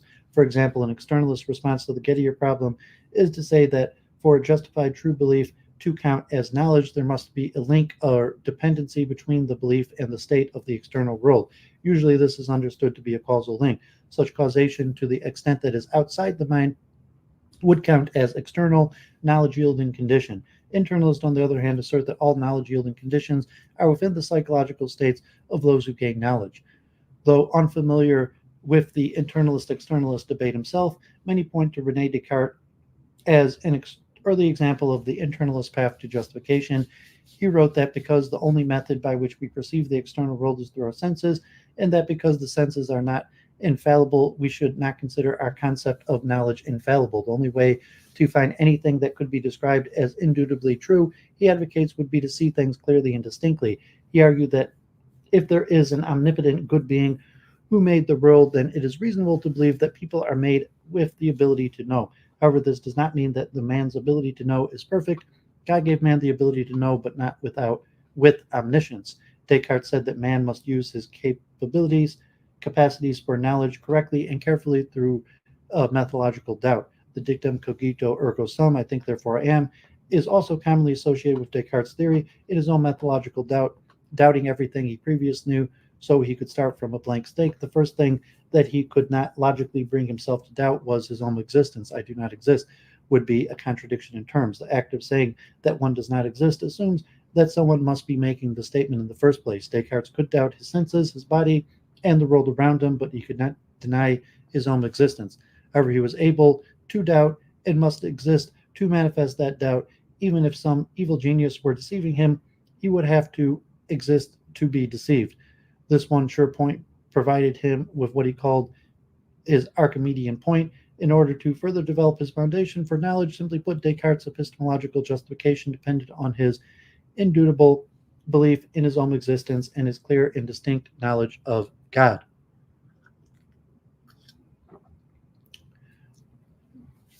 Defining knowledge. Central issue in epistemology is the question of what the nature of knowledge is, or how to define it. Sometimes the expression theory of knowledge and analysis of knowledge are used specifically for this form of inquiry. The term knowledge has various meanings in natural language. It can refer to an awareness of facts, as in knowing that Mars is a planet, to a possession of skills, as in knowing how to swim, or to an experiential acquaintance, as in knowing Daniel Craig personally. Factual knowledge, also referred to as a propositional knowledge or descriptive knowledge, plays a specific role in epistemology. On the linguistic level, it is distinguished from other forms of knowledge since it can be expressed through a that clause using a formulation like they know that, followed by the known proposition. Some features of factual knowledge are widely accepted. It is a form of cognitive success that establishes epistemic contact with reality. However, there are still various disagreements about its exact nature, even though it has been studied intensely. Different factors are responsible for these disagreements. Some theorists try to furnish a perfectly useful definition for describing its most noteworthy and easily identifiable features. Others engage in analysis of knowledge, which aims to provide a theoretically precise definition that identifies a set of essential features, characteristics for all instances of knowledge and only for them. Differences in the methodology may also cause disagreements. In this regard, some epistemologists use abstract and general intuitions in order to arrive at their definitions. A different approach is to start from concrete individual cases of knowledge to determine what all of them have in common. Yet another method is to focus on linguistics evidence by studying how the term knowledge is commonly used. Different standards of knowledge are further sources of disagreement. A few theorists set these standards very high by demanding that absolute certainty or infallibility is necessary. On such a view, knowledge is a very rare thing. Theorists more in tune with ordinary language usually demand lower standards and see knowledge as something commonly found in everyday life, as justified true belief. The historically most influential definition discussed since ancient Greek philosophy characterizes knowledge in relation to three essential features as belief that is true and justified. This is still wide acceptance that the first two features are correct, that knowledge is a mental state that affirms a true proposition. However, there is a lot of dispute about the third feature, justification. This feature is usually included to distinguish knowledge from true beliefs that rest on superstition, lucky guesses, or faulty reasoning. This expresses the idea that knowledge is not the same as being right about something. Traditionally, justification is understood as the possession of evidence. A belief is justified if the believer has good evidence supporting it. Such evidence could be a perceptual experience, a memory, or a second belief. Gettier problem and alternative definitions. Here you see the diagram and a Euler diagram representing a version of the traditional definition of the knowledge that is adapted to the Gettier problem. The problem gives us a reason to think that not all justified true beliefs constitute knowledge. You have true beliefs, justified beliefs, and knowledge. The justified true belief account of knowledge came under severe criticism in the second half of the 20th century when Edmund Gettier proposed various counterexamples.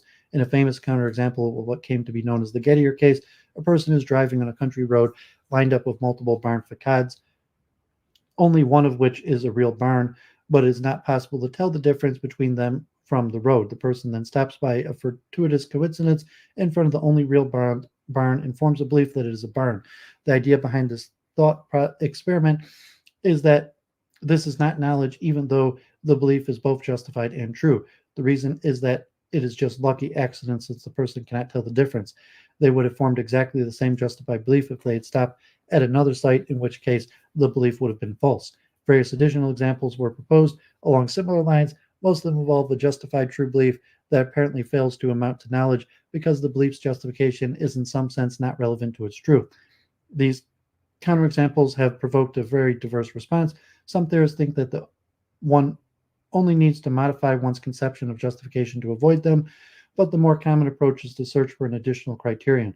On this view, all cases of knowledge involve a justified true belief, but some justified true beliefs do not amount to knowledge since they lack this additional feature. There are diverse suggestions for this fourth criterion. Some epistemologists require that no false belief is involved in the justification, or that no defeater of the belief is present. A different approach is to require that the belief tracks truth, that the person would not have the belief if it was false. Some even require that the justification has to be infallible, that it necessitates the belief's truth. A quite different approach is to affirm that the justified true belief account of knowledge is deeply flawed and to seek a complete reconceptualization of knowledge. The reconceptualizations often do not require justification at all. One such approach is to require that the true belief was produced by a reliable process. Naturalized epistemologists often hold that the belief fact has to cause the belief. Virtual theorists are also interested in how belief is produced. For them, the belief must be a manifestation of a cognitive virtue. The value problem. The primary value problem is to determine why knowledge should be more valuable than simply true belief. In Plato's Meno, Socrates points out to Meno that a man who knew the way to Larissa could lead others there correctly, but so too could a man who had true beliefs about how to get there, even if he had not gone there or had any knowledge of Larissa. Socrates states that it seems that both knowledge and true opinion can guide action. Meno then wonders why knowledge is more valued than true belief, and why knowledge and true belief are different. Socrates responds that knowledge, unlike belief, must be tied down to the truth, like the mythical tethered statue of Daedalus. More generally, the problem is to identify what, if anything, makes knowledge more valuable than a minimal conjunction of its components, such as a mere true belief or justified true belief. Other components beliefs besides belief, truth, and justification are safety, sensitivity, statistical likelihood, and any anti-Gettier condition. This is done with analysis that conceive of knowledge as divided into components. Knowledge-first epistemological theories, which posit knowledge as fundamental, are notable exceptions to these kinds of analysis. The value problem reemerged in the philosophical literature of epistemology in the 21st century following the rise of virtue epistemology in the 1980s, partially because of the obvious link to the concept of values and ethics. Virtue epistemology. In contemporary philosophy, epistemologists, including Ernst Sosa, John Greco, Jonathan Kvanvig, Linda Zagzebski, and Duncan Pritchard, have defined virtue epistemology as a solution to the value problem. They agree that epistemology should also evaluate the properties of people as epistemic agents, intellectual virtues, rather than merely the properties of propositions and propositional mental attitudes. The value problem has been presented as an argument against epistemic reliabilism by Linda Zagzebski, Wayne Riggs, and Richard Swinburne, and others. Zagzebski acknowledges the value of knowledge to the value of an espresso produced by an espresso maker. The liquid in the cup is not improved by the fact that it comes from a reliable espresso maker. If the espresso tastes good, it makes no difference if it comes from an unreliable machine. For Zagzebski, the value of knowledge deflates the value of a mere true belief. She assumes that reliability in itself has no value or disvalue, but Goldman and Osman disagree. They point out that Zagzebski's conclusion rests on the assumption of veritism. All that matters is the acquisition of true belief. To the contrary, they argue that a reliable process for acquiring a true belief adds value to the mere true belief by making it more likely that future beliefs of a similar kind will be true. The value problem is important for assessing the adequacy of theories of knowledge that conceive of knowledge as consisting of true belief and other components. According to Kvanvig, an adequate account of knowledge should resist counterexamples and allow an explanation of the value of knowledge over mere true belief.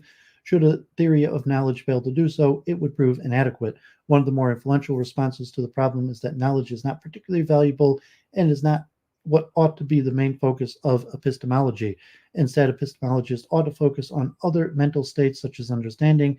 Advocates of virtual epistemology have argued that the value of knowledge comes from an internal relationship between the knower and the mental states of believing. Acquiring knowledge. Sources of knowledge. There are many proposed sources of knowledge and justified belief which we may take to be actual sources of knowledge in our everyday lives. Some of the most commonly discussed include perception, reason, memory, and testimony. Important distinctions.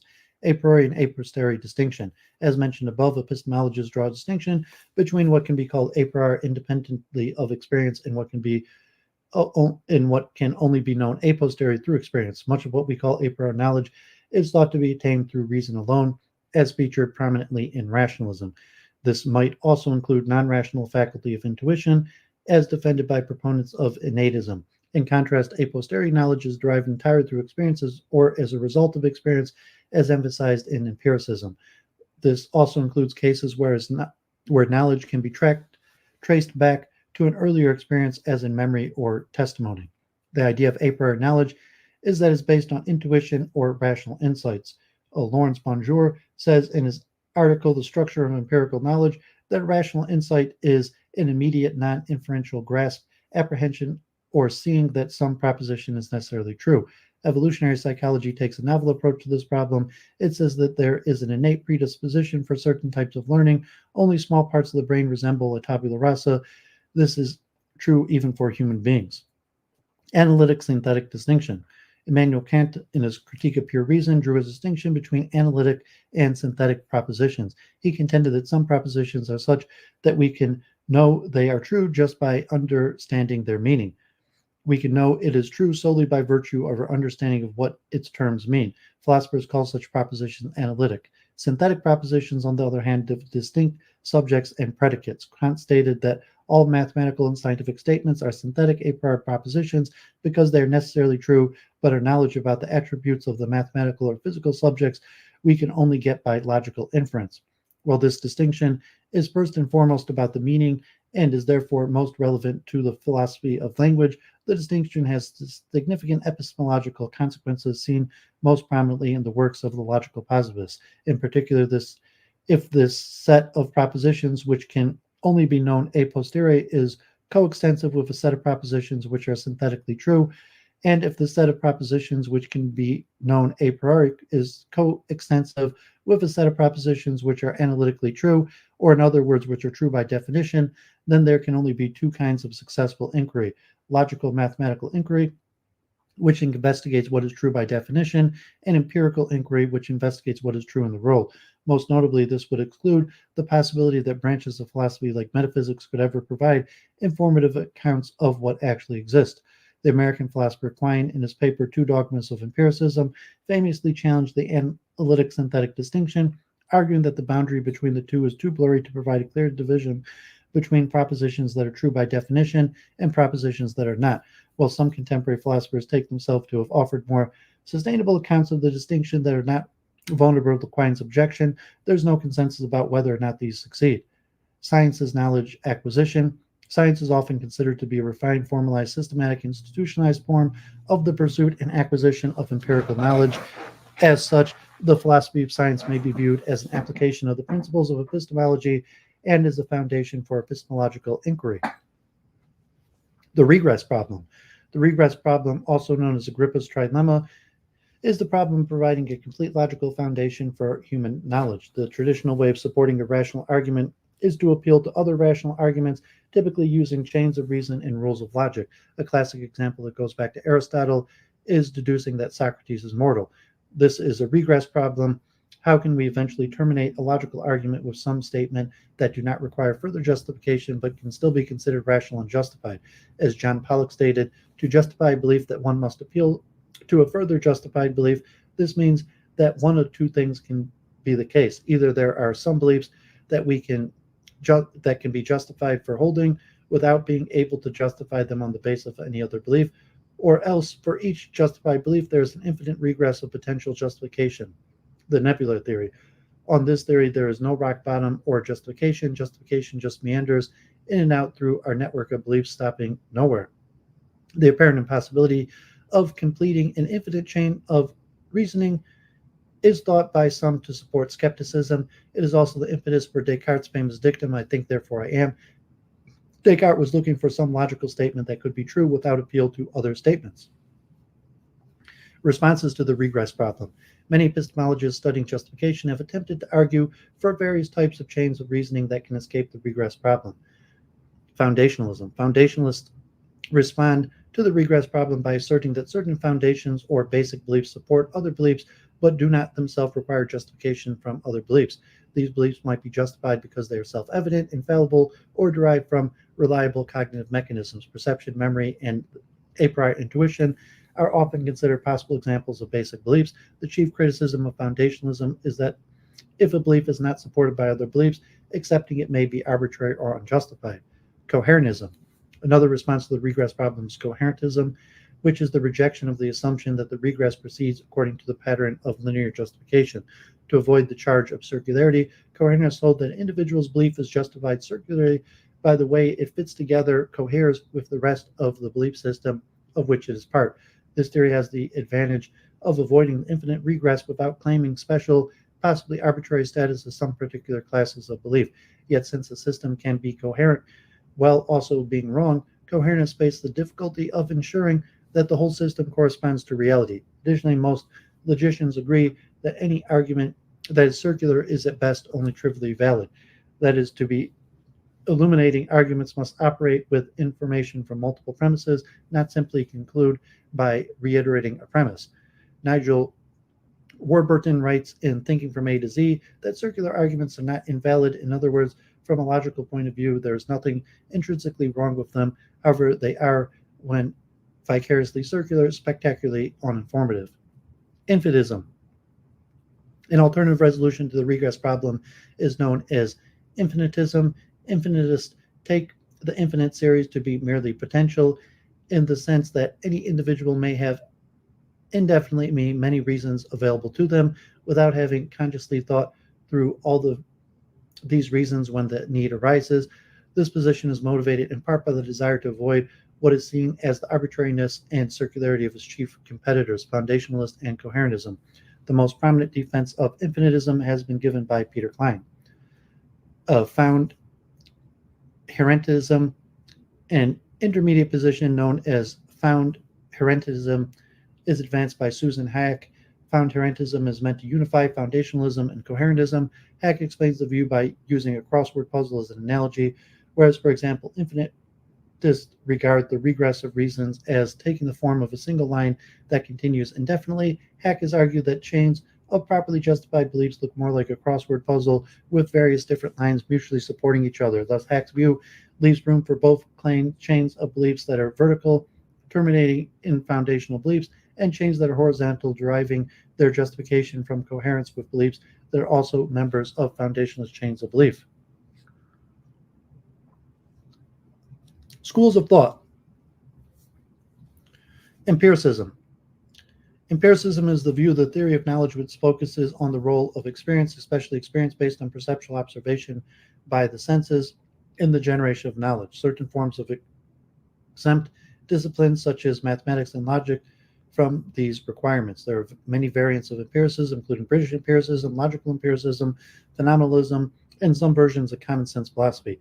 Most forms of empiricism give epistemologically privileged status to sensory impressions or sense data, although this plays out very different in different cases. Some of the most famous historical empiricists include John Locke, David Hume, George Berkeley, Francis Bacon, John Stuart Mill, Rudolf Carnap, and Bertrand Russell. Rationalism. Rationalism is an epistemological view that reason is the chief source of knowledge and the main determinant of what constitutes knowledge. More broadly, it can also refer to any view which appeals to reason as a source of knowledge or justification. Rationalism is one of two classical views in epistemology, the other being empiricism. Rationalists claim that the mind, through the use of reason, can directly grasp certain truths in various domains, including logic, mathematics, ethics, and metaphysics. Rationalist view can range from modest views in mathematics and logic, such as that of Gottlieb Frege, to ambitious metaphysical systems, such as that of Baruch Spinoza.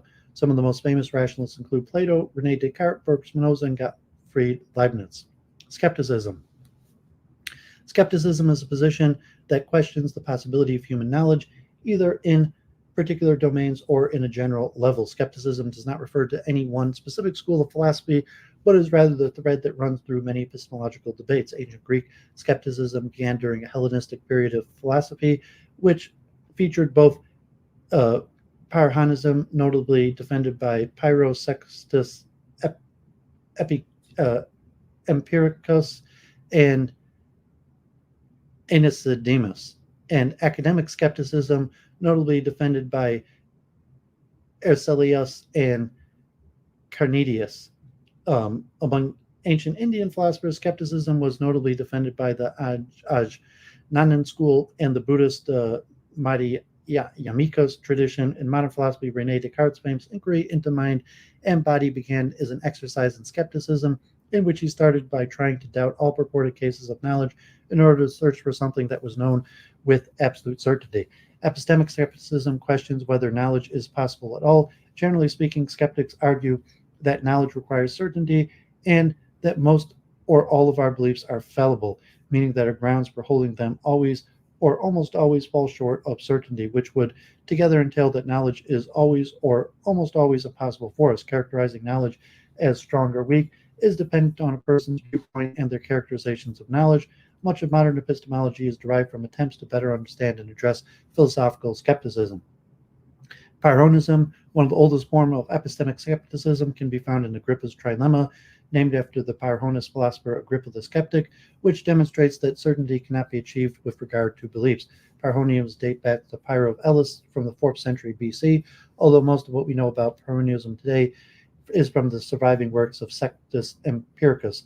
Pyrrhonius claimed that for any argument for a non-evident proposition, an equally convincing argument for a contradictory proposition can be produced. Pyrrhonists do not dogmatically deny the possibility of knowledge, but instead point out that beliefs about non-evident matters cannot be substantiated. Cartesian skepticism. The Cartesian evil demon problem, first raised by René Descartes, supposes that our sensory impressions may be controlled by some external power rather than as the result of ordinary veridical perception. In such a scenario, nothing we sense would actually exist, but would instead be a mere illusion. As a result, we would never be able to know anything about the world, since we would be systematically deceived about everything.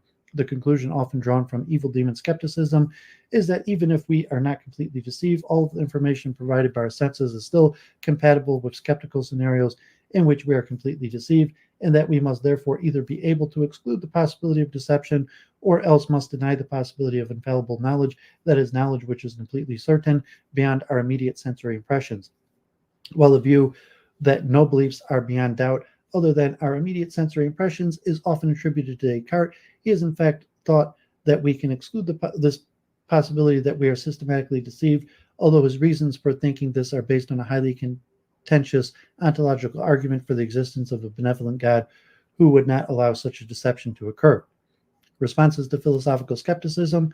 Epistemological skepticism can be classified as either mitigated or unmitigated skepticism. Mitigated skepticism rejects stronger, strict knowledge claims, but does not approve weaker ones, which can be considered virtual knowledge, but only with regard to justified beliefs. Unmitigated skepticism rejects claims of both virtual and strong knowledge.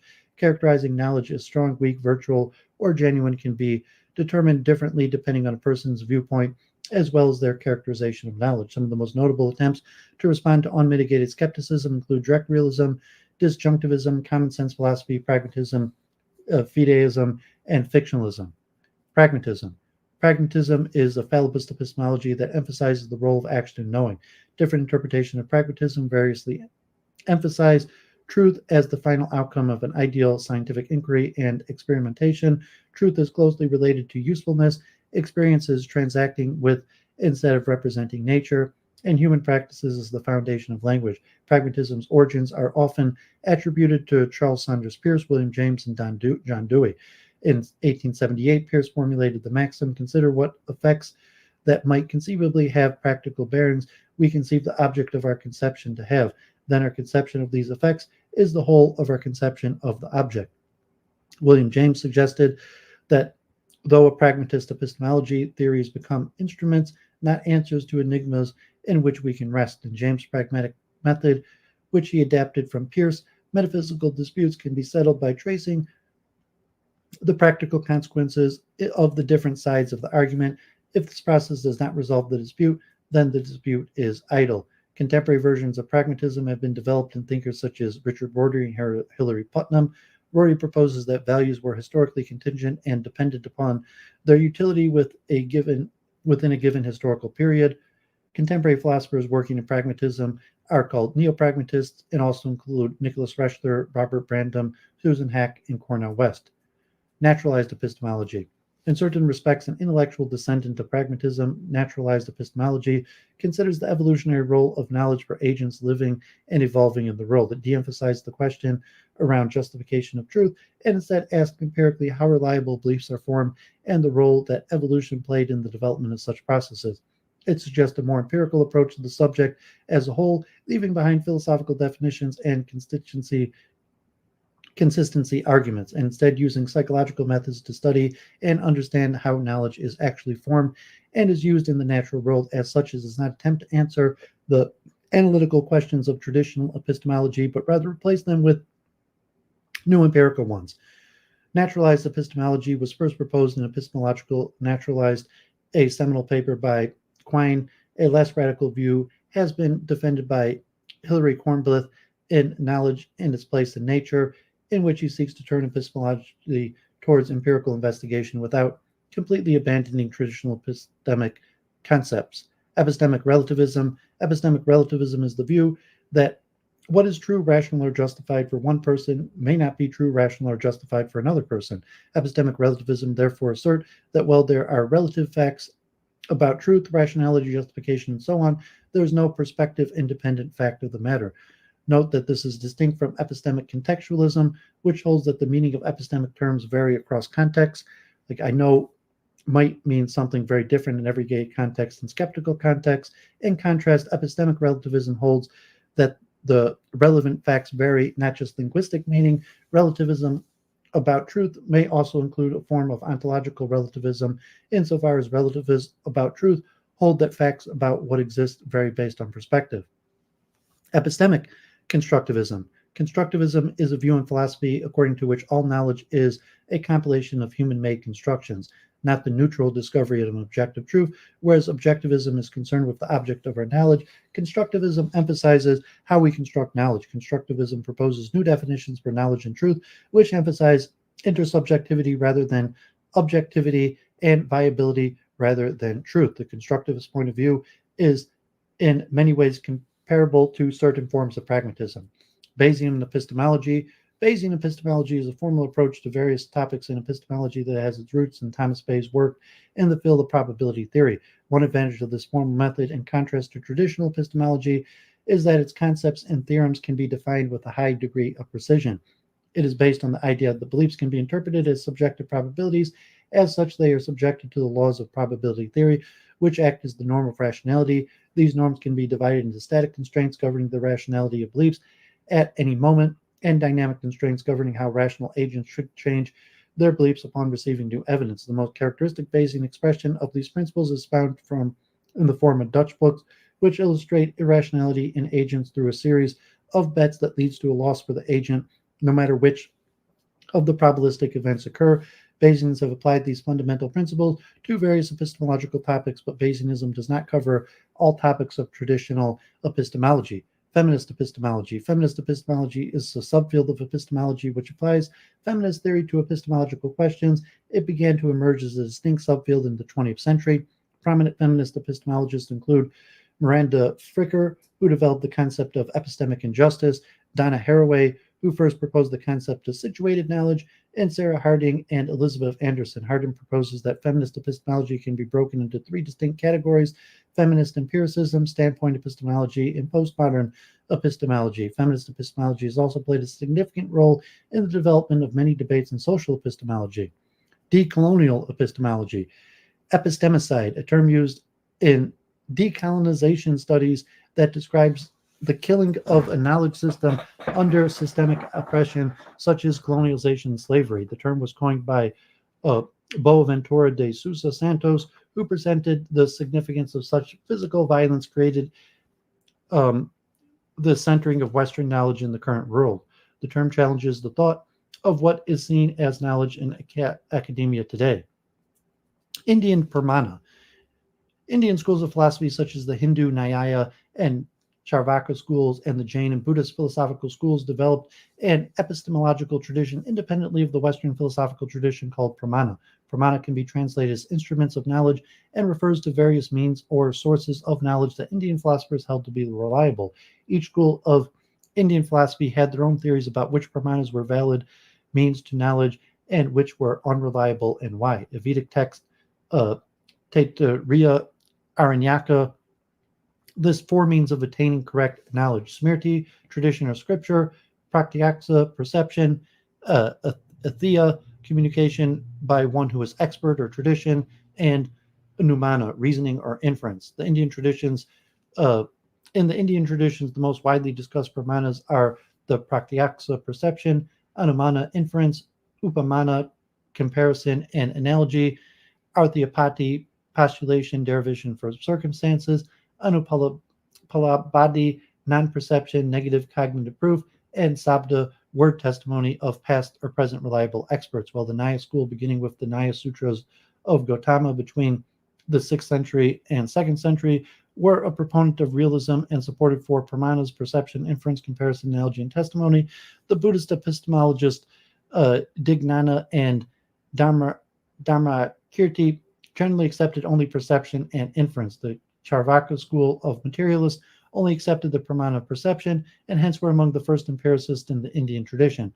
Another school, the Ajnana, included notable proponents of philosophical skepticism. The theory of knowledge of the Buddha in the early Buddhist texts has been interpreted as a form of pragmatism as well as a form of correspondence theory. Likewise, the Buddhist philosopher Dharmakirti has been interpreted both as holding a form of pragmatism or correspondence theory for his view that what is true is what has effective power. The Buddhist Madhyamika school theory of emptiness, meanwhile, has been interpreted as a form of philosophical skepticism. The main contribution to the epistemology by the Jains has been their theory of many-sidedness or multi-perspectiveness, Anekantavada. which says that since the world is multifaceted, any single viewpoint is limited. Nea, a partial standpoint. This has been interpreted as a kind of pluralism or perspectivism. According to Jain epistemology, none of the pramanas give absolute or perfect knowledge since they are each limited points of view. Domains of inquiry. Formal epistemology. Formal epistemology uses tools and methods from decision theory, logic, probability theory, and computability theory to model and reason about issues of epistemological interest. Work in this area spans several academic fields, including philosophy, computer science, economics, and statistics. The focus of formal epistemology has tended to differ somewhat from the traditional epistemology, with topics like uncertainty, induction, and belief revision garnering more attention than the analysis of knowledge, skepticism, and issues with justification. Historical epistemology. Historical epistemology is the study of historical conditions of and changes in different kinds of knowledge. There are many versions or approaches to historical epistemology, which is different from the history of epistemology. 20th century French historian epistemologists like Abel Ray, Gaston Bachelard, and Jean Chevelis, and Georges Canguilhem focus specifically on changes in scientific discourse. Okay, Jenny, thanks for tuning in. God bless. Have a great night. Epistemology. Metaepistemology is the metaphilosophical study of the method, aims, and subject matter of epistemology.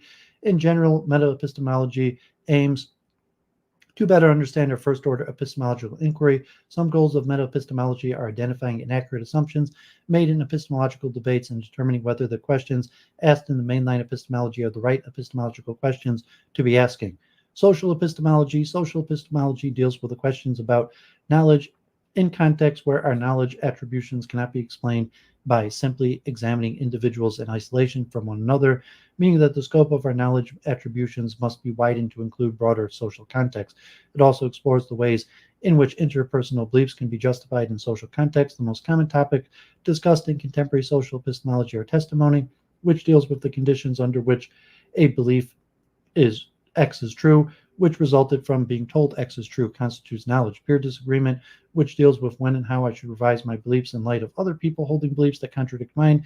And group epistemology, which deals with what it means to attribute knowledge to groups rather than individuals, and when group knowledge attribution are appropriate. Historical context.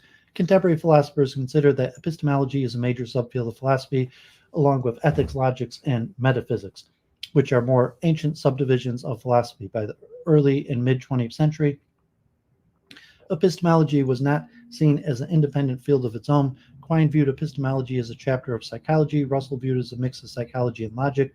William Alston presents a similar contemporary perspective, but in a historically oriented manner. For him, epistemology has historically always been part of cognitive psychology. The claim that psychology is a background for epistemology is often called naturalization. The epistemology of Russell and Quine in the 20th century were naturalized in this way. More recently, Lawrence Bonjour rejects that there is a need for that kind of psychologism in contemporary epistemology. His argument is that nowadays the required part of psychology, which he refers to minimal psychologism, conceptual psychologism, and ameliorative psychologism, are self-evident within contemporary traditional epistemology. Involves at most a quite minor departure from traditional non-naturalized epistemology and poses no real threat to traditional epistemology. In this viewpoint, epistemology has integrated all required psychological aspects, which are considered non-controversial and can be severed from psychologism. For Luciano Floridi, at the turn of the 20th century, there had been a resurgence in the interest of epistemology through an anti-metaphysical naturalist reaction against the 19th century development of Neo-Kantian and Neo-Hegelian idealism. In that perspective, contemporary epistemology, which in Bonjour's perspective does not need to be naturalized anymore, emerged after a naturalization that rejected metaphysical perspectives associated with Kant and Hegel. Historians of philosophy traditionally divide the modern period in a dispute between the empiricists, including Francis Bacon, John Locke, David Hume, and George Berkeley, and rationalists, including René Descartes, Burke Spinoza, and Gottfried Leibniz. The difference between them has often been framed using the question of whether knowledge comes primarily from sensory experience, empiricism, or whether a significant portion of our knowledge is derived entirely from our faculty of reason, rationalism. According to some scholars, This dispute was resolved in the late 18th century by Immanuel Kant, whose transcendental idealism famously made room for the view that though all of our knowledge begins with experience, it by no means follows that all knowledge arises out of experience. Epistemological concepts and past philosophies. In Meno, the definition of knowledge as justified true belief appears for the first time. In other words, belief is required to have an explanation in order to be correct beyond just happening to be right. A number of important epistemological concerns also appear in the work of Aristotle. During the subsequent Hellenistic period, philosophical schools began to appear which had greater focus on epistemological questions, often in the form of philosophical skepticism. For instance, the Hellenistic skeptics, especially Sextus Empiricus of the Pythagorean school, rejected justification on the basis of Agrippa's trilemma, and so in the view of Irwin, rejected the possibility of knowledge as well. The Pythagorean school of Pyrrho and Sextus Empiricus held that the eudaimonia, flourishing happiness, or the good life could be obtained through the application of epoch, suspension of judgment regarding all non-evident matters. Pyrrhonism was particularly concerned with undermining the epistemological dogmas of Stoicism and Epicureanism. The other major schools of Hellenistic skepticism were academic skepticism, most notably defended by Carneades and Arcelius, which predominated in the Platonic Academy for almost 2 centuries. In ancient India, the Ajnana school of ancient India promoted skepticism. Ajnana was a Smarmana movement and a major rival of early Buddhism, Jainism, and the Ajivika school. They held that it was impossible to obtain knowledge of metaphysical nature or to ascertain the true value of philosophical propositions, and even if knowledge was possible, it was useless and disadvantageous for final salvation. They were specialized in refutation without propagating any positive doctrine of their own. During the Islamic Golden Age, one of the most prominent and influential philosophers, theologians, jurists, logicians, and mystics in Islamic epistemology was Al-Ghazali. During his life, he wrote over 70 books on science, Islamic reasoning, and Sufism. Al-Ghazali distributed his book, The Incoherence of Philosophers, set apart as a defining moment in Islamic epistemology. He shaped a conviction that all occasions and connections are not the result of material conjunctions, but are the present and prompt will of God. After the ancient philosophical era, but before the modern philosophical era, a number of non-Islamic medieval philosophers also engaged with epistemological questions at length. Most notably among the medievals for their contributions to epistemology were Thomas Aquinas, John Duns Scotus, and William of Ockham. According to the historian of philosophy Jan Walensky, the development of philosophy divides with some exceptions in the pre-Cartesian ontologically oriented and the post-Cartesian epistemologically oriented. Contemporary historiography. There are a number of different methods that contemporary scholars use when trying to understand the relation between epistemology and contemporary epistemology. One of the most contentious questions is, should we assume that the problems of epistemology are perennial and that trying to reconstruct and evaluate Plato or Hume's or Kant's arguments is meaningful for current debates too? Similarly, there's also a question of whether contemporary philosophers should aim to rationally reconstruct and evaluate historical views in epistemology or to merely describe them. Okay, so just a handful of people watching. Appreciate people tuning in. Hope they're gaining from this. And we're going to finish up with the wiki on metaphysics and do the full due diligence.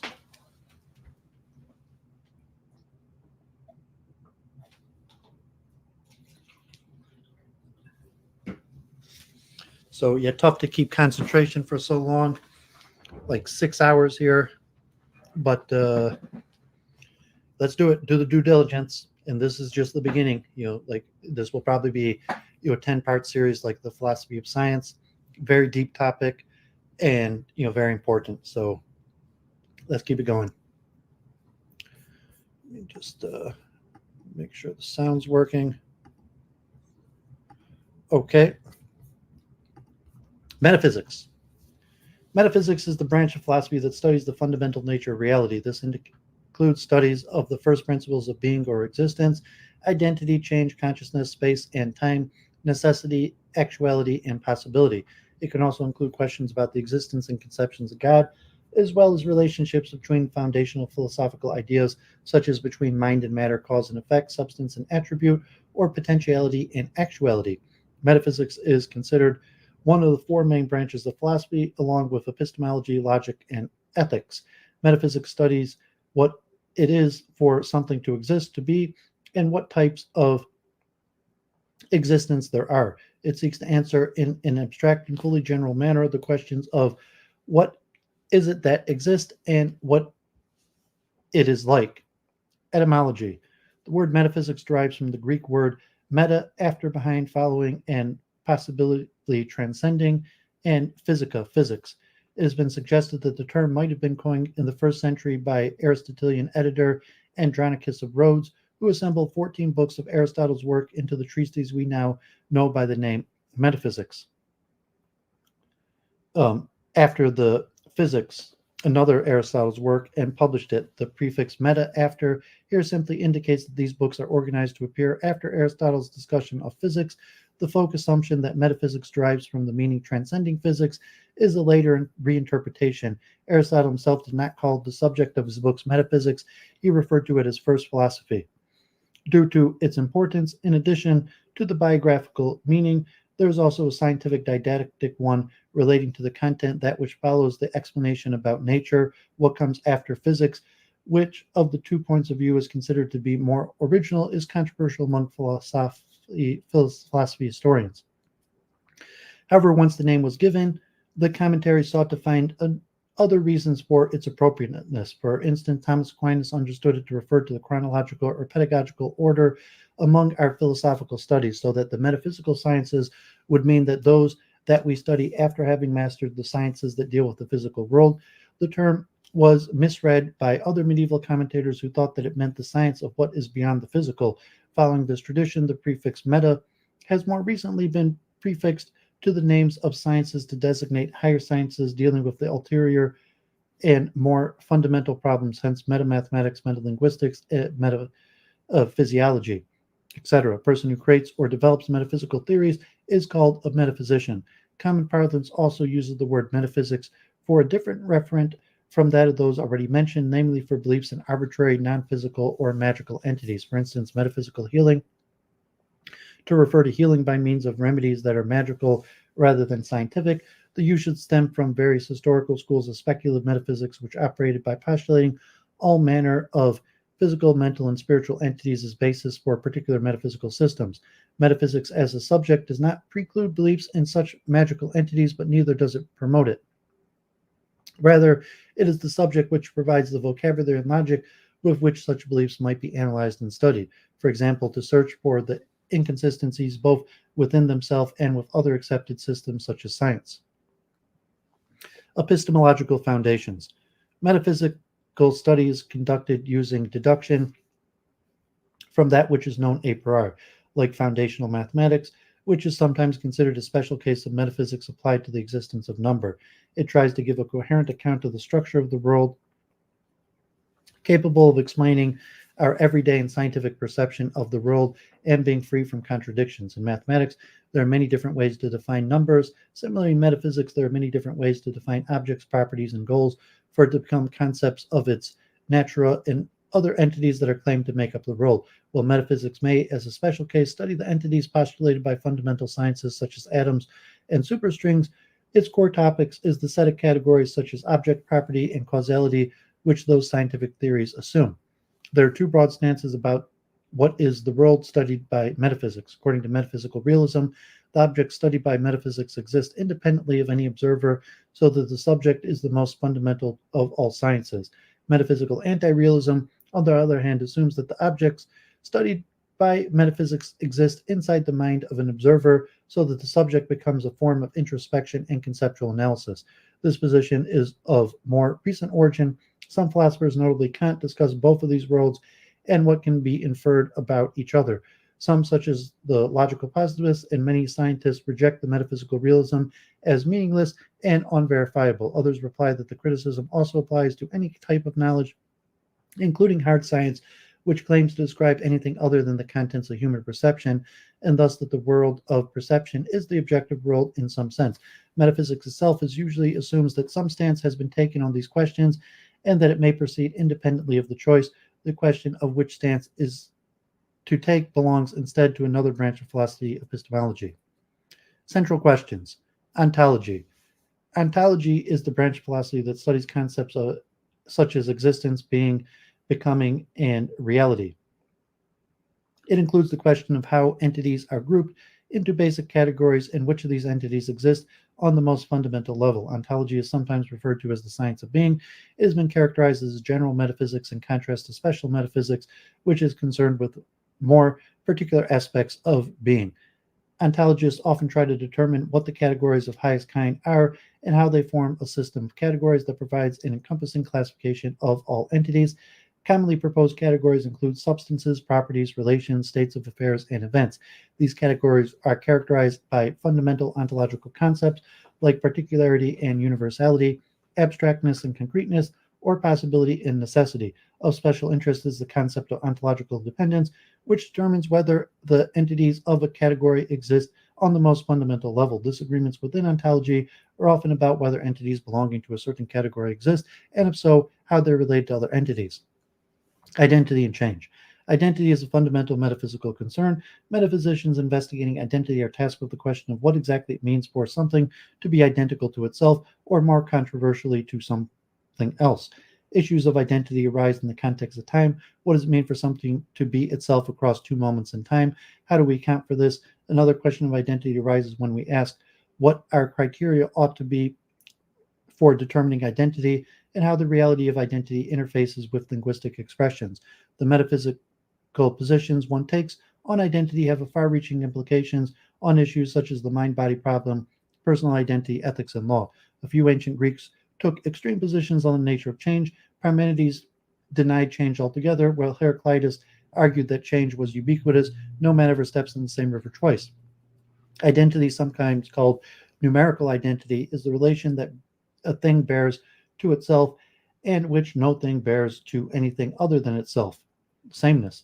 A modern philosopher who has made a lasting impact in the philosophy of identity was Leibniz, whose law of the indiscernibility of identicals is still widely accepted today. It states that if some object X is identical to some object Y, then any property X has, Y will have as well. However, it does not seem that objects can change over time. Two rival theories to account for the relationship between change and identity are paradurantism, which treats objects as a series of object stages, and endurantism, which maintains that in organism, the same object is present at every stage in its history. By appealing to an intrinsic and extrinsic properties, endurantism finds a way to harmonize identity with change. Endurantists believe that objects persist by being strictly numerically identical over time. However, if Leibniz's law of indiscernibility of identicals is used to define numerical identity here, it seems that objects must be completely unchanged in order to persist. Discriminating between intrinsic properties and extrinsic properties, endurantists state that numerical identity means that if some object X is identical to some object Y, then any intrinsic property that X has, Y will have as well.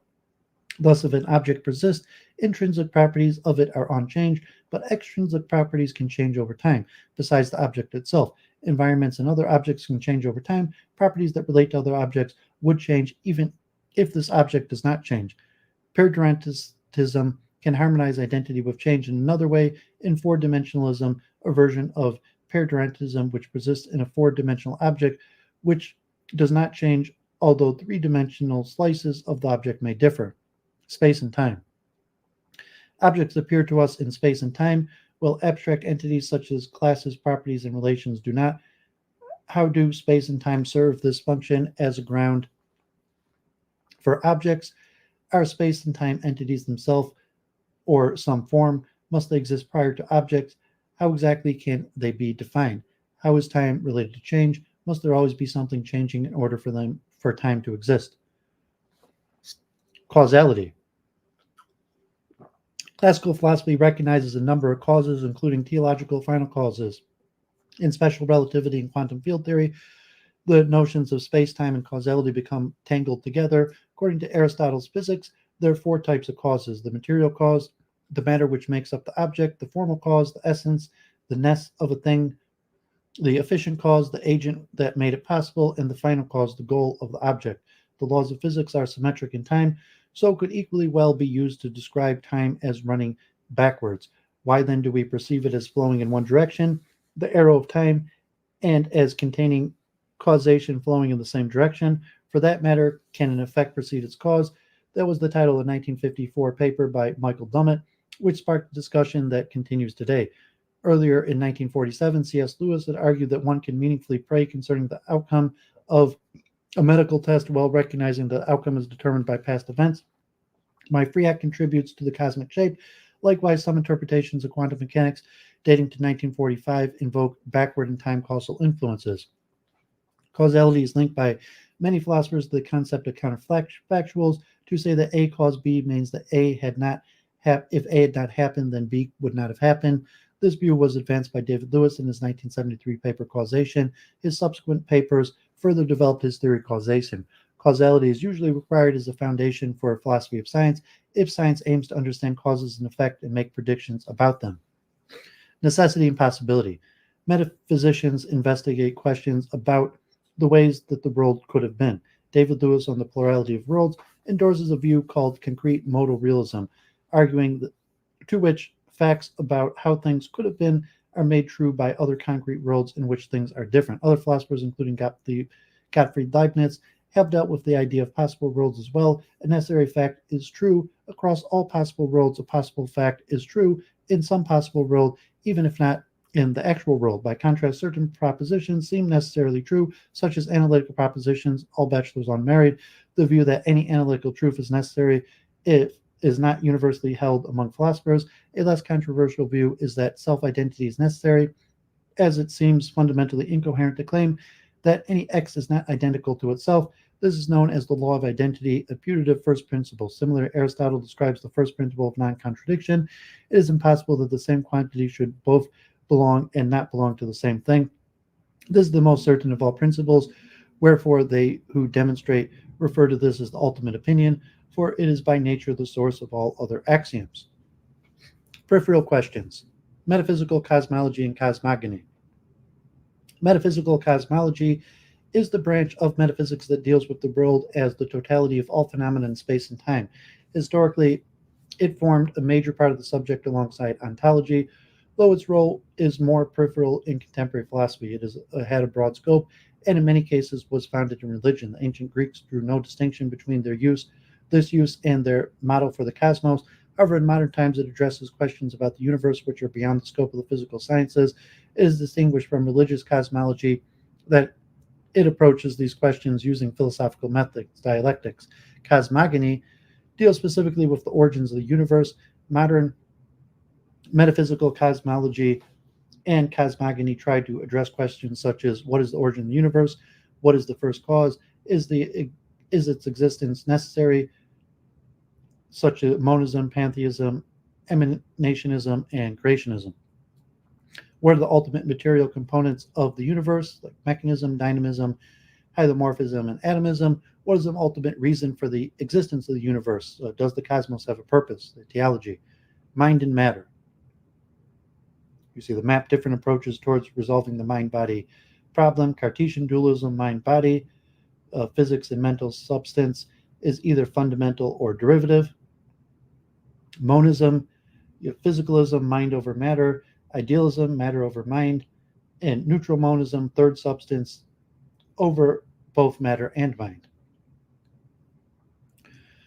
Accounting for the existence of mind in a world largely composed of matter is a metaphysical problem which is so large and important as to have become a specialized subject in the study of its own right philosophy of mind. Substance dualism is a classical theory in which mind and body are essentially different, with the mind having some of the attributes traditionally assigned to the soul, and which creates an immediate conceptual puzzle about how the two interact.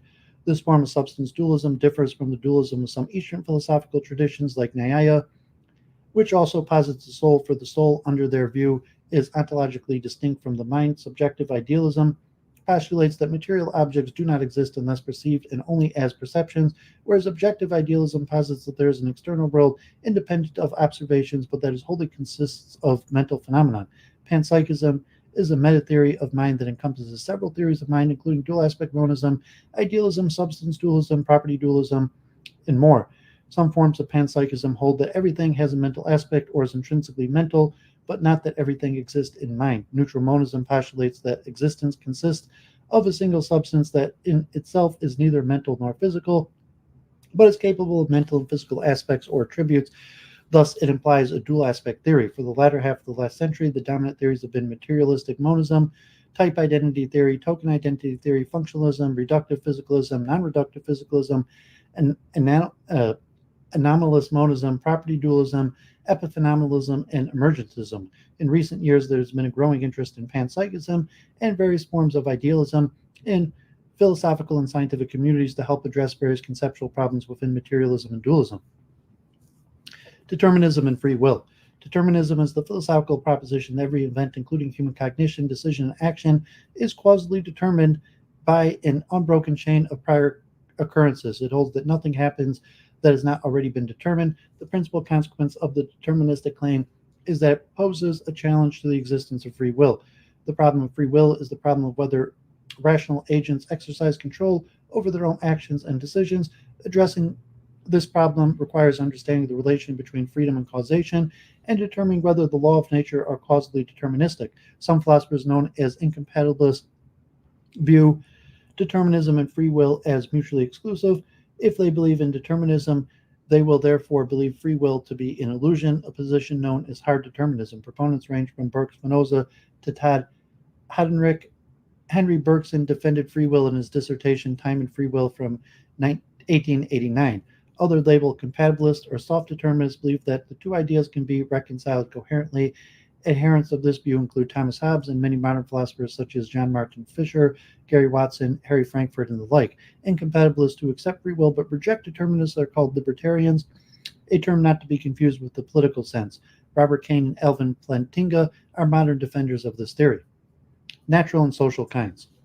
The earliest type of classification of social construction traces back to Plato in his dialogue Phaedrus, where he claims that the biological classification system seems to carve nature at the joints. In contrast, later philosophers such as Michel Foucault, and Jean-Louis Borges have challenged the capacity of natural and social classification. In his essay, The Analytical Language of John Wilkins, Borges makes us imagine a certain encyclopedia where the animals are divided into those that belong to the emperor, embalmed ones, and those that are trained, and so forth, in order to bring forward the ambiguity of natural and social kinds.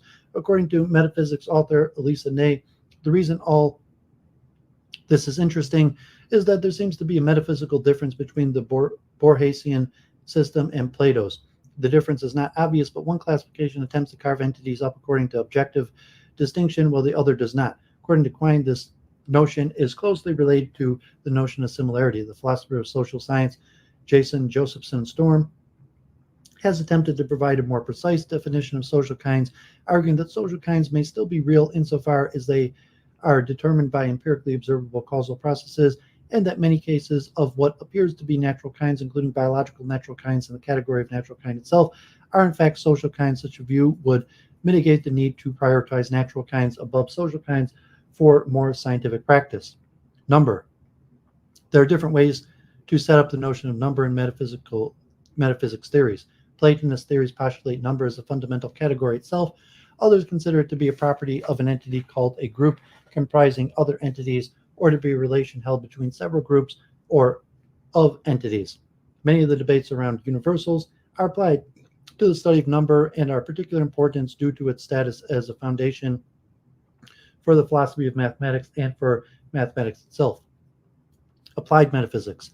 Although metaphysics is a philosophical enterprise is highly hypothetical, it also has practical applications in most other branches of philosophy, science, and now also information technology. Such areas generally assume some basic ontology, such as a system of objects, properties, classes, and space-time, as well as other metaphysical stances on topics such as causality and agency, then build their own particular theories upon these. In science, for example, some theories are based on the ontological assumption of objects with properties, while others may reject objects completely.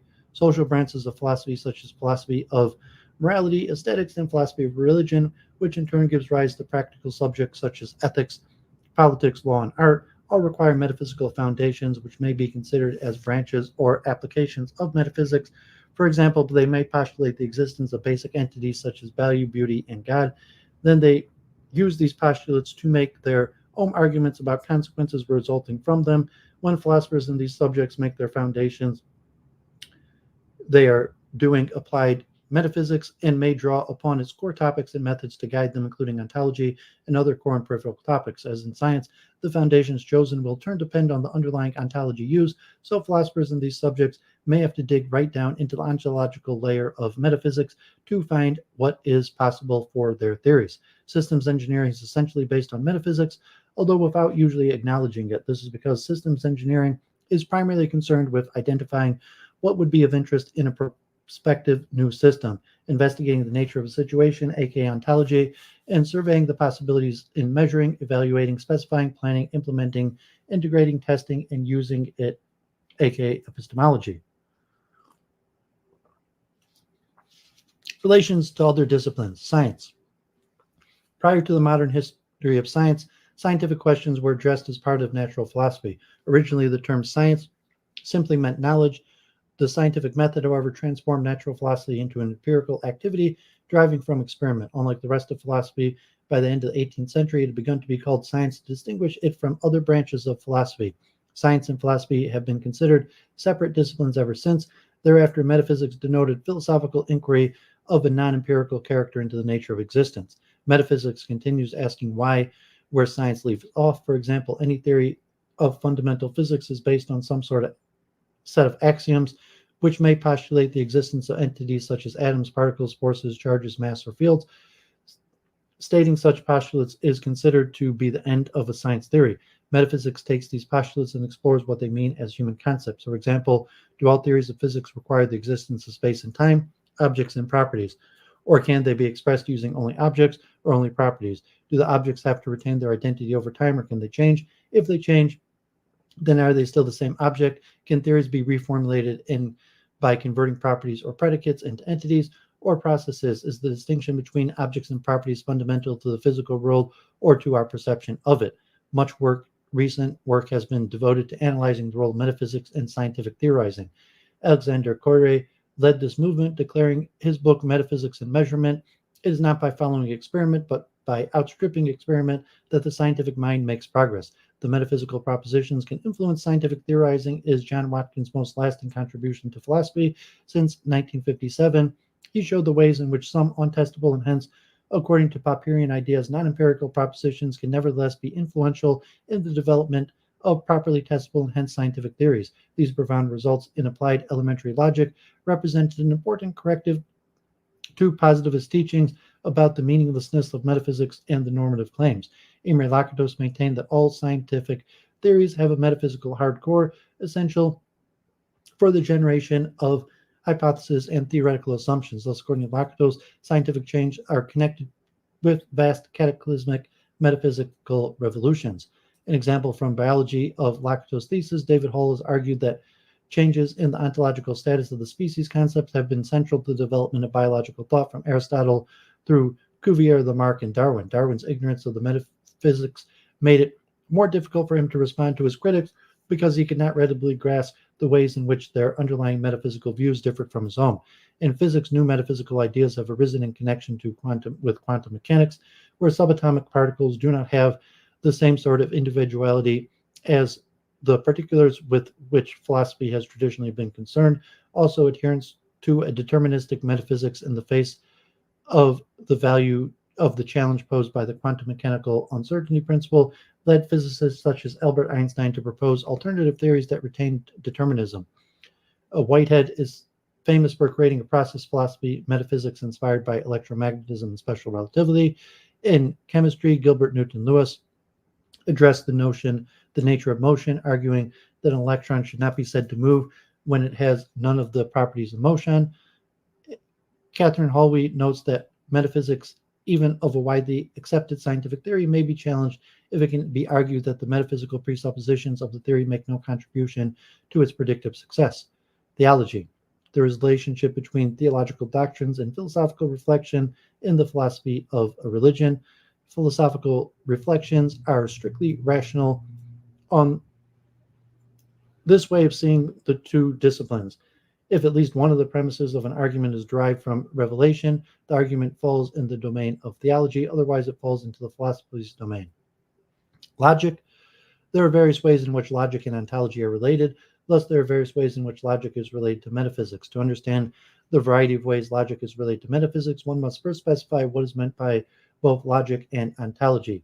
Here are a few ways which we might specify what we mean by logic: the study of artificial formal languages, the study of formally valid inferences and logical consequences, the study of logical truths, or the study of general features or forms of judgments. Here are a few ways we might specify what we mean by ontology: the study of ontological commitment, the study of what there is, the study of the most general features of what there is, and how the things there are related to each other in the metaphysically most general ways, and the study of meta-ontology. For example, if we construe logic as the study of artificial formal languages and ontology as the study of ontological commitment, we might find ourselves interested in using formal logic to help us regiment our belief and determine our ontological commitments as Quine suggested we should.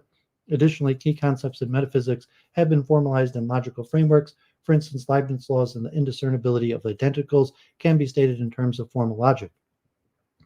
Rejections of metaphysics. Metaphysics is a branch of philosophy that is concerned with the foundations of metaphysics. A number of individuals have suggested that much of all metaphysics should be rejected, a metaphysical position known as metaphysics deflationism or ontological deflationism. In the 16th century, Francis Bacon rejected scholastic metaphysics and argued strongly for what is now called empiricism, being seen later as the father of modern empirical science. In the 18th century, David Hume took a strong position, arguing that all genuine knowledge involves either mathematics or matters of fact, and that metaphysics, which goes beyond these, is worthless. He concluded his inquiry concerning human understanding, 1748, with this statement: if we take in our hand any volume, a book of divinity or school metaphysics, for instance, let us ask, does it contain any abstract reasoning concerning quantity of or number? No. Does it contain any experimental reasoning concerning matter of fact and existence? No. Commit it then to the flames, for it can contain nothing but sophistry and illusion. 33 years after Hume's inquiry appeared, Immanuel Kant published his Critique of Pure Reason. Although he followed Hume in rejecting much previous metaphysics, he argued that there was still room for some synthetic a priori knowledge concerning with matters of fact yet obtainable independent of experience. These included fundamental structures of space and time, which he called pure intuitions, and other 12 categories such as causality. Kant also argued for the existence of things in themselves, the ultimate but unknowable objects of experience, and the freedom of will in the Critique of Practical Reason. Wittgenstein introduced the concept that metaphysics could be influenced by theories of aesthetics via logic, via a world composed of atomical facts. In the 1930s, A.J. Ayer and Rudolf Carnap endorsed Hume's position. Carnap quoted the passage above. They argued that metaphysical statements are neither true nor false, but meaningless, since, according to the verifiability theory of meaning, a statement is meaningful only if there can be empirical evidence for or against it. Carnap also compared metaphysical statements to music, where the difference that metaphysicians are musicians without musical talent. Thus, while Ayer rejected the monism of Spinoza, he avoided a commitment to pluralism, the contrary position, by holding both views to be without meaning. Carnap took a similar line with the controversy over the reality of the external world. While the logical positivist movement is now considered dead, with Ayer, a proponent, admitting in a 1979 TV interview that nearly all of it was false, it has continued to influence philosophy development. Arguing against such rejections, scholastic philosopher Edward Feser held that Hume's critique of metaphysics, and specifically Hume's fork, is notoriously self-refuting. Feser argues that Hume's fork itself is not a conceptual truth and is not empirically testable.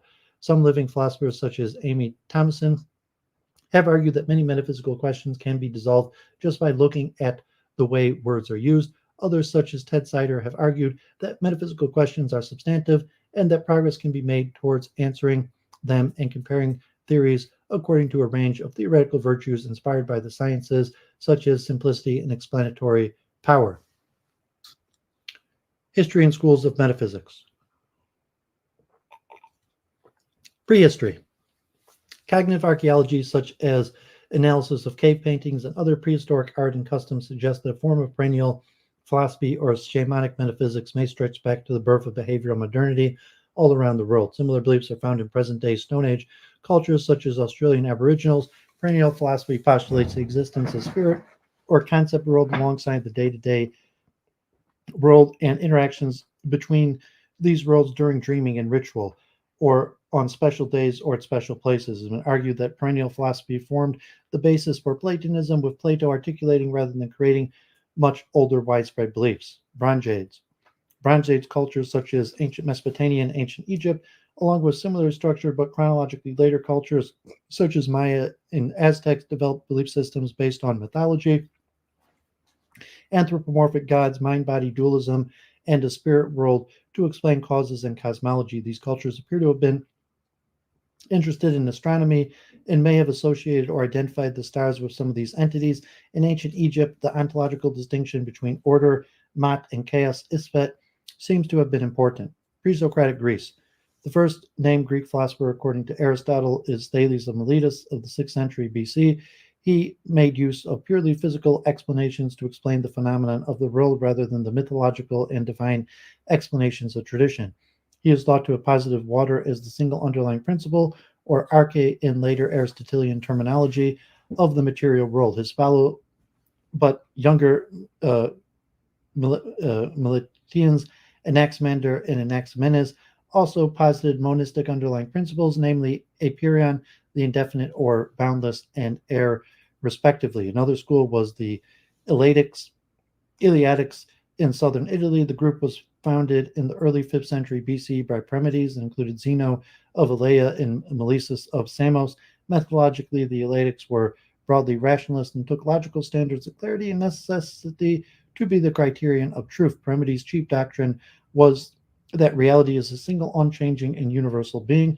Zeno used reductio ad absurdum to demonstrate the illusory nature of change and time in his paradoxes. Heraclitus of Ephesus, in contrast, made change central, teaching that all things flow. His philosophy, expressed in brief aphorisms, is quite cryptic. For instance, he also taught the unity of opposites. Democritus and his teacher Leucippus are known for formulating an atomic theory for the cosmos. They are considered forerunners of the scientific method. Classical China. Metaphysics in the Chinese philosophy can be traced back to the earliest Chinese philosophical concepts from the Zhao deities such as Tian, heaven, and yin and yang. The 4th century BC saw a turn towards cosmogony with the rise of Taoism in the Tao Te Ching and Zhuangzi, and sees the natural world as dynamic and constantly changing processes which spontaneously rise from a single immanent metaphysical source or principle, Tao. Another philosophical school which arises around this time was the school of naturalists, which saw the ultimate metaphysical principle as the Taiji, the supreme polarity, composed of the forces of yin and yang, which were always in a state of change, seeking balance. Another concern of Chinese metaphysics, especially Taoism, is the relationship and nature of being and non-being, Yao and Wu. The Taoist held that the Tao was also non-being or no presence. Other important concepts were those of spontaneous generation and natural vitality, and correlative resonance. After the fall of the Han Dynasty, China saw the rise of the Neo-Taoist Zhangzhou school. This school was very influential in developing the concepts of later Chinese metaphysics.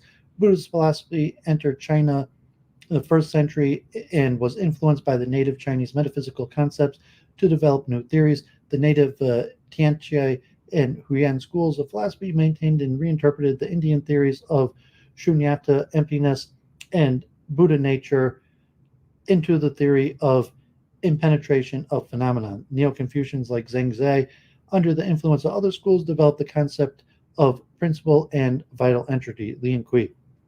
Classical Greece. Socrates and Plato. Plato is famous for his theory of forms, which he places in the mouth of Socrates in his dialogues. Platonic realism, also considered a form of idealism, is considered to be a solution to the problem of universals. What particular objects have in common is that they share a specific form which is universal to all others in their respective kind. The theory has a number of other aspects. Epistemological, knowledge of the forms is more certain than mere sensory data. Ethical, the form of the good sets an objective standard for morality. Time and change, the world of the form is eternal and unchanging. Time and change belong only to the lower sensory world. Time is a moving image of eternity. Abstract objects and mathematics, numbers, geometric figures, exist mind independently in the world of forms. Platonism developed into Neoplatonism, a philosophy with a theistic, and mystical flavor that survived well into the early Christian era. Aristotle. Plato's pupil Aristotle wrote widely on almost every subject, including metaphysics. His solution to the problem of universals contrasts with Plato's, whereas Platonic forms are existentially apparent in the visible world. Aristotelian essence dwell in particulars. Potentiality and actuality are principles of a dichotomy, which Aristotle used throughout his philosophical works to analyze motion, causality, and other issues. The Aristotelian theory of change and causality stretches to four causes: the material, formal, efficient, and final. The efficient cause corresponds to what is known as cause simplicity. Final causes are explicitly teleological, a concept now regarded as controversial in science. The matter-form dichotomy was to become highly influential in later philosophy as the substance-essence distinction. The opening arguments in Aristotle's Metaphysics, Book 1, revolve around the senses, knowledge, experience, theory, and wisdom. The first main focus in the Metaphysics is attempting to determine how intellect advances from sensation through memory, experience, and art to theoretical knowledge. Aristotle claims that the eyesight provides the capability to recognize and remember experiences, while sound allows learning. Classical India. Samkhya. Samkhya is an ancient system of Indian philosophy based on dualism, involving the ultimate principles of consciousness and matter. It is described as the rational school of Indian philosophy. It is related to the Yoga school of Hinduism, and its method is most influential on the development of early Buddhism. The Samkhya is an enumerationist philosophy whose epistemology accepts 3 of 6 Brahma's proofs as the only reliable means of gaining knowledge. These include pratyasa, perception; anumana, inference; and sabya, word, testimony of reliable sources. Samkhya is strongly dualistic. Samkhya philosophy regards the universe as consisting of 2 realities: purusa, consciousness, and prakti, matter. Jiva, living being, is that state in which purusa is bounded to prakti in some form. This fusion state, the Samkhya scholars, led to the emergence of buddhi, spiritual awareness, and ahankarya, ego consciousness. The universe is described by this school as one created by purusa prakti entities infused with various permutations and combinations of variously enumerated elements: senses, feelings, activity, and mind. During the state of imbalances, one or more constituents overwhelm the others, creating a form of bondage, particularly of the mind. The end of this imbalanced bondage is called liberation or moksha by the Samkhya school. The existence of God or supreme being is not directly asserted nor considered relevant by the Samkhya philosophers. Samkhya denies the final cause or Ishvara, God, while the Samkhya school considers the Vedas as a reliable source of knowledge. It is also atheistic philosophy, according to Paul Dusem and other scholars. The key difference between Samkhya and Yoga schools, state scholars, is that Yoga schools accept a personal yet essentially inactive deity or personal God. Samkhya is known for its theory of gunas, qualities, innate tendencies. Gunas, it states, are 3 types of sattva, being good, compassionate, illuminating, positive, and constructive. Rajas is 1, activity, chaotic, passion, impulsive, potentially good or bad, and tamas being the quality of darkness, ignorance, destructive, lethargic, negative. All life forms, and human beings, state Samkhya scholars, have these 3 gunas, but in different proportions. The interplay of these gunas define the character of someone or something, or nature, and determines the progress of life.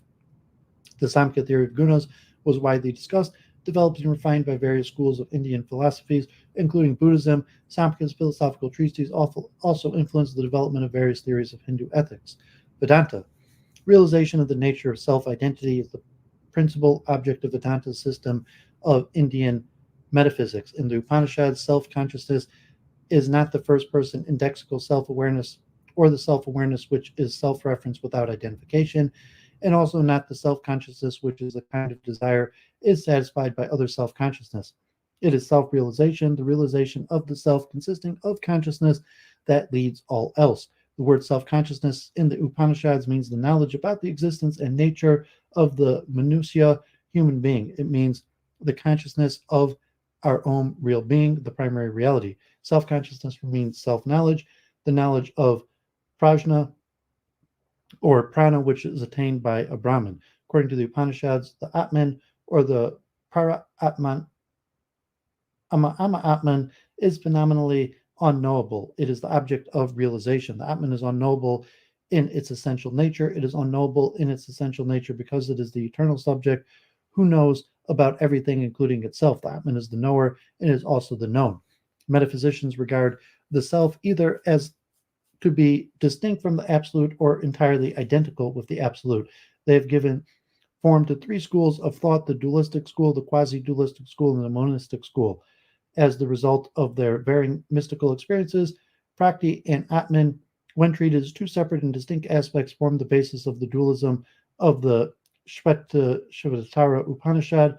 Quasi-dualism is reflected in the Vaishnava monotheism of Ramanuja and the absolute monism in the teachings of Adi Shankara.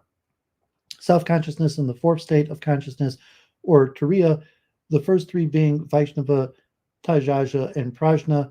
These are the four states of individual consciousness. There are three distinct stages leading to self-realization. The first stage is in mystically apprehending the glory of the self within one as though one were distinct from it. The second stage is identifying the I within with the self, that one is essential nature entirely identical with the pure self.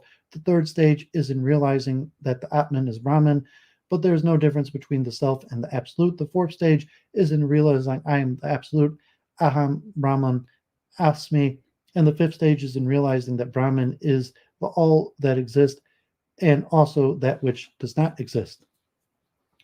Buddhist metaphysics. In Buddhist philosophy, there are various metaphysical traditions that propose different questions about the nature of reality based on the teachings of the Buddha and early Buddhist texts. The Buddha of the early text does not focus on the metaphysical questions, but on the ethical and spiritual training, and in some cases, he dismisses certain metaphysical questions as unhelpful and indeterminate abhyakta, which he recommends should be set aside. The development of systematic metaphysics arose after the Buddha's death with the rise of the Abhidharma tradition. The Buddhist Abhidharma schools developed their analysis of reality based on the concept of dharmas, which are the ultimate physical and mental events that make up experience and their relations to each other. Noah Ronkin has called their approach phenomenological. Later philosophical traditions include the Mahayamikima school of Nagarjuna, which further developed the theory of emptiness, shunyata, of all phenomena, or dharmas, which rejects any kinds of substance. This has been interpreted as a form of anti-foundationalism and anti-realism, which sees reality as having no ultimate essence or ground.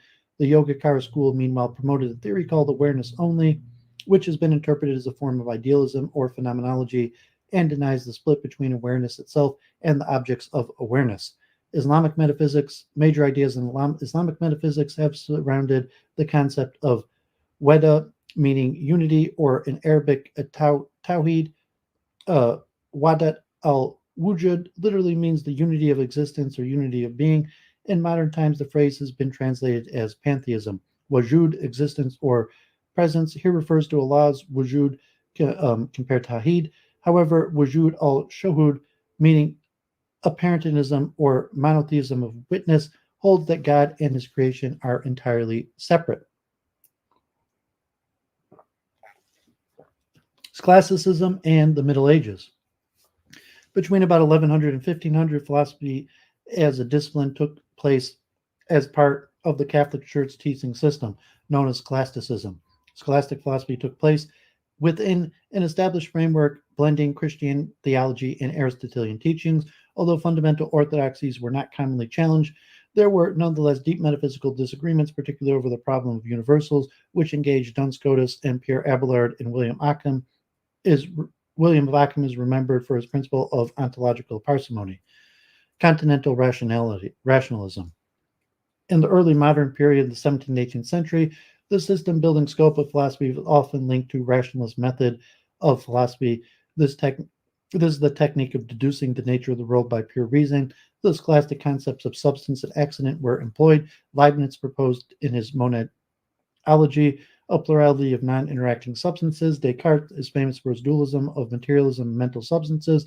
Spinoza believed reality was a single substance of God or nature. Christian Wolff has theoretical philosophy divided into ontology or philosophical prima as a general metaphysics, which arises as the preliminary to the distinction of the three special metaphysics on the soul, world, and God: rational psychology, rational cosmology, and rational theology. The three disciplines are called empirical and rational because they are independent of revelation. This scheme, which is the counterpart of religious tripartition in creature, creation, and creator, is best known to philosophical students of Kant's treatment of it in the Critique of Pure Reason. In the preface of the second edition of Kant's book, Wolff is defined the greatest of all dogmatic philosophers. British empiricism. British empiricism marked something of a reaction to a rationalist and system-building metaphysics, or speculative metaphysics as it was pejoratively termed. The skeptic David Hume famously declared that most metaphysics should be consigned to the flames. Hume was notorious among his contemporaries as one of the first philosophers to openly doubt religion, but is better known now for his critique of causality. John Stuart Mill, Thomas Reid, and John Locke were less skeptical, embracing more cautious style of metaphysics based on realism, common sense, and science. Other philosophers, notably George Berkeley, were led from empiricism to idealistic metaphysics. Kant. Immanuel Kant attempted a grand synthesis and revision of the trends already mentioned: scholastic philosophy, systematic metaphysics, and skeptical empiricism, not to forget the burgeoning science of his day. As did the systems builders, he had an overarching framework in which all questions were to be addressed. Like Hume, who famously wrote him from his dogmatic slumbers, he was suspicious of metaphysical speculation and also places much emphasis on the limitations of the human mind. Kant described his shift in metaphysics away from making claims about an objective noumenal world towards exploring the subjective phenomenal world as a Copernican revolution. By analogy, though opposite in direction to Copernicus' shift from man, the subject, to the sun, an object at the center of the universe. Kant saw rationalist philosophers as aiming for a kind of metaphysical knowledge he defined as the synthetic a priori. This is knowledge that does not come from the senses. It is a priori, but is nonetheless about reality synthetic. Insomuch as it is about reality, it differs from abstract mathematical propositions, which he termed synthetic a priori. As being a priori, it is distinct from empirical scientific knowledge, which he termed synthetic a posteriori. The only synthetic a posteriori, a priori knowledge we can have is how our minds organize the data of the senses. This organizing framework is space and time, which for Kant have no mind-independent existence, but nonetheless operate uniformly in all humans. A priori knowledge of space and time is all that remains of metaphysics as traditionally conceived. There is a reality beyond sensory data and phenomenon, which he calls the realm of noumena. However, we cannot know it as it is in itself, but only as it appears to us. He allows himself to speculate that the origins of phenomenal God, morality, and free will might exist in the noumenal realm, but these possibilities have to be set against its basic unknowability for humans. Although he saw himself as having disposed of metaphysics in a sense, he has generally been regarded in retrospect as having a metaphysics of his own and as a beginning of the modern analytical conception of the world. Late modern philosophy, 19th century philosophy was overwhelmingly influenced by Kant and his successors.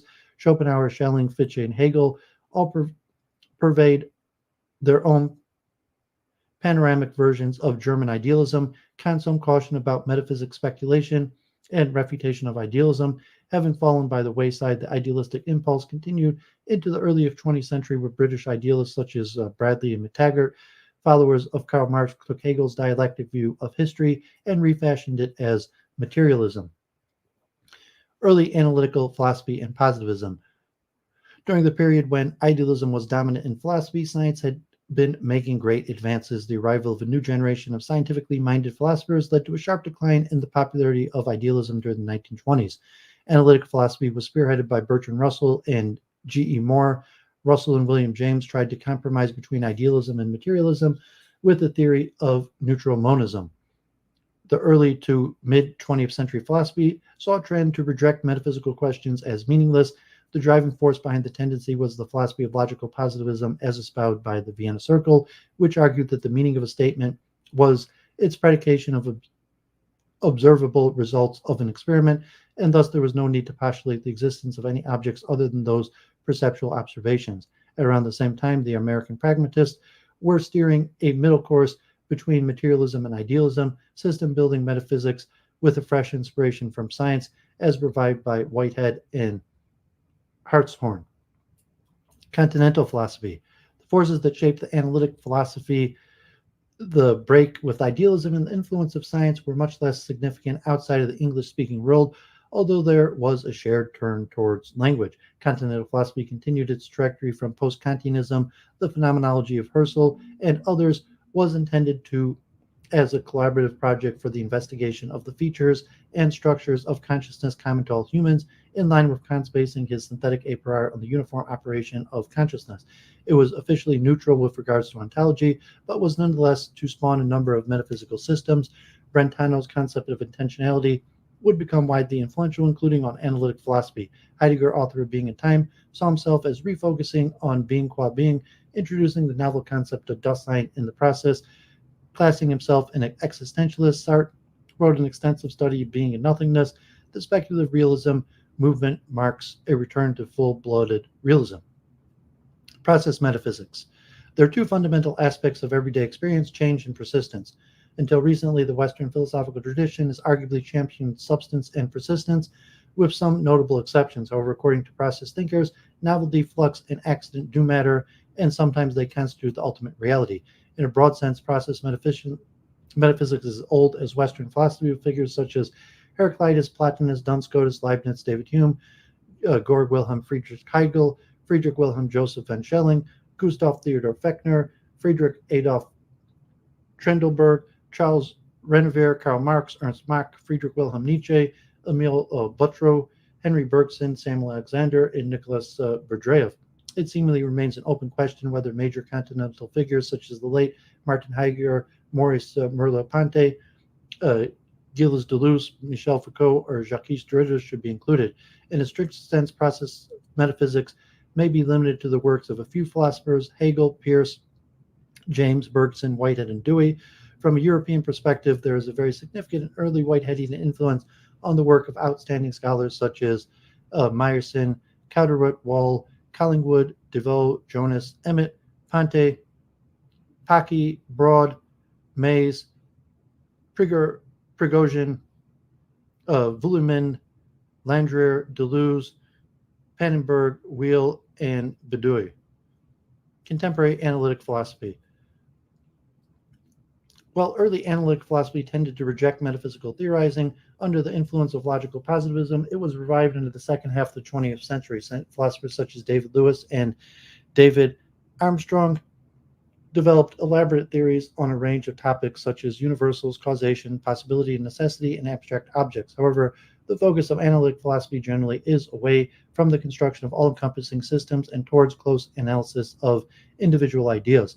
Among the developments that led to the revival of metaphysical theorizing were Quine's attack on the analytic-synthetic distinction, which was generally taken to undermine Carnap's distinction between existence questions internal to a framework and those external to it. The philosophy of fiction, the problem of empty names, and the debate over existence status as a property have all come of relative obscurity into the limelight, while perennial issues such as free will, possible worlds, and the philosophy of time have had new life breathed into them. The analytical view of metaphysics as studying phenomenon, human concepts, rather than making claims about the noumenal world, so its styles often blurs into philosophy of language and introspective psychology. Compared to system building, it can seem very dry, stylistic, similar to computer programming, mathematics, and even accountancy, as common stated goal is to account for entities in the world.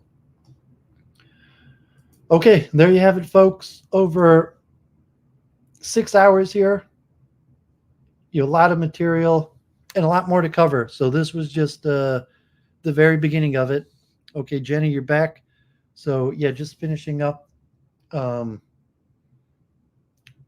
much to say after reading all of that. Like, there's so much information. I mean, it's hard even to recap because this is somewhat just like an introduction and an overview. All of these topics, are worthy of deeper study. So over the next few months, look forward to going deeper into these topics, and I will probably be varying from week to week. So next week I hope to do biographies, and maybe I'll start with like the logicians like Frege, Russell. I'm not sure yet, but like next Wednesday I hope to do some biography of thinkers, and to give a little time perspective, and then the week after I'll return to my metaphysics part 2, and I'll probably go back historically. I'll look at like Platonism, the ancient Greeks, maybe like Islamic or medieval periods, or some of the ancient, and then work it for there. So thanks to everyone tuned in. If you ever stuck with it, hope it's beneficial. Put this information out there for my own benefit and research, due diligence for what I hope to do in my eventual multiple truth hypothesis, and getting into writing and greater due diligence. And even Jenny said, why don't we do our own thinking? Well, this series is not about my thinking. So this is considered just the due diligence. Like, I have my own ideas. The reason I'm doing this is to frame my own thinking, the multiple truth hypothesis, some of my other research into the science of expertise, and other fields that I have thoughts on, the philosophy of science. But this is just the due diligence. How do you know it's your own thinking? In sense, like, okay, maybe it's the product of your own mind, but you need to have done the due diligence to know what other people have thought or said. That you might just think it's your own thinking, but reality is you are really just saying things that previous people have said. So there's just the due diligence of the historical analysis. And like Duvet has big thoughts, like the multiple truth hypothesis, the combination, the revival of a science of spirituality. Although I need to know how to frame it. So there's a lot of due diligence because there's big topics. And, so this is just my kind of research, and I'm putting it out there. I'm doing it publicly. And because I don't really have, people to discuss it with, just to have these words leave my mouth. Because if I had a discussion group or to read these books and discuss it with other people, but like I have to kind of just discuss it with myself, and, a few people come along or, appear in the chat. Maybe I'll have a discussion or a debate every once in a while. So, I kind of just have to talk to myself, record it, listen to myself back. But yeah, I do have my own ideas. And, but this series is not about my ideas. This series is more a research and overview of the Western canon. So, we can review. I mentioned my ideas. I'll mention a little bit of my ideas in relationship to what I'm saying. But this is more the due diligence of an overview of the Western canon and the current state of affairs to hopefully, be seen in my writing. You can check my blog, doofit.com, for, some of my own ideas. So, yeah, I've been at it a while, 6 hours of me blabbing. So I got to sign off, get to rest my voice. Hope you're feeling better, pull through. And I'll see you Sunday night with Week in Review. I haven't heard back from James yet on I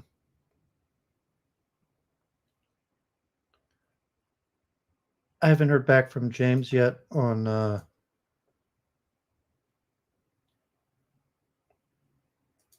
the modern day debate. So we'll see whether that happens.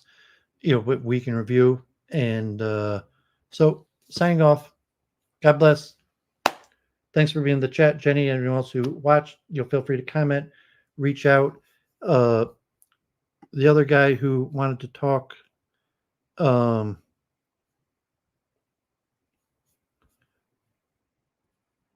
Mark Passio. So I'm going to try to look up your channel, comment, and if you want to talk, if you're interested in these subjects, that'd be great. So have a great night. God bless. See you Sunday.